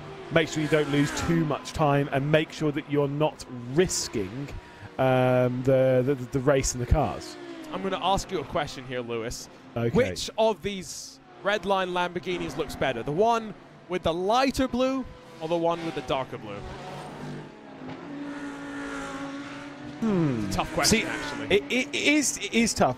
So I think the one with the darker blue, so the one that's actually as it should be, I think does look better. Although I will say that I think most of that is because of spec map, right? The shades and stuff like that. I will say though, when Redline had a little bit more of the blue on it, so it wasn't basically just like this really dark, like what you can see in the background. It was a bit more like the blue of what we could see. I actually think it did look better there, like if it was that kind of dark blue but with the metallic, if you get what I mean. I am picking up what you're putting down, and I agree with you. I feel like today's experiment of no spec map, let's call it that. No spec map was an experiment, has proven that maybe the slight addition of a bit more blue works really, really nicely. Car looks good no matter what. The only thing that if they really wanted to change different colors, please. Let's have Team Redline red, let's have Team Redline blue, let's have Team Redline purple back, please. Yeah. Oh, it's not on brand. I don't care. I don't care if it's not on brand. I'm a dumb commentator. I need your help, please. Yes. You had 4 Lamborghinis in this, and they're all the same. For goodness sake. Apart from one of them, but that's your fault. Let's spice them up. Let's zazz them up a little bit. I remember jumping on and seeing Redline ice blue and Redline green and Redline purple. It's exciting. They just looked good. They looked different. You could then side with your friends. It's why I still maintain, at the moment, I think that the team that does the different liveries, generally speaking, the best, is Williams. Oh, yeah, agreed. I don't think there's any question about it either. It looks... I know a lot of people will be like, oh, yeah, but what about like BS competition, with the BS Turner car and the BS competition and the Marla car? The thing is sometimes from a distance that they don't... Some of the Marla car doesn't really feel like a BS competition car, right? I mixed up the BS Turner and BS competition cars today, trying to see which one of them was leaving pit lane. Exactly. Whereas with the Williams cars, you can tell it's a Williams car, and there is no doubt as to which one you're looking at. And we get to have a conversation as to what colour it actually is. It was We're orange. not talking about that. It was orange. What colour's the front of this car? The Academy. Oh, now. Is it green or is it yellow? It's that is actually genuinely what I was hesitant to say, because it's not Grello, but it's in that in between where I'm going to say yellow. Yeah, I'd lean. It's kind of, it's very day glow yellow, isn't it? It's a bit more yellow than green for me. Yeah, but this is one of those ones that's genuinely in the middle. Orange was orange, though. We'll leave it at orangey brown. No, it was orange. It was orange. It was bronze. It was orange. It was copper. I like how we are more than a month removed. Still talking about it. Yeah, this goes back to the fact that we're playing our characters. Anyway, we won't talk about the fake drama that we stir up on broadcast. David Haynes, by the way, I'm not sure if you heard, Lewis, he gave us his top 5 tracks. Really interesting as well. What did he say? Bathurst, number 1. Cool. Nordschleife, number 2. Cool. Macau, number 3. Fair. Disagree, but fair. And then I forget what the other 2 were, but one was Le Mans, and there was another one which was regular. Disagree. Normal. And so basically, we had a nice, fun conversation about Macau. And do you know the commentary clip of How Do You Do? No. No, you don't remember when Lawrence Vantil won the race upside down? Oh, well, yeah, no, okay, yeah, no, I do remember that. I didn't remember what commentary clip was. No, and it's just fantastic. They're battling, and the commentators, I'm assuming he was going to say, how do you do this? I mean, it's fantastic. There's something along those lines. And suddenly there's a car upside down, and he goes, how do you? And he's going to say the next line in the sentence, and pitch goes up a couple of octaves, and if you ask Tiff Nadell, he probably shouted a bit too much. In terms of the commentary. Can't remember who was on commentary. It was Jake Sanson, who did a perfectly good job. And was it Sanson? Oh, really? Anyone that has done long enough broadcasts will know your voice is going to crack. It's not a question of if, but when. Yeah, and your brain's going to fade at some point. Oh, absolutely. As I found many a time.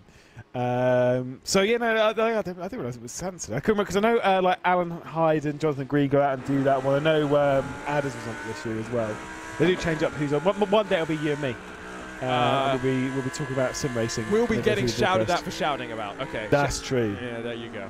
And they've all crashed again. I mean, it's just hilarious, because I remember trying to build my show reel at the end of last year, and I was looking through clips of Gamers 8, really fun, where we had so much fighting, and there was a specific race that I had in mind. Fantastic finish. Lewis, you remember we were talking earlier about transponders? No. Yeah. No, but the race that I'm now referring to, don't you? Yeah. Yeah. So it was that race, yeah. okay, and I loved that race. It was fantastic all the way to the end. But the problem was Moritz Lohner made an audacious move around the outside of Ascari on the final lap that changed who the 12 drivers that were going to be that were going to fight the next day for all the prize money. And so my voice absolutely cracks and goes in the moment. And so I just about managed to sneak that clip in. But then 10 seconds later, my voice is still totally ruined, and I can't include the clip of me calling it to the finish. So, voices, things happen. Yeah, it's rough. But let's be honest, making a show reel is painful. It's painful. Any time, if you ever think that commentators are really egotistical, which most of us are, it's fine. But ask if they enjoy making their show reel or not. If they say yes, then yes, they are. Then yes, they absolutely are egotistical. If they say no, I hate it, it is my least favourite thing to do on planet Earth, then, I mean, they're still pretty egotistical, but at least they've got some sort of humility. I absolutely love... No, I can't stand it. I think it's terrible. It is the worst thing to do. I hate it so much that I didn't do one in 2023, and I just like. I've not done one yet. Yeah, no. I need to do my one for this year, but I'm just like I cannot do it. And now you're already almost in March, right? And it's like, Yeah. oh well, I might as well leave it because I've already got last year's one. Exactly. I've already got. I'm already picking up work for this year. It's fine. It's fine. That's exactly what happened. By the way, if you want to get a sense for what it sometimes can be like commentating on races, go to YouTube, Twitch, whatever you're watching on. Go to the settings and turn it down to legitimately the lowest. Try looking at that and calling the race for 10 minutes. Yep. Because I promise you, I've got screenshots that will prove that I've commentated from feeds that are worse than what the lowest quality you can get on a streaming services. So sometimes when you say that the commentators are complaining too much about liveries, one, you're right. Two, deal with it. We want to try and be good at our jobs, please. Honestly, obviously I did a broadcast between my two stints here, and on there at one point the feeds genuinely went to what I would classify as below 144, and you're just looking at it being like, I could be looking at a beautiful still of mashed potato right now, and I couldn't tell you. That's where you turn to live timing, and you're effectively commentating on gaps and timing sheets whilst also hoping for the best. It's interesting. Thankfully, that doesn't happen so much these days. It's a little bit rarer, especially when you're dealing with me as your producer, right? The best producer you've ever worked with. Well, I think you're doing Hugo a little bit of a disservice there. But that's fine. No comment. Look, he's your boss as well. It's fine. That he is. We love you, Hugo. #, don't fire me, please. Look, it goes Hugo. It goes Philip Stan, who I have done a broadcast. I'm below Philip. Where yeah. Well, I know who pays the bills. Tough crowd, man. Then it's Mike Yao. Then Cameron Roger, because like you said, you know who pays the bills. Yeah, and then you. How do I actually chuck Emil in there somewhere? Oh wow! Right click, ban client. Now we don't have to deal with Lewis anymore for the rest of the day. No, trust me, broadcast production. Easier than a lot of people will tell you it is. Harder than a lot of people will tell you that it is as well. Yeah. It is legitimately both easier and harder at the same time. But it's also a lot of fun. Vince Cusi says we're not doing a lot of talking about the race. It's genuinely in that state where, even going back to this fight that we've been watching for a little bit now, Drago in front of the Williams Esports Academy, virtual coach .gg by GNG, more G's than Snoop Dogg's got in his name, of course, in that team name. What's really going on at this point? They're just trying to stay out of trouble and let themselves be in a position at the end of this race, Lewis, to actually try and finish. Yeah, exactly. It's all about, again, keeping it out of the barriers, keeping the gaps close, hoping for some mistakes from others, and, running your strategy. I'm pretty sure there might be some moves coming onto that final stint, or maybe even like later on in this one, obviously on the penultimate stint of the race. But right now, what does that even say? Join our something. Lewis, I think they recognize that unfortunately the Apex Racing team didn't want you, and I think that Grid and Go, virtualcoach.gg. Oh, is it join our team? I think they want you, Lewis. Look, you need to reveal the last word, but is it definitely join our team? Oh no, it's join our Discard. Exactly. No one is going to put join our team. To be fair, right? Okay, let's just thank you. Let's just talk though about like teams and stuff.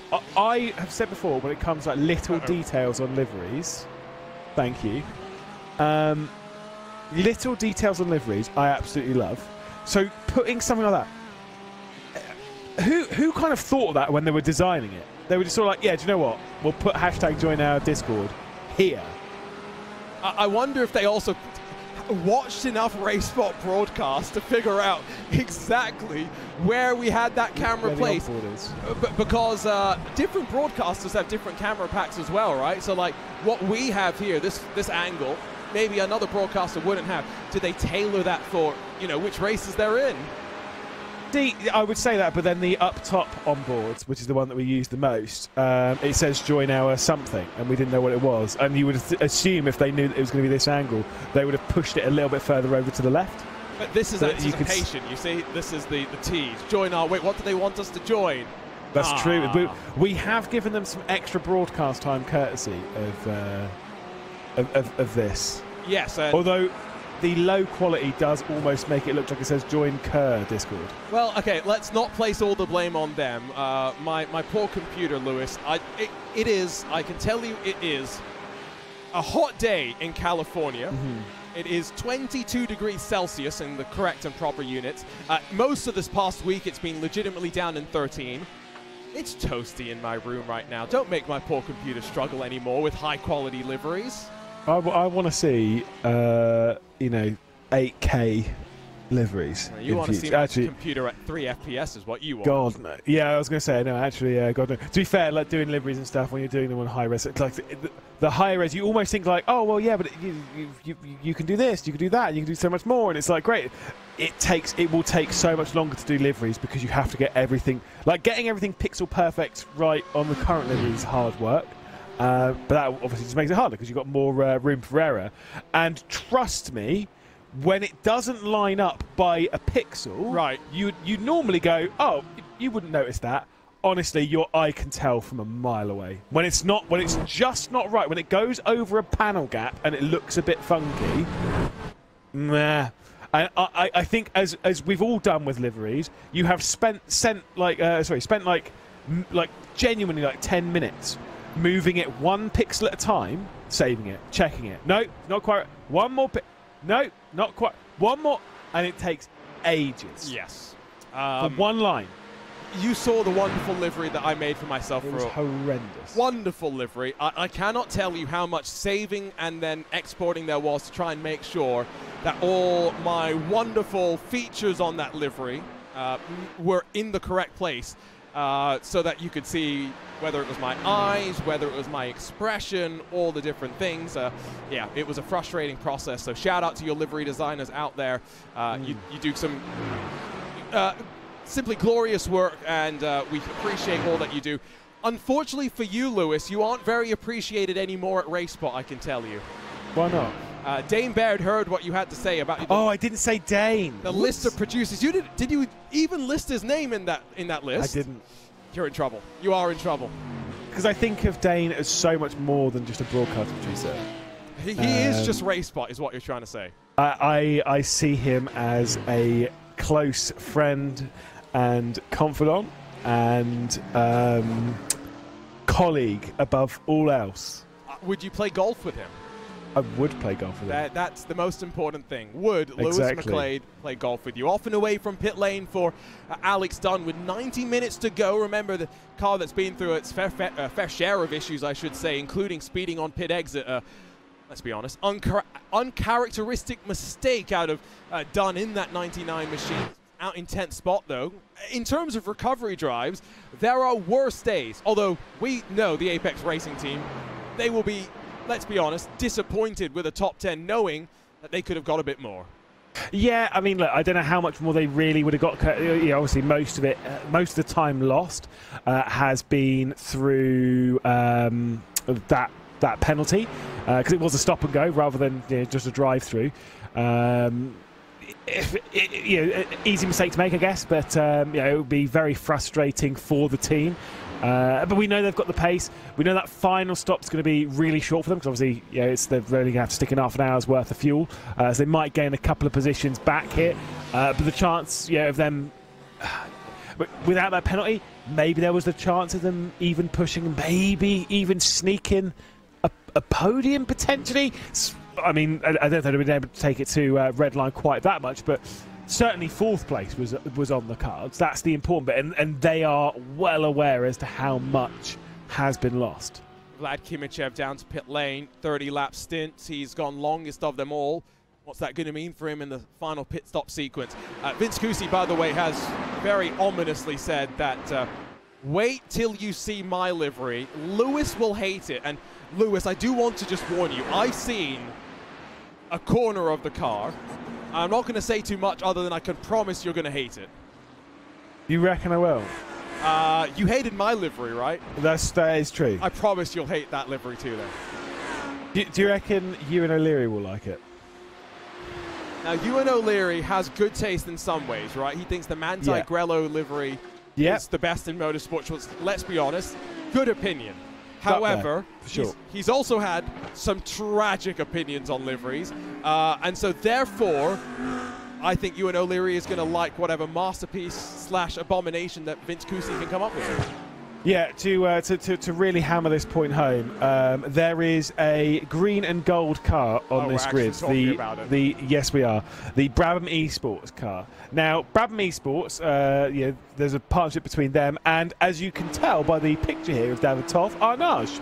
Now, take the green and gold and the white that we have on here, and imagine half the livery, top to bottom, not side to side, top to bottom.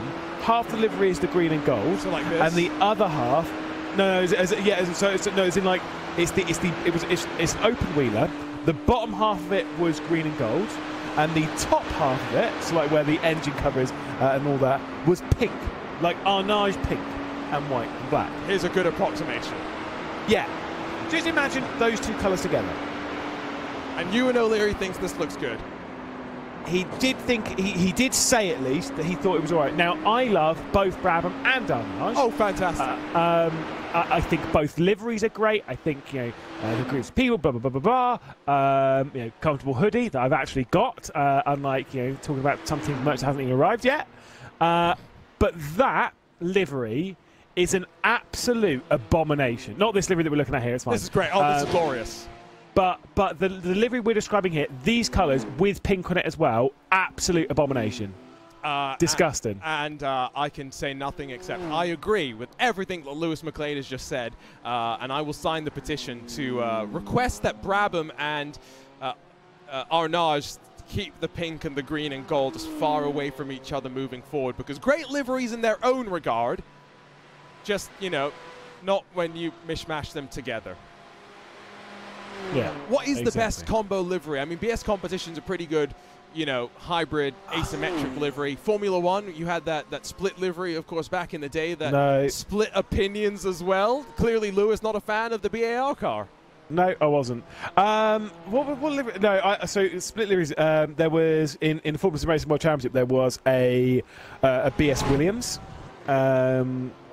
which actually, in my opinion, is pretty good. I did quite like that one. Okay. We haven't had many in iRacing. We don't get many like joint liveries. No, we haven't. That's a good point. Still watching, by the way. Fight for 13th. Not much happening for Jakub Maciejewski and Nicholas Rubelar and Beckham Jasir, as we're probably 25 minutes away from final pit stops getting underway. Ooh. I mean, even BS Competition, let's be honest, king of the split liveries on road course racing, one of the few teams that's been doing it regularly now for 4+ years. In their e-NASCAR journey, they've gone to a bit more traditional of a livery for one of their cars, that being the Mahler Racing Team car, and then the second entry does have a bit more of the split flavor going on with the sunset branding. So there are just some good liveries in sim racing, aren't there? That's realistically all we should really recognize. Yeah, because you've got the freedom to kind of do as you please. The only problem that you get sometimes is when you look slightly closer, dependent on what the file format is. Sometimes you get some really hideous compression. Cough, cough. What we're looking at. I don't know if you've looked, like, obviously you will probably know as well, like the pain of like having like a really tiny bit of detail done really, really well, and then you save it as the .tga, which is what we use here in iRacing, and then taking a look at it in game and being like, oh my god, what's happened? Why? It's not so bad anymore, but it used to be really bad, especially when you didn't have like much room to work with the livery. But either way, We'll move on from that. I'm not a livery designer, so I have absolutely no idea what you're talking about. It's tough, man. It's just tough. I've done some liveries. That's not to say, of course, the masterpiece that I did a week ago, best livery in the world of sim racing. I think I might win another VCO Simi Award for that livery. No, you will not. No, you don't think so? No. If anyone votes for Arjuna for that to be livery of the year, I will genuinely... No, I don't want to say it, actually, because I think that I was going to say I'll genuinely quit commentary, but I'm now out of fear of that actually winning. So no, I won't say it, but I'll just be bitterly disappointed. I mean, to be fair, a lot of people might actually do that just so that you don't have a chance to win a third Simi Award for best commentary. So this is. We both need to be removed from it, mate. Honestly, we can't be up again. it's not an unfair idea for this year. No, sorry, you can't be up for it again because you won it last year. So no, that's not fair. You were up for it last year. At the end of the day, you've been nominated once more than me, but only because I started commentary later than you. So if we want to be fair, what we should really do is you're not allowed this year. No. And moving forward, I'm not allowed from next year moving forward. We're banned permanently. Absolutely not. No, we're not allowing that. No, we're just banned. We're just both banned. Okay. End of the day, it's not like the quality of the commentary would change if you got AI to come in and replace us. Might actually be more interesting given some of the crazy... Did you see some of the craziness that happened with ChatGPT this week, Lewis? No. Oh, let's... it would be like... We asked ChatGPT to tell us a story, right? And tell us a story about racing. And a week ago was telling us a beautiful story about two Lamborghinis carving their way up and down the mountain. Relentless pursuit of the race leader. No mistakes being made. Oh, what a beautiful sight. And this week, it started talking about a figure-8 race where all the cars are just piling on top of one another. And the new damage model on iRacing was getting a real workout. Excellent. That's... ChatGPT for you. Yeah, for sure. For sure. That's... Look, as long as I don't come after my job anytime soon, that's the important bit. Right? I mean, we're definitely not safe, not with the quality of commentary that we provide. Well, I think the thing is, the important bit is I think AI commentary would at least, at a bare minimum, be on topic. Okay, but we aren't. You say that, but when we are 304 laps into this race, we are speaking of 10 hours and 30 minutes being in the books, 10 hours and 30 minutes of talking on topic about the race. It would be a bit boring, wouldn't it? It would be, yeah, because then you'd miss out on the discussion of what's the greatest racetrack on planet Earth and then what's the worst racetrack on planet Earth. Which I couldn't think of it. I was really thinking really hard. I can't think of it. That is a callback, and yes, we never finished up this conversation because our stint in the broadcast booth came to an end. So as we focus on red line, second and third closing, of course, let's not forget Drago, Virtual Coach, Williams Esports, 13th, 14th, and 15th, keeping each other honest as well. Let's talk worst track in the world. Now, again, much like best track in the world, this is subjective. Everyone's going to have their own opinion on what makes a track good, fun, and vice versa, what makes a track bad and boring. Lewis, come on. What are your thoughts? Talk to us. So I was thinking about this. To give it a good thing, there are some circuits which I genuinely cannot stand. Brands Indy, great example. Love Brands GP. I think Brands GP is fantastic. Cannot stand Brands Indy. I absolutely despise it. Every single time I have to race it, it is with an absolute groan. Thankfully, it doesn't exist anymore. Rockingham. Okay. Cannot stand that either. Trying to think of like other ones. Indy Road Course really is up there. Oschersleben was another one that I added to the list. What's the famous line on commentary? No, we can't say that. I don't know. We Can we say that on here? No, we can't. It needs to be taken into a dark room. Dot. End. Move on. Yeah, that's certainly up there. I'm trying to think of like other ones that I really, because generally speaking, it's from my own personal experience of racing around a given circuit. There used to be I used to have Bochnia Ring up there, which is a circuit probably no one's really ever heard of. But then I raced not long ago and I actually quite enjoyed it. So Bochnia Ring's kind of removed from that list. Okay. I've got to say one of the worst racetracks ever made though is the Caesars Palace Grand Prix. Oh, you're talking the old Vegas. Yeah. Okay. That is, whoever thought that was a good idea, wrong. I'll be honest, I had completely forgotten about this conversation in the time since we dropped this off, mainly because Lewis had talked about VR golf. So what did I do in my 4 hours away? You've had a bit of VR golf. You've caught the bug, have you? Not only have I played VR golf, but Lewis has managed to get me to shell out $60 for a VR golf controller. Oh, that's right. We are golfing tomorrow. Lewis on one side of the pond, me on the other side of the pond. Technology, it's glorious. What course though, mate? We'll have to find out tomorrow because you have access to all the courses. I do not. Yet. because I haven't shelled out the extra money. Yeah, I was going to say, like, okay, so that'll be sorted tomorrow then. It's like the iRacing model. Like, once you're in, it's hard to get out. It's pretty good though. It's very addictive, and I'm saying that in admiration for, I'll be honest, thinking back to 2012, 2013, when I first jumped onto iRacing, did my first few races. 11 years later, how the service has continued to evolve. Let's not talk about the ways that, of course, it's helped many people, especially in the last few years with COVID and whatnot, find communities, find friends, find people that they want to be around, that they've then gone and met in person. And so, yeah, it's an exciting time for sim racing moving forward with the rain to be close as well.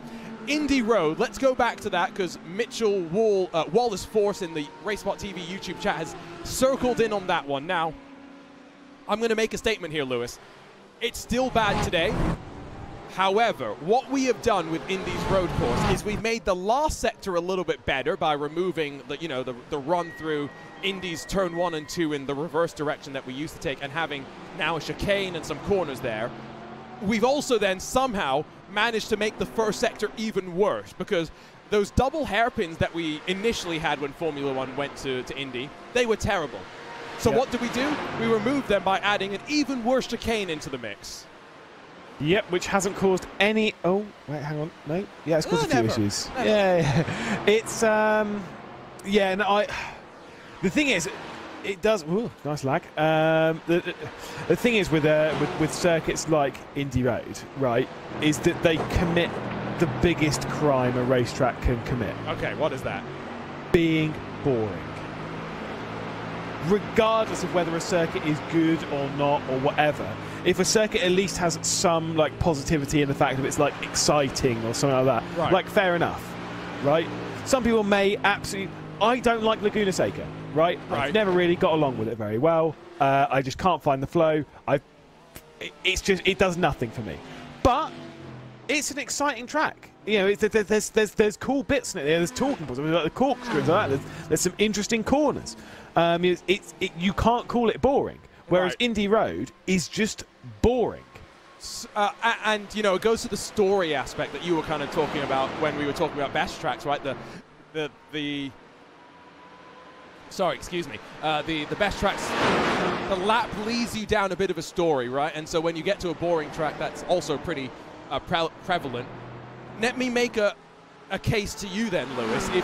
If most, I think we're in agreement, most Rovals are bad, but if you want a track that's then not boring, does that not implicitly mean that the Charlotte Roval is a good racetrack? Okay, so I will say the current Charlotte Roval is pretty bad. Right. But it's exciting. Has anyone raced the old Charlotte Roval? Yes. Oh, I actually have. I know you have. I have, but those of you in chat, if you have, let me know, because speaking of crimes, that is up there. It is terrible. Yes. It is honestly that. When I first started on iRacing, because that was the one that was being raced like quite a bit, when you got out of the MX-5s, you get in the slow stis. Woohoo! And that was the circuit to race around. I promise you, that is a thing that it will take years off your life. Good move, though. That's a big move for fourth as Louis Nager slips his way on forward, gets past the Simu5 Porsche with Gabby Montoro behind the wheel, and look at him. He is definitely leant back in his seat, but looking calm, looking relaxed, 75 minutes to go.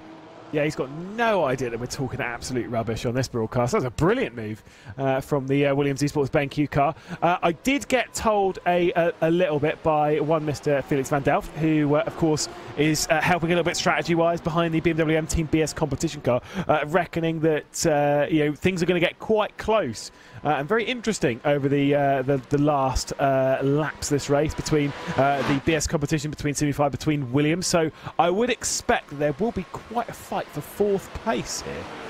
I like the sound of that. Should be fun, should be intriguing. Left side of the screen, we're now going to expand it to the top 15. We're down to 15 left on the lead lap. We'll keep them in focus. You can track the battles that we still have raging around on track, and especially important given that the battle for 13th likely to be lap traffic sooner rather than later.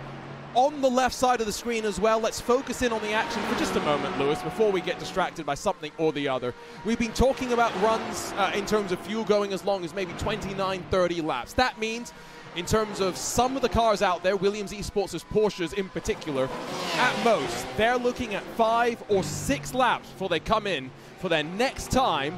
And looking at the clock, I don't feel confident in saying that's enough for them to get to the end. It's tight. It's really tight. That's the problem. Like, you know, looking at this, you know, scenario, when, yeah, it's just pushing it a little too close to it.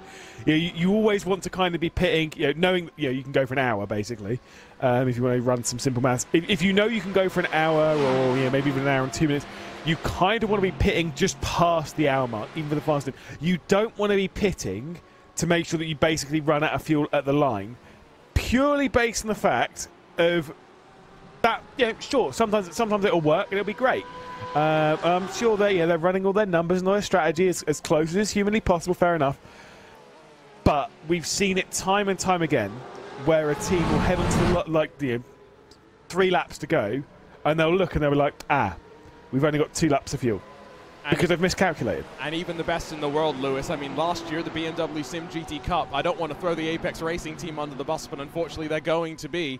What was it, at least 2 different races where they ran out of fuel on the final lap? Yeah, something like that. I say, it is easier said than done. It's why, you know, you've got to play the ever so slightly safer game where possible. If you can get that extra 1 or 2 laps, I promise you, especially with now, that extra 1 or 2 laps, you're not going to lose that much time in doing so, but you are going to gain the safety and security knowing you're within the strategy window. You might lose a little bit more time now. Are they running slightly slower towards the end of the stint now? Because obviously I know they were getting fast towards the end of the stint earlier on in the race, but the temperatures have gone up. That's a good question. How about I try and break out lap time charts? There you go. It's not. The problem is, because there's so many laps that are being run, we haven't actually got all of the laps up to where they are right now. It's only up to lap 302. They're on lap 309, but can kind of see at the end of the previous stint that Lewis down into the low 4s, and I think we're probably hovering around there as well now. Yeah, exactly. So basically what we're saying from that is it's a-okay. Just keep going as long as you possibly can. There's no need to try and pit that little bit earlier to try and maybe, I don't know, get on the fresher tyres. Just don't worry about that. Just keep going as long as possible. Again, these are all things that these drivers and teams are well aware of. They've got strategists that are all watching over it. It's not even like it is down in split 17 where your race strategist is your mate who's just got out of the car, even though it does happen at this level. But generally speaking, most of these teams do have a strategist of some description. And GT3 cars, now, I feel like I should know this, but on the pit wall, you can actually see the exact fuel level of the car, right? There's telemetry that's beamed back.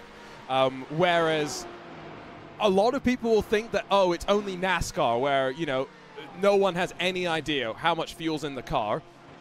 IndyCar, Lewis, did you know no one's actually 100% sure how much fuel is in the tank at any time?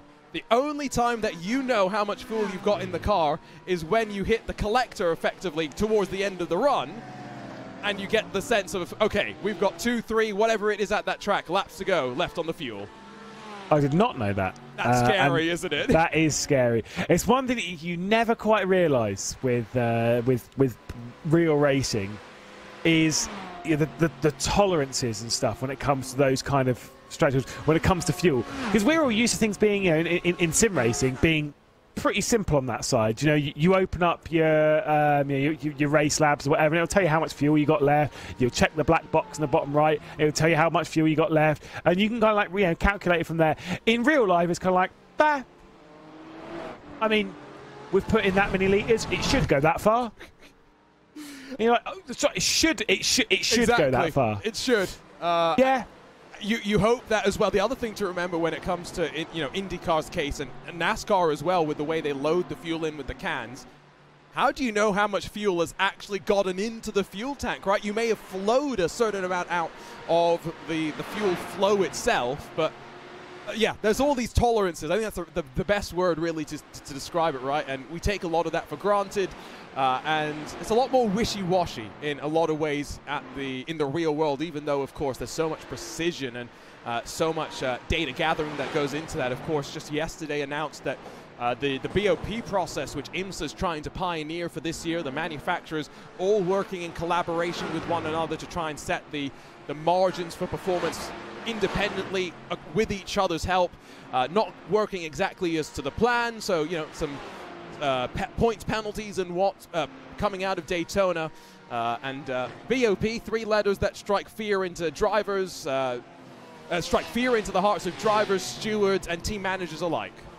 Yeah, no, I had a discussion the other day with someone who I say I had to bite my lip was saying something. It's an understatement, yeah.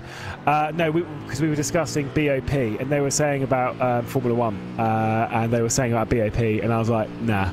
Someone was saying we need BOP in Formula One. Yeah, and I was like, nah.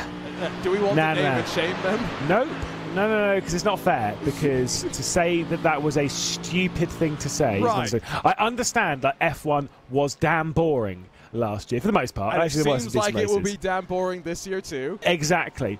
And whilst that is painful to watch as a fan of the sport, and it kind of sucks, BOP ain't no... Because BOP is one of those things that you can apply, but you cannot get rid of. Once it's there, yes. It's there. It's tough. And as someone that's, you know, we built a custom BOP process for IMSA Esports last year, bringing in the feedback from the teams and drivers to build the process and then to tweak it along the way as well.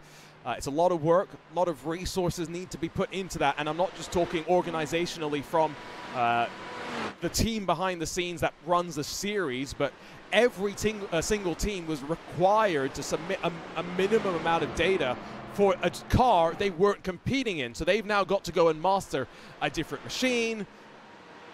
Just time.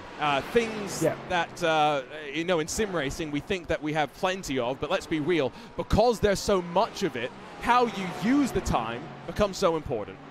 Yeah, I mean, look, I understand where a lot of drivers and teams will complain about it, because yeah, sometimes it can be really frustrating that you're putting in so much work in someone else's car, basically, to see, like, you know, what the pace is, blah, blah, blah, blah, because you improve as fastest.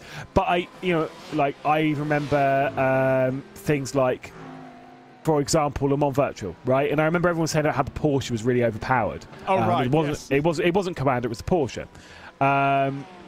To which, again, the BOP process in that was fairly similar. It was, you know, you go in someone else's car and then prove that that car is faster. At which point, it's kind of like it is in your control, in a sense, as a driver, as a team. If you believe that Porsche is overpowered compared to what you're driving, get in it and drive it and prove it, that it is faster, that it is too fast. And whilst I understand the negatives behind a system like that, I think in sim racing, like, that's the kind of formula I actually quite like, because we have the ability to do it. Yeah, exactly. You can't do that in real life. Yeah. No, and that's the thing, right? If in the real world they had the ability to go and drive the other cars and independently benchmark them, you know, maybe that would be different. There's a lot of smoke out of... Is that an engine blow-up? No, it was fire, I believe, spun round. Okay, we've got a couple of different replays to go take a look at, so why don't we interrupt our conversation to go look at that? That's Bruno Spengler up the inside in the BMW M Team BS competition car. The Delinti Esports by TK car then gets involved, shoves it out wide. Fira down in the mix as well. Delinti and Fira are actually fighting for position. Bruno Spengler finds himself 3 laps down and just trying to have some fun. Yep, and there's the Fira. Bye. And there's the fun. I'm very confused as to how they spun that late, though. Well, I mean, we'll see it from a different angle, because excellent broadcast production, obviously. You. No worries, don't worry, I got you. Was it contact with the mouse? Was it? Yeah, it was contact with the mouse. And was that Castorp, or was that... Great question. It was Who are we throwing under the bus? Moritz, mate. To be fair, you can only imagine how sorry Moritz feels about that. Well, I mean, yeah, to be fair, kind of. You should have seen how Morris's reaction was in Munich, mate. And he absolutely bombed it down the inside. Yeah, that's slightly different, though. I mean, let's not forget Moritz's dive bombs. At least one of them has been immortalised. Absolutely, it was 10 out of 10. No, I know he's been discussing physics and stuff in it because he's streaming on YouTube, and I know some people that have been in there and they've been all talking tyres and all kind of stuff. Basically, when you're at this kind of level, to be fair, when you're doing like endurance racing, I think like streaming is actually quite good because when it's boring and you are laps down on literally everyone, you at least get to have some fun. You get to chat about stuff, about random stuff in the world of sim racing, which is basically what we do, to be fair. Yep. And I guess as well, it's motivation to stick out there when you've got people watching you, you know. A lot of the time it's, let's be real, you go 5 laps down. Like that car did in the first hour of the race. They were down on pit lane with Ruben Bonga getting the damage repairs and going the laps down. Yeah, and it's so easy just to quit, right? It's true endurance racing spirit. Let's give a shout out to both Ruben and Bruno Spengler. A couple of people in the RaceBot TV chat wondering if that's the Bruno Spengler. Yes, the Bruno Spengler of dropping trophies on the podium. Trophy breaker. He's not a BMW factory driver. That's not how we know him in sim racing. We know him as the BS competition driver that sometimes breaks trophies. Yeah, that is a full-on trophy breaker moment. I do have that GIF saved. Do you really? For obvious. No, yeah, absolutely. You're not the only one. No, absolutely not. I've got a few GIF saves. Some of them aren't appropriate. Not many. No, exactly. Some of them are Arsenal related. Some of them are Pablo related. Some of them are Apex related, and then some of them are just flat out memes. You know, speaking of memes, the news this week about the Indy 500 changing the rules on the final lap about how much you're allowed to weave back and forth. Right. You've been following that a little bit? No. No, but okay. That sounds horrendous. Well, basically, Joseph Newgarden did slightly push the limits, I think, and many people, I think, are slightly on board with this, where he went below the pit entry commitment on the final lap and then faded back up, which sounds great, sounds exciting, until someone gets blindsided directly into the attenuator, right? So they've made the rule that you can't go below the pit lane commitment line unless you're going into pit lane. Logical rule to add. Yeah. But what it means is that I now have a fantastic GIF, which is basically of the final couple of corners of that race, which basically just says cry about it because of all the controversy that came out after that. Nice. Great GIF, man. Yeah, no, exactly. I say you just got to pick up some good ones. I've got one of Moritz Lerner as well. Is that the one with him in the Door Esports shirt? It is the one with him in the Door Esports shirt, which I sent that to Moritz Lerner once, and he said, "How on earth did you get that?" And once one person has it, everybody has it. I'm trying to think. He holds up a digit to the camera. I'll say it that way. Yes, I'm trying to think of what the other great sim racing GIFs are. Plenty of Pablo's ones. Gianni Vecchio, in my opinion. IMSA Esports Daytona 2022. Of course, he had a crash with Ascari Rene in pit lane. There are times in pit lane. Turning down. I've also got that one saved. Yeah, so the GIF is basically just someone dragging down a slider as poor Elvis is talking and turning him to 0. Honestly, viable. It's a great one. As also, I've just realized I'm looking through my favorites. Don't know where this is from. I've got a GIF of Gianni Vecchio just laughing hysterically. Poor guy. Well, Grandma Vecchio. Poor Grandma Vecchio is clearly very happy. Lewis just sent me the GIF of wonderful Bruno breaking the trophy. It's good. If you've never seen it, search Bruno Spengler trophy breaking. 10 out of 10 would recommend. Absolutely, it is a solid one. No, it's honestly, like I say, you've got the whole like sim racing GIFs. I didn't realise there was quite as many as there are, and there are a lot.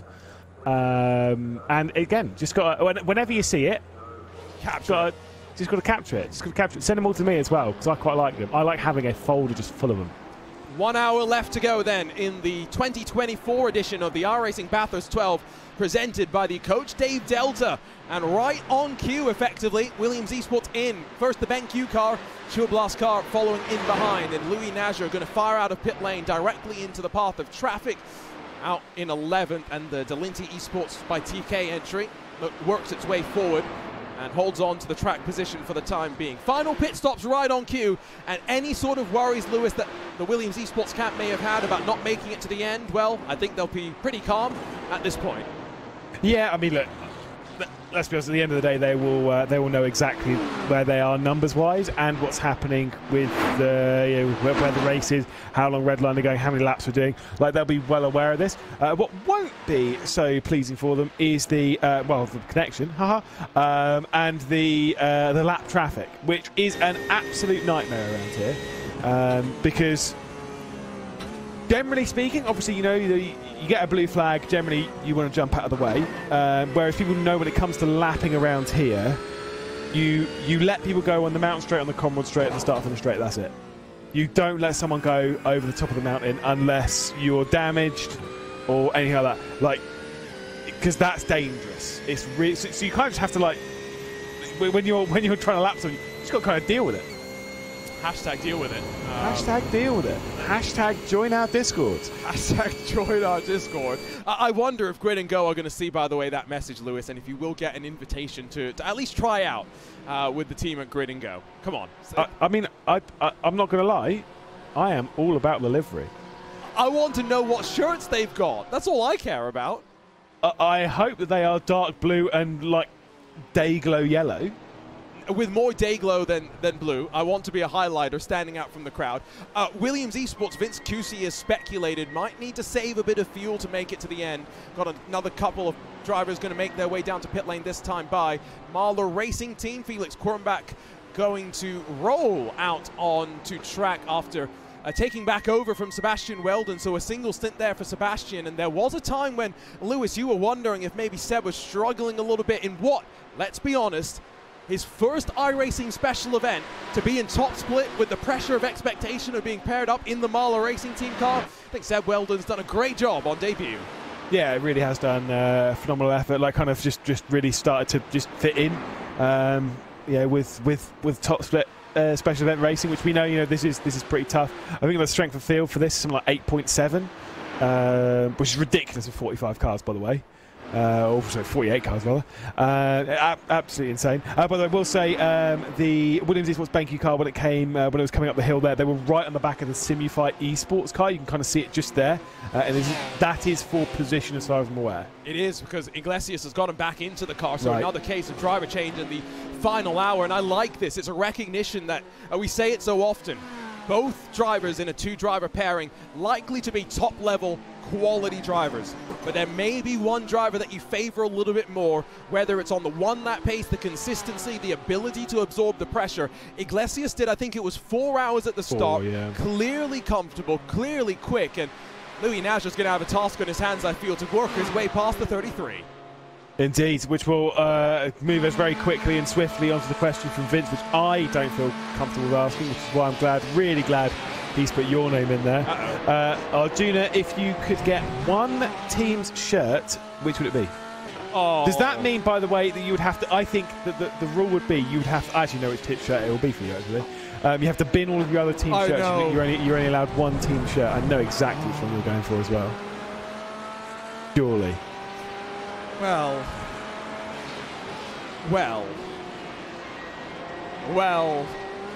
Yeah, you know what it is. Yeah, it's BS Turner, surely. It should be BS Turner, so you know what I'm going to say instead. Apex Racing. No, we're going to go with a team that, as much as I'm happy to see them in the world of iRacing, not sure how much we're going to see them, and so maybe if I choose their shirt, no one else is going to hate me when I throw out everyone else's shirt. I'm going Maus. Big brain here. I've already got one. Who are you going with? Oh no, I'm not going with anyone. Oh, you're not answering the question, I see. Oh, God, no. I could say Simufy. I might have one in the mail from them as well. I would take a Simufy shirt. I really Orange like and black, are you kidding me? Yes, yeah, please. Sign me up. And asymmetric too, isn't it?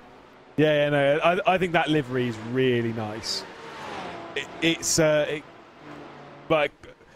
of one every time I look at it, I'm like, you know why? That's a nice looking car. You know why Vince Cusi asked that question, right? Why? Because he's got a red line shirt. Has he really? And when I say red line shirt, Lewis, I'm not talking about the ones that you can buy online. I'm talking about a team shirt. Really? I still don't know why, but apparently Gianni Vecchio was bamboozled into giving Vince a shirt. That's what I've decided. Not only a shirt, what, he's got a hoodie as well? Oh, those hoodies are nice as well. I've been trying to steal one literally for the entirety of the last year. Every live event, I'm like talking like Luke Bennett, being like, I need a shirt. I saw a question, by the way. A fan of Gustavo Ariel jumped in and I was wondering what happened. Unfortunate drama for Ariel trying to pass Alex Dunn in the Apex Racing Team car. Minor incident, major consequences as off to pit That was lane. a while ago as well. Very long time ago. We're talking 5 hours into the race. We have 54 minutes to go, so do the math. 6 hours ago? Right. Something like that. Something like that? It was when Ewan and Cam were on, so it might have been like in the 5th hour of the race. Yes. Also, Vince says that he won a quiz fair and square. I don't believe you. 54 minutes to go. I'm still just in shock that Vince Cousi's got a red line shirt and hoodie. Yeah, but he says he's earned it. He says from a quiz. He says he's earned it, but you know. I want to look at the end of the year, right? I want to do. I've been trying to do this for ages. I still want to do my. I still want to do my quiz. Okay. I've got questions and stuff lined up. I've got everything. Like and every time it comes to December, I'm always too busy to do it. Let's do this. But one day, we're doing this quiz. Lewis's game show. Cam is not allowed to take part. Okay. Only because. Have you spent the time building the questions with him? Is that what your golf shot ended up being? No. There's just some topics that I know Cam is irritatingly good at. Cam is irritatingly good at seeing a random image from a track. It might just be like a curb, an isolated curb, and going, you know what? Back in 2008, during Formula One, they had special curbing, and so that was Sepang. He just... Lewis, I still can't believe when we play the game of what track is that how good Cam is. Oh, see, this actually takes me back to the we did do a motorsport quiz. This was like motorsport games. We were doing like Le Mans Virtuals 22 then. Staying at the Silverstone Golf Club, which I did go around in the winter and lost a lot of balls because golf balls generally, at least the ones I was using, were white and it was icy. Not a good combo. As into the pit lane comes the BS competition. So in that quiz, that it would very quickly pop up with a track, and then like you would hit like go, and then it would close the track. And whatever. And I distinctly remember they were like, "This one's going to be really difficult." John Monroe, he's not listening, so that's fine. Was really good at it. Like he got every single one like before me. Like I'd hit the buzzer just slightly too late. Last one popped there like, it's going to be really difficult, it's going to be really difficult. So I knew that I had to press it immediately. When you press the button, you lose the picture. Right? So it popped up, I slapped the button, and genuinely I sat there for like a second. I was like, Yes. It was the penultimate corner at Okayama. And when I said Okayama, most of the room didn't believe me, except John, who did know I was right, which was very satisfying. I did get told, how did I know that? Well, and iRacing. A broken clock is right twice a day, right? No, honestly, I'm quite good at the whole track. No, you are quite good at it too. You're not as good as Cam Roger, but Cam is better. That is just a level that we all can strive to one day achieve. Off and away, Lulham will still hold on to the lead, even with still waiting for the final pit stops to unfold for the likes of Dylan Burst in the Door Esports car that now runs in third. Just Sam Coiter in the second red line car that's ready to drop off and away and head back out onto track as the final pit stop cycles roll on through. Vince Cousi says it was a Christmas quiz. So you know what I've just realized, Lewis, that we're asking the wrong people at red line for the shirts. Right. We need to... Luke Crane. Look, I don't care who I have to ask. I want a red line shirt. I mean, I also want a Porsche shirt. I also want an Apex shirt, finally. I like a Grid and Go shirt. Yes, please. I like a Simify shirt. Yes, please. Williams, you have one? Yeah, of course, Williams. Javi, come on, get it in the mail just to show up Lewis. No. Genuinely, every time I go to an event, I'm sort of like, I'm like, oh, can I steal anything from Williams? They're generally almost every time like, yeah, go on then. It's great. This is a promise, by the way. I'm making a RaceBot TV guarantee. Lewis and Arjuna, VCO Infinity is not far away. Yeah. You want your team shirts on broadcast? That is absolutely true. We will 100% wear your shirt on broadcast. And we've got time between every single race to get a different shirt on. That's a great shout. Lewis and myself, we can probably cover, should we say 18 of the 24 hours? Yeah, probably. And between us, then we'll be on some hours together. I think we're going to both need about 10 shirts each. Yeah, exactly. Now, I think I've got quite a few. I've got a few too. I think this is the thing. So we need to work out how many hours that we can do. We've got to strategize here. Yes. We've got to work out how many shirts we've got. Now that's going to be the limiting factor. How many hours can I do of Infinity? I've now got to go down and count how many shirts and jumpers and stuff. I was going to say include the Brabham hoodie. Yeah. Why not? That counts. Although with a green screen behind and a green jumper is probably not a great idea. So this is why you just get a better background, so you don't need a green screen. That is true. That is true. But I mean, I could pop the thing down, but then you get white. So, you know, choose your poison, mate. I think what we need to do is green on green for the green screen, and just have a segment where Lewis is just his head and the Brabham logo is floating around, exactly, floating around the paddock of whatever track we happen to be racing at. So now that we're just waiting for Burson done, second and third, to finish up the pit stop cycles, where does that leave us in terms of fighting? Well, the two red line cars split by about 2 seconds as you look a little bit further out through turn one, just coming down over the crest of Mountain Straight. Vecchio trying to hunt down Sam Coiter. Louis Nager, Tristan Iglesias, 3/10 between them. Although there are some question marks as to whether Williams Esports, Lewis, is going to need to save a bit of fuel to get towards the end. Yeah, but this is where they can do that fuel save, is whilst they're in the slipstream of the 33, the 001 into pit lane. Temperature's down about 4 degrees even since actually it's a lot more than that, isn't it? I think it was about 43, wasn't it, when I joined the broadcast? We were talking to David about that. It's coming out quite a lot. I was suspecting we'd get down to mid-30s. Are we going to get closer to 30 than I thought? In which case, you know, we were talking at the start a little bit about balance of the car and, you know, making sure you had a good car in the warm and the cool conditions. Part of that as well, Lewis, is always trying to do the guesswork, right, of what the session's going to be like at the end. So you've got the best car of all those you're fighting with, and maybe some slight compromises made to put yourself in that position. Yeah, obviously you can change things like tyre pressures and stuff when you come in and switch tyres. That's like one of the bigger things that you can do to adjust for the tyre temperatures. But generally speaking, with this kind of stuff, quite a lot of teams, you have a spreadsheet, right? Which, because let's be honest, everyone loves a spreadsheet. And on that spreadsheet in your testing, you'll have worked out what's the best tyre pressure for a given temperature. And in that, you're updating the spreadsheet like every hour or every time you stop it, to be fair, as much as possible, as to when the temperature is dropping down, right?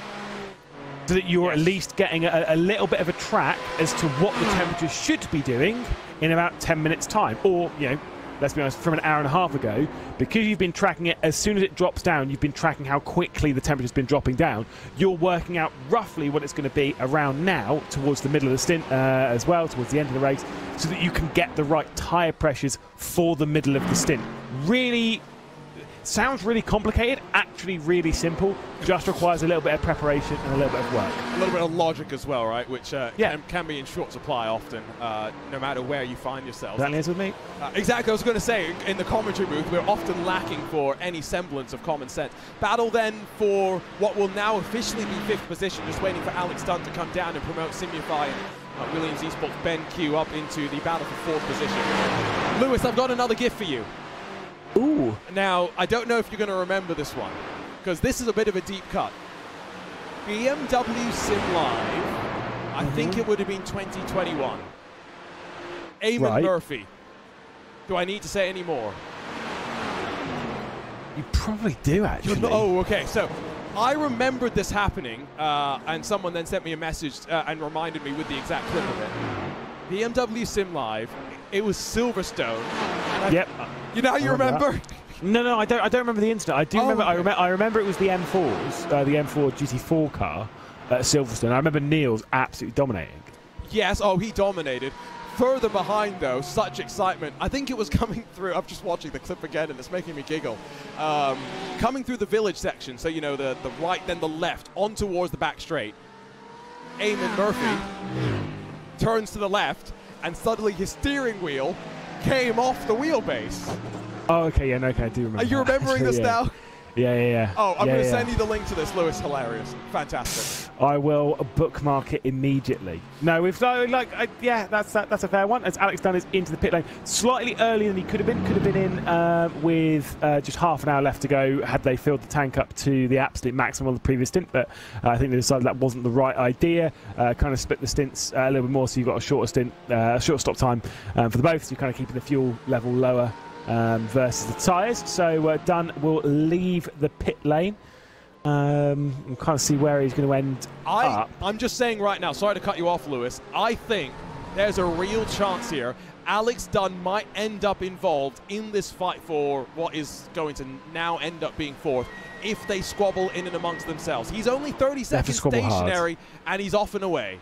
They do have to squabble hard. Obviously, he's going to gain a little bit of time back by taking the shorter run around T1. And we'll have to pass the Dura Esports car roofed in and burst. But, you know, yeah, maybe. I think he's a little too far off the rear end of it. Right on board in the bottom corner with Dunn after coming out of pit lane. You see Dylan Bursch just up the road. The 114 Team PGZ entry going to, of course, be some lap traffic. So keep that in mind as we work our way through.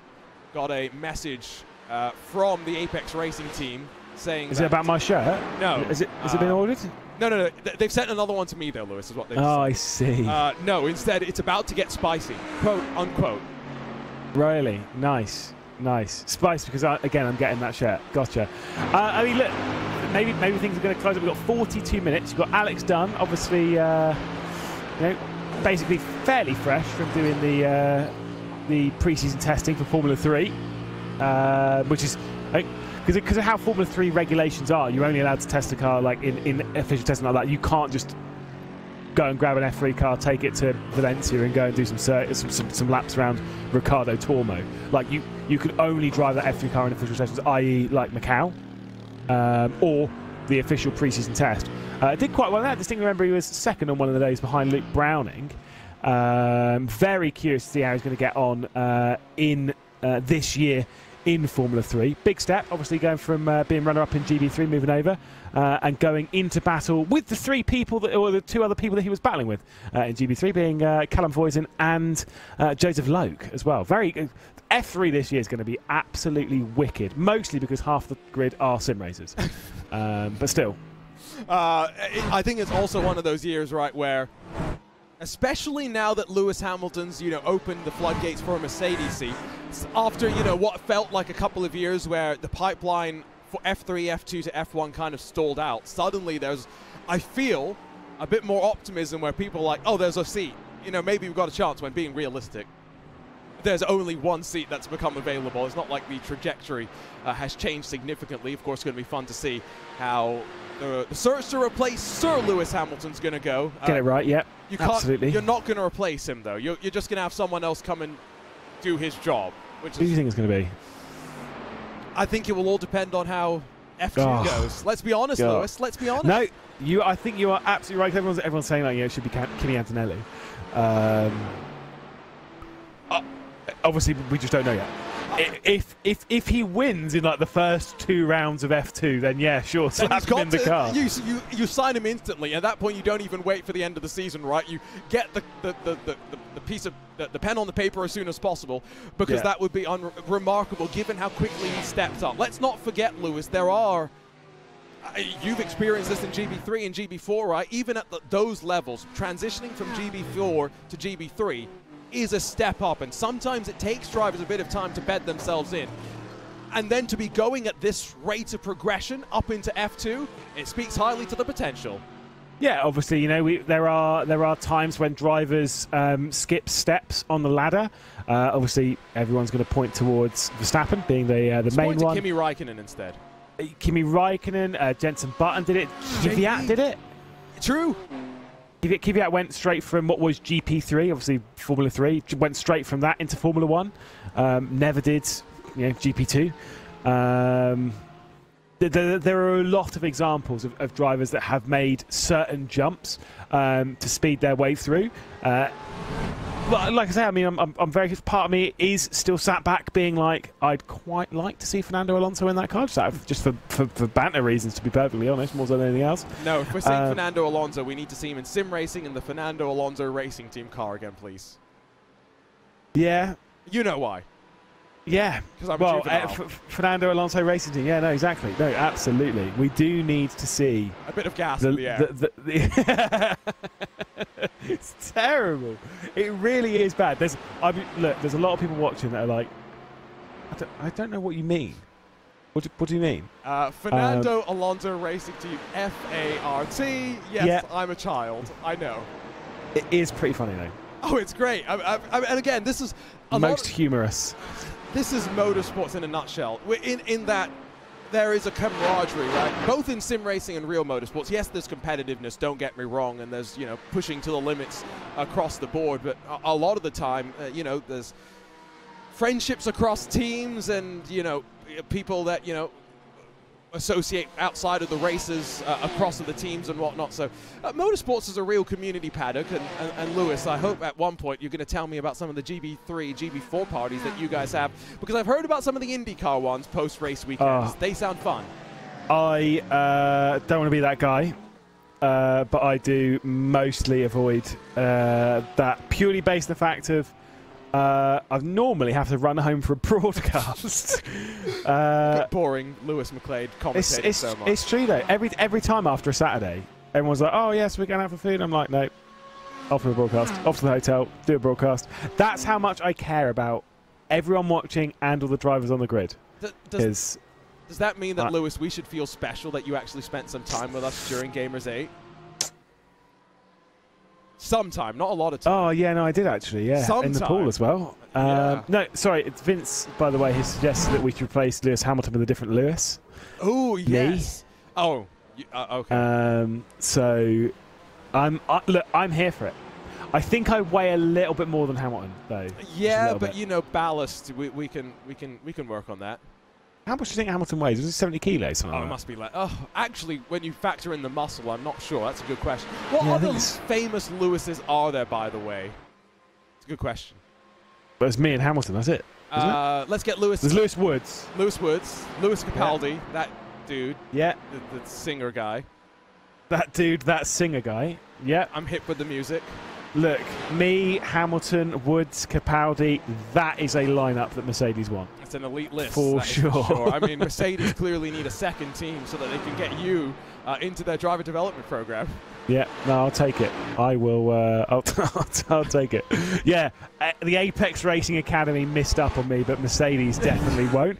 Out wide goes a BMW, and obviously Silly Lully navigates it fine.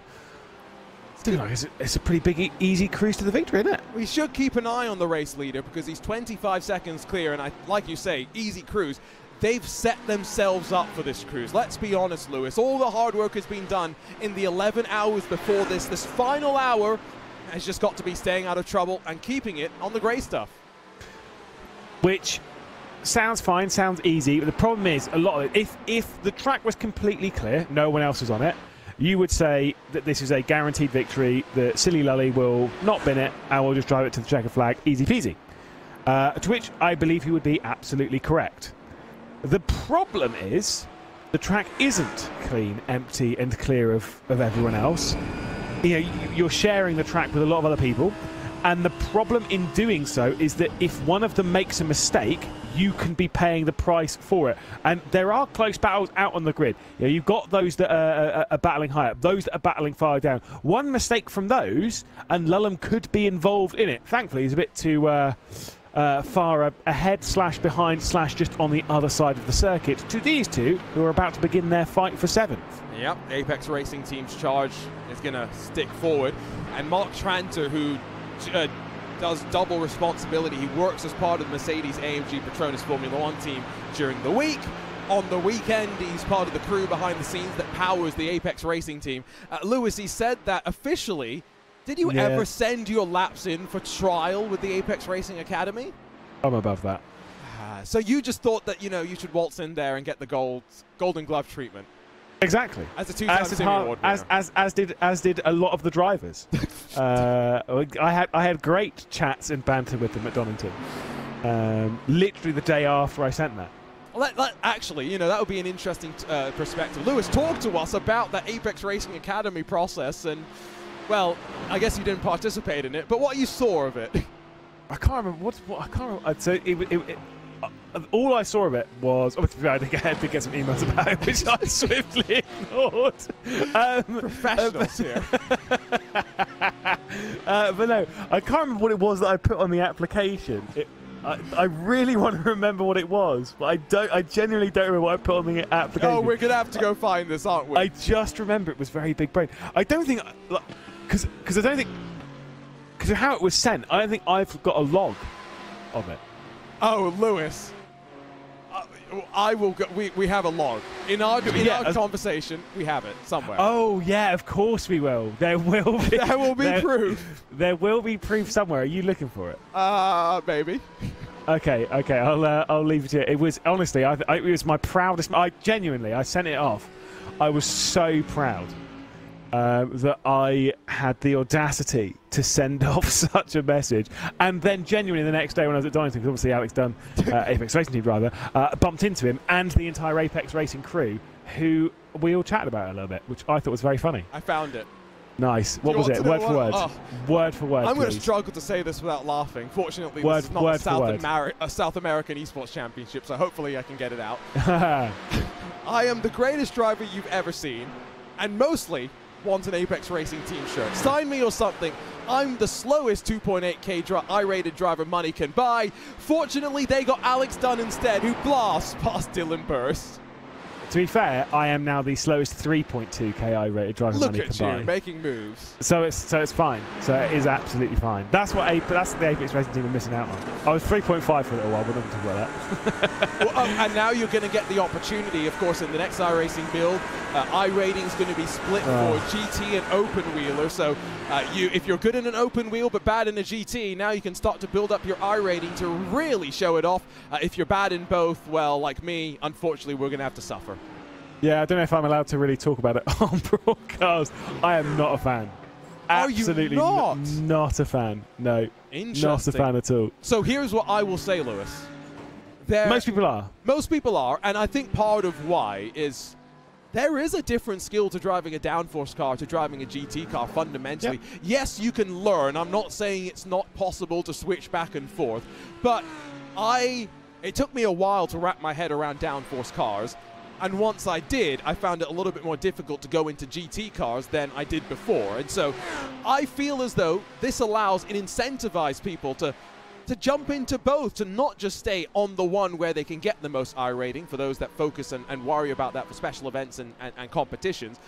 But maybe they'll just get let's say the encouragement to go and try out some new stuff. Yeah, it's more just sort of, I don't know.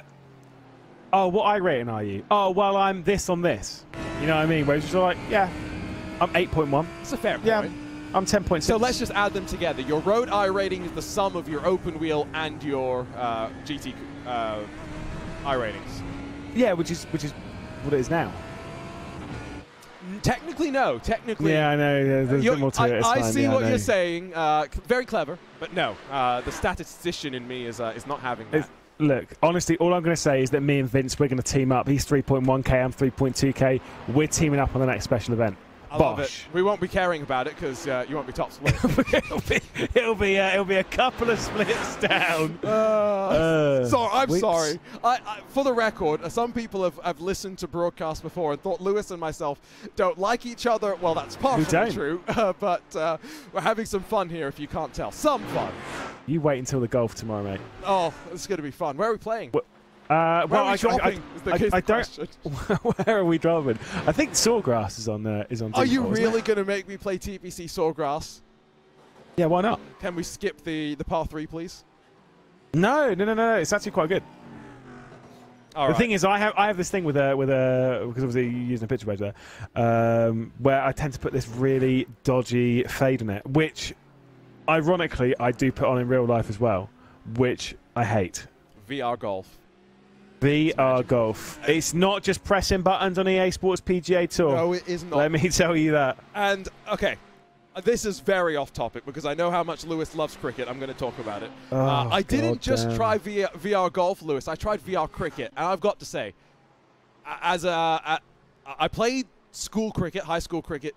I wasn't great, but, you know, I was okay enough to not get kicked off my school team. Until you get to a point where people get strong, right, as you grow up, and suddenly you're not facing, you know, balls coming at you at 40, 50, 55, 60 miles an hour. Suddenly they're coming at you at 80, 90 miles an hour. And I couldn't do that anymore. Just the part of me that wanted to be safe and survive was just like, run away as fast as possible.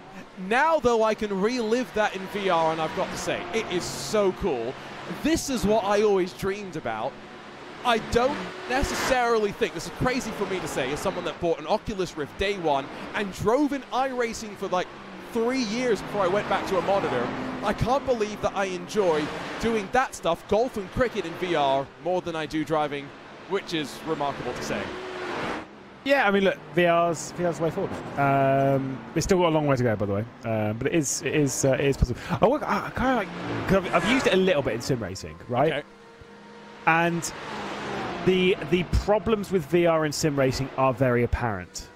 I.e., sim racing is of a lot of the things that you can do when it comes to gaming on the warmer side. Yes. And that plus VR goggles, i.e. slapping a TV to your face, it's not the most comfortable experience. I have done 2 races in VR, and I promise you that that will remain the 2 races for now. At least until it gets more comfortable. Now, when the Oculus Rift first released, Lewis, I still remember, of course, you know, when VR first was launching, a lot of companies popped up in the ecosystem trying to build out, you know, interesting experiences and use cases. And so what a bunch of people did was they put an Oculus Rift into a helmet.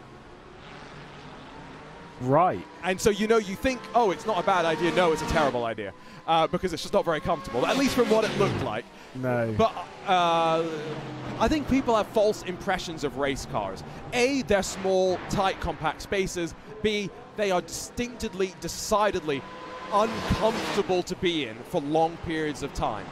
You're just not traditionally always packaged up to be comfortable like you are in a road car.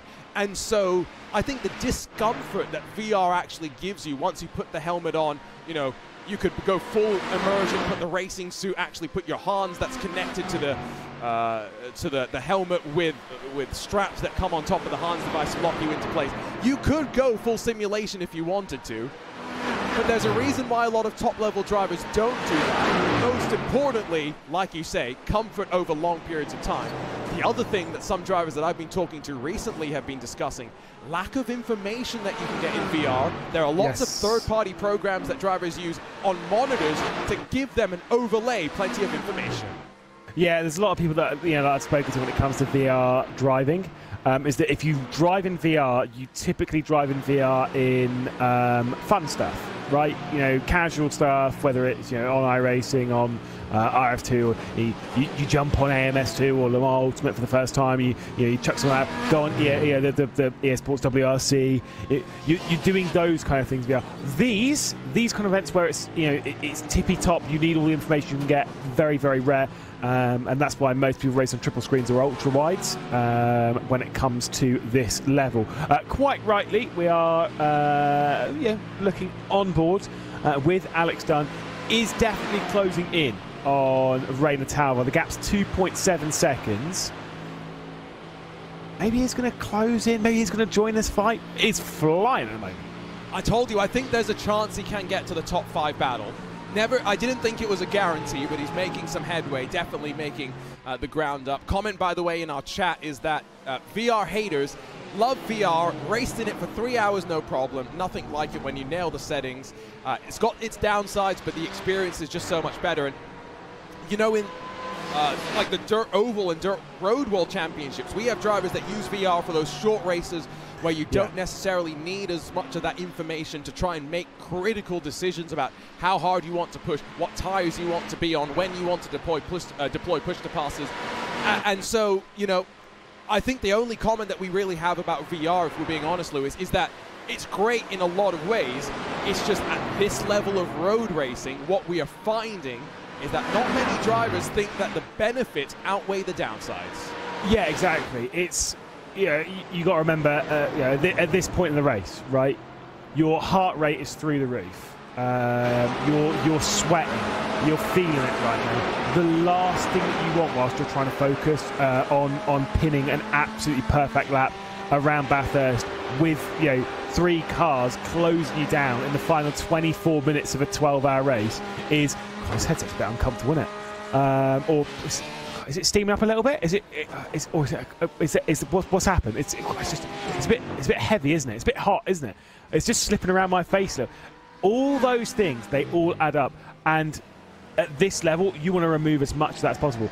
I still remember like my first lap driving in VR, which was hilarious in the Skip Barber around Knock Hill of all Nice. things. Because I was like, do you know what? This will do.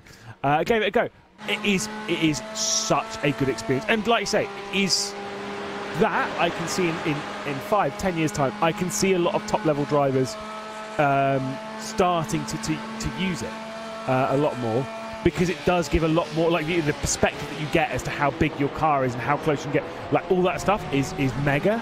And I think in the right hand you could be faster using it, but realistically speaking, it's just not quite there yet. It's close, but it's not there yet. Much like Alex Dunn in this battle for 4th. He's now within 2.3 of the back of the Rainer Talvar-driven BMW M Team BS Plus competition car. He only gained 2/10 that last lap on both this fight for 4th as well as the fight for 6th to try and close on the zebra. So running out of time to try and make these moves. 22 minutes to go. Where's your leader? Heading out of the elbow and down onto the Conrod straight, directly behind the 12th placed machine of Williams Esports Fanatec. So again, just to reiterate the consistency, the level of speed that we've seen out of the red line number 20. They've lapped up to effectively going to be the top 10 or so.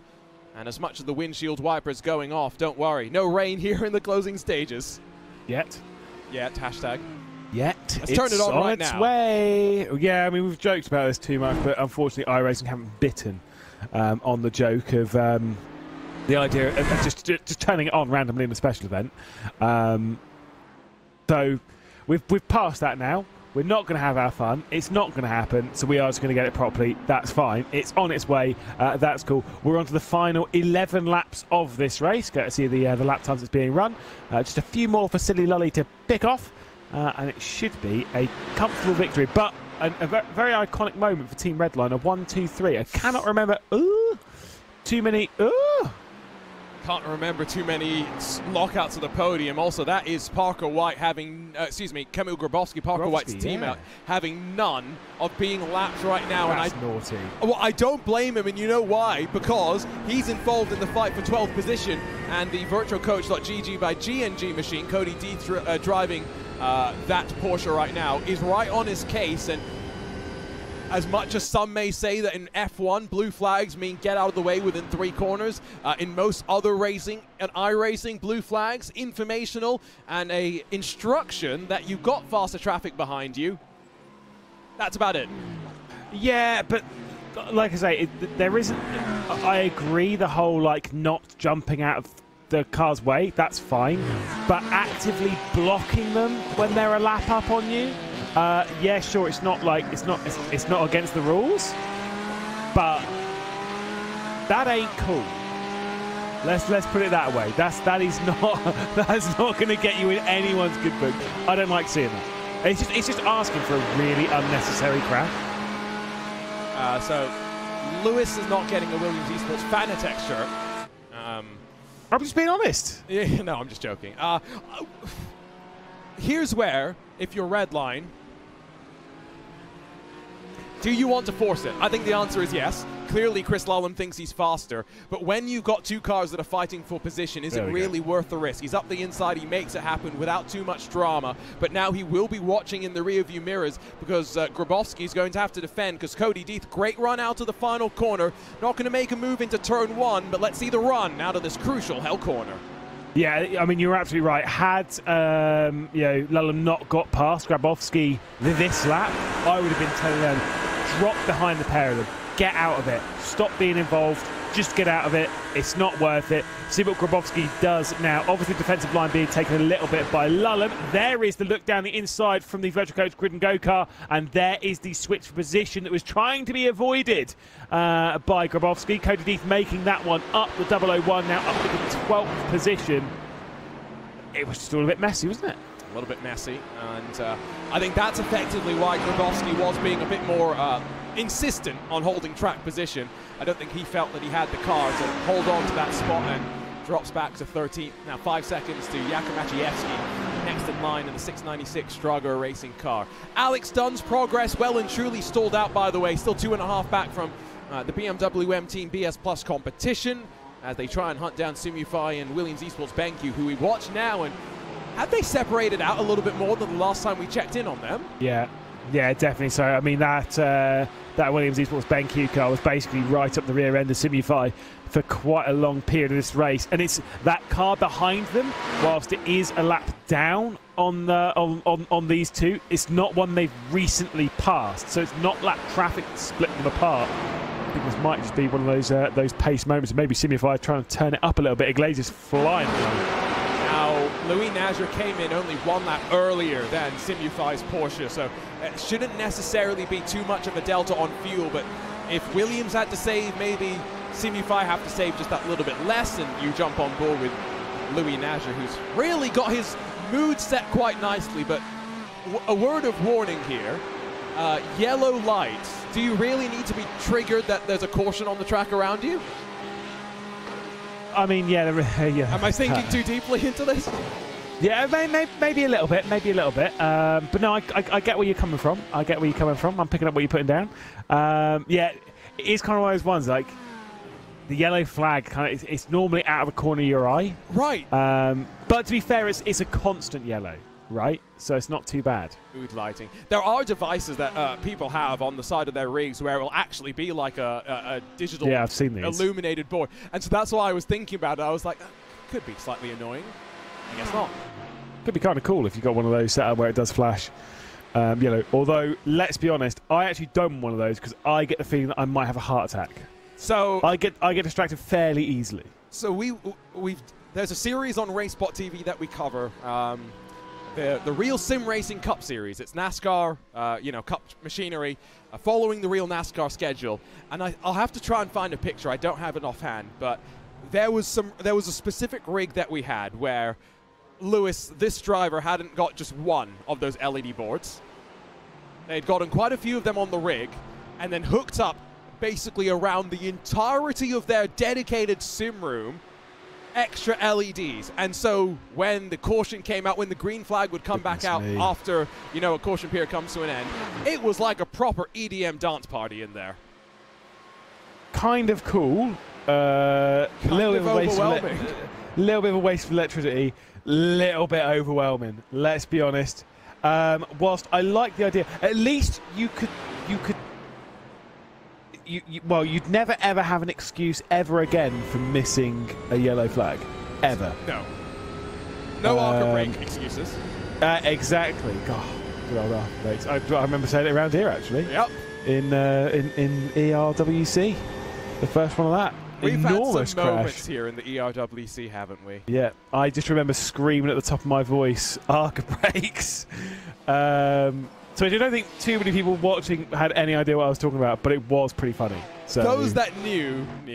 Yeah, right. It was 0 out of 10 on the Richter scale there. So it was these gaps staying steady. I say Yeah, I was going to say Dunn's stopped closing down. Is still closing down on Reina Talvar. Do not get me wrong. That gap is coming down, but it's gone from 2.7 seconds to about 2 seconds, really, about 1.8, also to around about the 2 second mark. So it is coming down, but it's kind of it's at the point where it's coming down so slowly that maybe Dunn will get that a look on the last lap or maybe penultimate lap, but not much more than that. So you could say that Dunn is done for the day. Da-da-dum. Look, I was really happy that we didn't really do that too much in GB3 last year, especially after British Formula 4. Every round, every single round, it was someone like, "Oh, he's done it," and it's like, "Oh, so funny." Here's my excuse. I've been on this broadcast now for 7 hours and 45 minutes. Not a good excuse. I made it. You're once. thinking about golf. I made the comment once. To be fair, I have just come off a broadcast with, again, as I brought up earlier, Gaspar Misch. And we made a lot of jokes at his expense. Poor guy. We really took the Misch.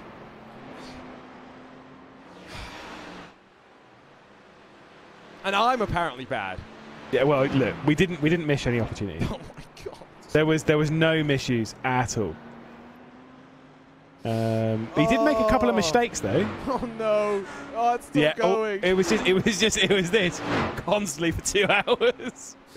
Oh, poor guy. Professional broadcast. Professional broadcast. Poor guy. Let's be honest. As much as we are professionals, quote unquote, allegedly, we all would love, in many ways, just to be Mooncar. I really would. Yeah. Can I get to be Mr. Mooncar one day? No. No. No, absolutely not. Too much shouting for us. We're not allowed to do that anyway. Yeah, for sure. Goodness me.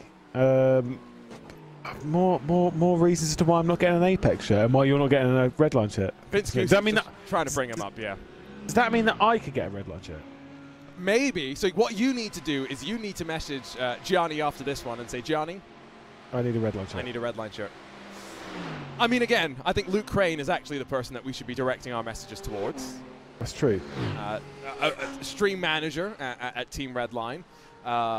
Worst case, we send a message to who should we irritate at Team Redline? I got a list of people. I got a list of people that we can annoy. It's either Andre, Redline. Mark, or Mark, isn't it? All the drivers as well. Why not? Look, if we keep annoying them for long enough, eventually one will break. Yeah, exactly. Look, we've also got more to annoy now because they've stolen loads of drivers from some races. Yeah, right? Exactly. I mean, they could have had a 1, 2, 3, 4 here with what was it, a total of like 9 or 12 drivers across those cars. Yeah, they've stolen so much top-level talent. So speaking of that, by the way, of the 1, 2, 3, have there been? No, they're going to finish in the order they are currently in. Have there been any or many special events that have had a 1, 2, 3? So I'm going to make a bold comment here. Right. Not going into the history books.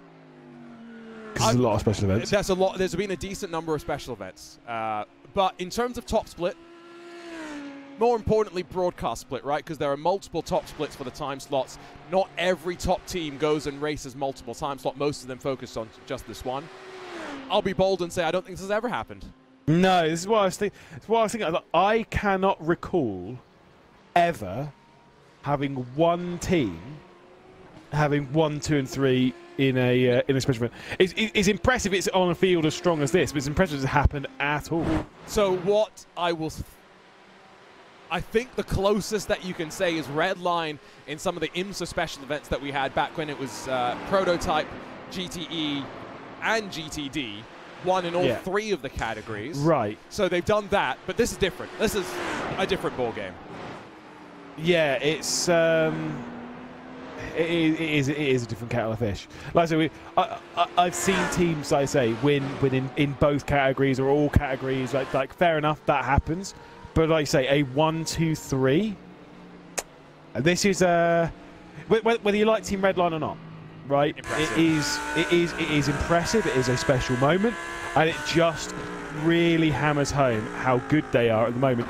But I will say, bear in mind that it has been 12 hours on one of the toughest racetracks on the planet. to say that we've still got quite a lot of cars in the lead lap, to say that we've still got quite a lot of cars that are relatively within touching distance, that have all had their fair shares of drama. Take, for example, like the Apex Racing team with the speeding in pit lane drama stuff. I.e., it's not as if Redline are unbeatable. They are just near enough unbeatable. I think Sebring's going to tell us a lot. Yeah. Because we're going to get, of course, changes to the... Outside of rain, let's take the rain out of things, right? Because who knows what rain's actually even going to do in the race. Could we have it? Could it be a completely dry race? It's a sunshine state. Could be either one. Changes to the cars coming in. Changes to potentially some of the ways that they've built speed in the last handful of months. Understanding what they need to do to improve, that's going to be the real determination. And if they can repeat this sort of a performance heading over to Sebring, ominous signs for the rest of the field. They were strong at Daytona, not just in the GTD, but in the GTP class, even in the slightly unfavored BMW, if we're being completely honest. Yep. Battle for 6th. I think Alex Dunn's got the bit between his teeth, has got the impetus to try and close. Yeah, he absolutely slapped the wall coming up towards McPhillamy, which just tells you he is pushing very, very hard. And indeed, the gap has come down to under a second. There is not really going to be the chance for the Apex Racing Team 99 to get themselves inside the top 5. Williams Esports BenQ a little bit too far down the road, but definitely enough time on the cards with, 5 laps left to go in this race. Should be able to at least get a good opportunity to pass the BMW M Team BS competition car. It's just about whether you can actually take full advantage of it. I think, by the way, keep an eye on the Williams Esports BenQ entry, because that is running very, very close to a full stint here. And I'm 100% sure Louis Nager is saving fuel. He has dropped now 2 seconds behind Simufy and Tristan Iglesias. Drivers are having to make pit stops for splash and dashes. Emanuele Petri has just left pit lane in the Sabolt Esports number 91 after an 11-second stop to get some fuel for the closing stages. So as much as maybe we're saying that Dunn's not in the fight for 5th, if Nash is closer than he wants to admit, Lewis, this could be a last lap dash on fuel. Look, we've seen plenty of times in motorsport there be these fuel mileage races at Bathurst. It's kind of what makes it so exciting in those final moments. Again, I'll just remember my first ever time watching the Bathurst 1000. I was V8 Supercars, not GT3, it's fair enough. But Jamie Whincup completely ignoring the team for ages about fuel mileage. And then it came to the last lap of the race, and he had to save a lot of fuel over the last lap and defend from Chaz Master. And to be fair, almost played it really well. Almost. Thankfully he didn't, because I really like Chaz Master. But it was thrilling, it was exciting. And to be fair, we might need to see that same level of defence in the last couple of laps from Naja in that BenQ car, because there might be pressure building and brewing. Maybe he's saved enough fuel, I don't know. I think, by the way, that Vince Cusi's brought up that Simufy only pitted 1 lap later than Williams Esports, and they may be marginal too. I think they're close. I think they're safe, rather. It's close, but they look comfortable. They look like they're hitting the number that they expect.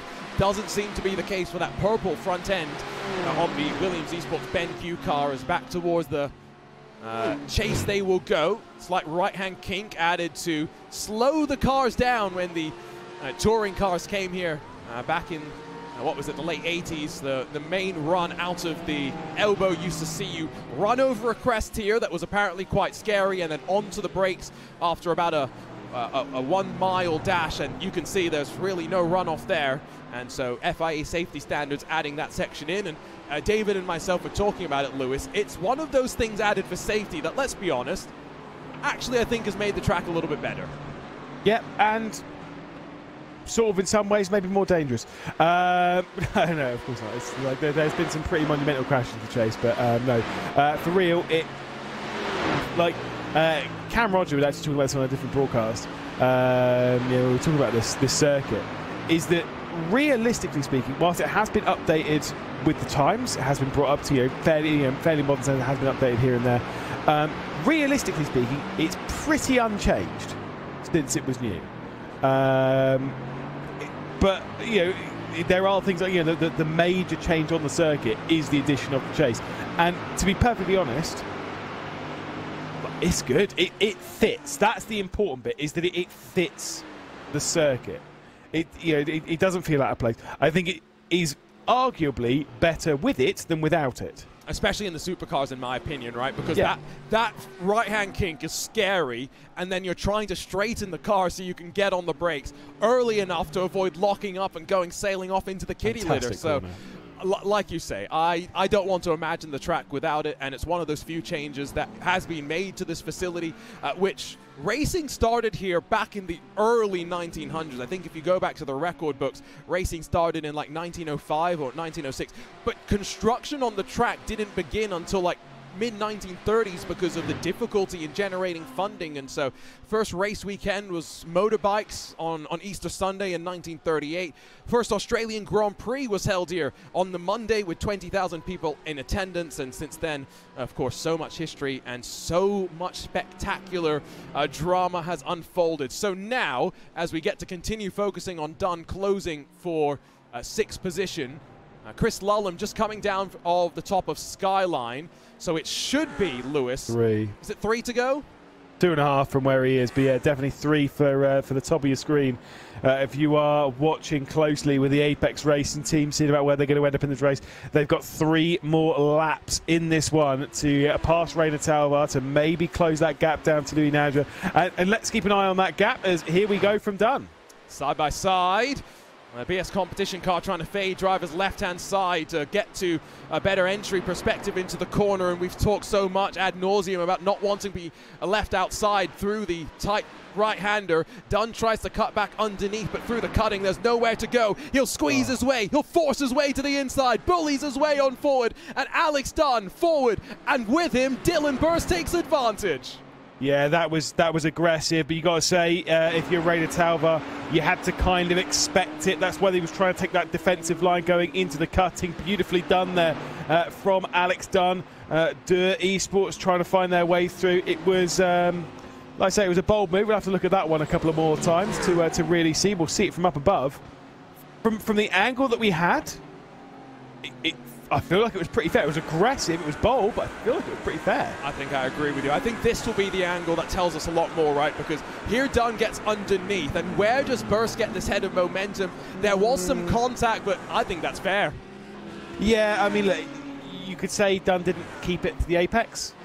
So he went in a little bit too deep, but he didn't run it straight out to the wall, so there was kind of space there. It's one of those ones where I'd look at it and be like, it's not the nicest move on planet Earth, but I can't say if we were running with race control, I couldn't say that it was illegal, right? But I wouldn't penalise it. It's I think it's a good move, especially at this time of race. I would say end of the race. I would not mind either way if race control, based on the precedents that had been set through the rest of the race, said penalty, no penalty. It's one of those racing deals. They'll come to the line with 2:20 or so left on the clock to go, but realistically, we're just waiting for Chris Lullum, bottom right corner of your screen, to come back around to the start-finish line, to take the white flag, and to officially signal the final lap of this 2024 iRacing Bathurst 12 Hours, presented by the coach Dave Delta. Yes, there's an intriguing fight for sixth, but I mean, we talked about it ad nauseum. Lewis, red line 1, 2, and 3. There's dominant performances, and then there's this. Yeah, it's different level from Redline. The only thing that we can really knock off them today is livery submissions and lack of different colours between the cars. Other than that, they've been absolutely perfect, almost completely flawless. Just the issues for the 44. Realistically, this could, maybe should have been a 1, 2, 3, 4 for them, which is just crazy. White flag in hand. Chris Lullum takes final lap under his stride. He's still got, of course, the 6.2 kilometers left to work. Crazy stat as well. This event first run in 2018. Only in 2 years has effectively the lineage created by the Pure Racing team not come out on top. It was Jonas Wallmeyer, Max Weinig, and Damien McPhee winning in the first year. Of course, in 2020 or so, that's when Pure Racing team switched over to Redline. That was the first year that they didn't win. Verstappen back-to-back in 21 and 22 with Benito and Bennett as his teammates respectively. Last year, the Apex Racing team interrupted the streak, but much like Kawanda has dominated proceedings at the Daytona International Speedway in history, Lewis, it seems as though the mountain, prime hunting ground for Team Redline. Yeah, indeed, it really does belong to them, and we're really seeing that this year. Final lap of the race, this group is about to head on to battles most certainly not done between us, but really importantly for Williams is the gap's actually gone out. It was 2 seconds, it's now gone out to just over 3. Courtesy of that battling and Alex Dunn working his way past. So things are looking solid for the 15 car. It does look as though they will be taking that 5th spot, but it's not done in this fight. We're expecting still some moves, maybe up Mountain Straight, maybe on Comrade Straight, who knows? You made about 3 different done puns there, Lewis, by the way, so I'm officially... No, I was completely accidental. I'm revoking your commentary card. No, it was completely accidental. It's not like the whole Mish puns that I was dropping earlier. Okay, those were the intentional ones. Got it. As they continue, by the way, up through the cutting, they'll go for the final time. Already the lights are flashing from Team Redline, and I mean, why not? Why not celebrate more domination? At Daytona, it was all about the bump drafting that saw them grab the victory in the GTD class. Back-to-back wins in the iRacing special events, but this one a little bit extra special. It's 1, 2, and 3. It's Chris Lullum, it's Luke Bennett winning the 2024 iRacing Bathurst 12 Hours presented by the coach Dave Delta. How worthy are they of that victory? Just absolutely incredible driving from all of the Team Redline drivers. Like, they just don't put... they've not put a foot wrong. So we'll wait for the 7 and the 70 to cross the line. That's fantastic. And we'll wait to see what Dunn can do. Absolutely leaving nothing on the table coming down the hill. They are picking up plenty of smoke as they run their way close to the walls. You see, top of your screen, Coiter, Vecchio finishing things off to make it the red line 1, 2, and 3. We're not going to get the traditional Bathurst jump, let's not forget. Here comes the Simu5 Porsche that going to be the best of the non-red line machines, and I tell you what, that's a mark that here today they will be very proud of. Tristan Iglesias did a monster job through the course of the stints as well to really keep that effort in the positions that it needed to be. Louis Nager will take his maybe lighter fuel load all the way to the end as well, and Alex Dunn Lewis will hold on to 6th position in the late race charge. Yeah, gotta say, you gotta give your plaudits to the Apex Racing team, to the 99. Alex Dunn did a great job in the first of the race, working up, was it 5 positions from outside of the top 10. They had a stop-and-go penalty for speeding in the pit lane and still worked their way up to the cusp, the back end of the top 5. Nearly got their way into it, but still 6th place would be for them. It'll be a little bit disappointing, but do you know what? I think they should still be very proud of what they've done. We've got some great performances out there on the race circuit, and that certainly is one of them. Still waiting for the final cars to come across the line and finish things up, but of course starting in the pitch black of the night, racing through the early mornings, through the sunrise, and now to the end of the day where temperatures have fallen off. We didn't really touch on it in the closing stages because the battles picked up in temperature, but Lewis, those track conditions, 31 degrees Celsius, and that's the challenge of a race like this, dealing with the cold temperatures at the start and the end, and that middle where track temperatures were blistering. Yeah, exactly. It's the joy of endurance racing here on iRacing. How much the circuit changes dynamically through the race. You've got to deal with it. You've got to adapt. And adapt our drivers did. Yeah, adapting to no jump, though, is going to still take some time for us here in the broadcast booth. We look from up above. Is anyone going to test it? Anyone going to try it? Maybe There's not. no point. For optimism, for at least our benefit. Here's a look at the race results. We'll glance through them, hopefully grab a word with some of our drivers as well. 30 seconds, margin of victory at the end. Chris Lullum, Luke Bennett take a bow. What a drive, what a display from them. And Luke Bennett adds to his 2022 win, of course, here in the iRacing Bathurst 12 Hours. Coiter second then at the line, Vecchio third. Of course, Team Redline take a picture of that. And then Simu5, Williams Esports, BenQ, double Porsches, 4th and 5th. Maybe some fuel concerns for BenQ's entry in the closing stages, but Alex Dunn slipping forward meant that the margin started to open up. Dylan Burst slid through past Reina Talvar as Alex Dunn made his move. Felix Kornbach, Sebastian Weldon, 9th for them. Sebastian Weldon making his iRacing special event debut and really showing off some good speed. Daniel Lafuente in the Williams Esports Chill Blast car in the Porsche that dropped back slightly in strategy at one point, was running up with the BenQ entry. Ricardo Rico, final car on the leading lap, and then you get to those 1 lap down. VirtualCoach.gg by Grid and Go, Williams Esports Fanatec Drago, Williams Esports' Academy car, and then 2 Simufy entries just behind the Falcon Sim Racing Lamborghini. Entropix Mercedes finishes in front of the Team PGZ 114 with Lewis Woods behind the wheel, and then Eduardo Leo, Daniel Ferguson, 1 lap down for those 2 drivers respectively. 2 laps down as you get then to 23rd for the likes of Brabham, ATRS, Altitude Esports, and German Sim Racing, along with the second PGZ Mercedes. BMW M Team Maus, the stream team of Moritz Lohner and Yuri Kastorp, survive and grab 28 in front of Delinte Esports by TK and the Drago Racing Car, 3 laps down respectively. Nathan Lewis, 31st. Couple of disconnections there for him and Elias Riker. The _ Dive Boom Racing Gold team, 32nd for them. And then Sabolt, Fyra, and Apex Racing Academy making up the top 35.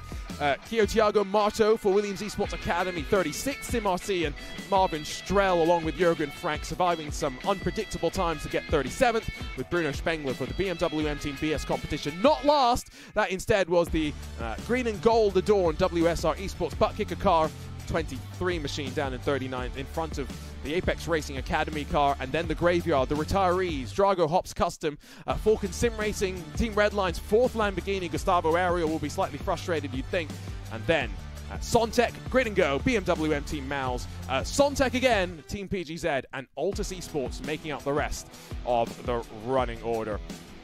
So a look top to bottom, I was wondering if we were going to get the chance to talk to the drivers, but after a grueling race, Lewis, I think they've already decided it's time to relax and, well, maybe in the next couple of days, turn their attention to the next special event, the second Grand Slam, the iRacing Sebring 12 Hours, powered by VCO. Yep, I don't care about that right now. I care about 2 things. Number 1, bed. Number 2, golf. But straight after that, Arjuna, we will be talking about the iRacing Sebring 12 Hours, powered by VCO, the second of the VCO Grand Slams. Those entry positions into IMSA Esports as well, up for grabs. Are Redline going to be as dominant there as they were here? They were incredible. They were next level. Let's see what they can do again. Let's see, by the way, what happens when you do try to take the jump now. Oh, it's so disappointing. It's sad, isn't it? It's hard. Hashtag bring the jump back. What was it? Make the jump great again. Hashtag make the jump great again. Wait. Lewis, I think I spotted something. Okay. Now, there were tire tracks. I don't know if this is a proper jump or not. No. I saw Sam Coytert tried this. Was it Sam Coytert that did decently? No, he didn't. He actually wimped out, kind of tried doing it, skipped the wall. Oh, you'll see it. Oh. Look. I mean, I guess that's as exciting as we're going to get now. Yeah, which is so disappointing. You can see just in the back, there's still some cars going off to try on our replay machine. Quick look at the schedule before we say goodbye then, because we are now officially 4 special events complete. Some endurance races to come before May and June will see us sprinkle back in some oval racing. Back half of the year, Lewis is going to see us really mix things up with some of the dirt events as well. What a special event calendar we've got in store. Crazy to think. Well, we're already 4 events deep. Yeah, look, there's so much to deal with when it comes to iRacing special events. It's fantastic. You know, they're open to everyone, so get yourselves involved. I'll probably be trying to pick up a couple of these before realising that I am far too bad behind the wheel, but I will still give it a go. And so that's a scary proposition, isn't it? That everyone's got to worry about you being in their split. Along with Vince Cusi, maybe, right? Oh, yeah, no, me and Vince, we're going to be busy mates. He's actually going to be my contact to get me a Team Redline shirt. Ah, yeah. This is the big brain thinking, right? You're just stealing his. Exactly. Big time. Vince, be careful. Lewis is sneaky. He's devious. He'll come for that shirt. He's laughing, but that's a serious threat, isn't it, Lewis? Deadly serious. I mean, how do you 100%. think I got my Apex shirt? Well, yeah, because you really sucked up to the team. Yeah, and I totally didn't get one that was maybe a size too small for me. It doesn't fit perfectly, but I've got one. Lewis, was it a large? It might be. It might be a medium, to be honest. I don't know. Damn, I was trying to make a joke there. Yeah, well, I don't know what. No, it's fine. Let's move on.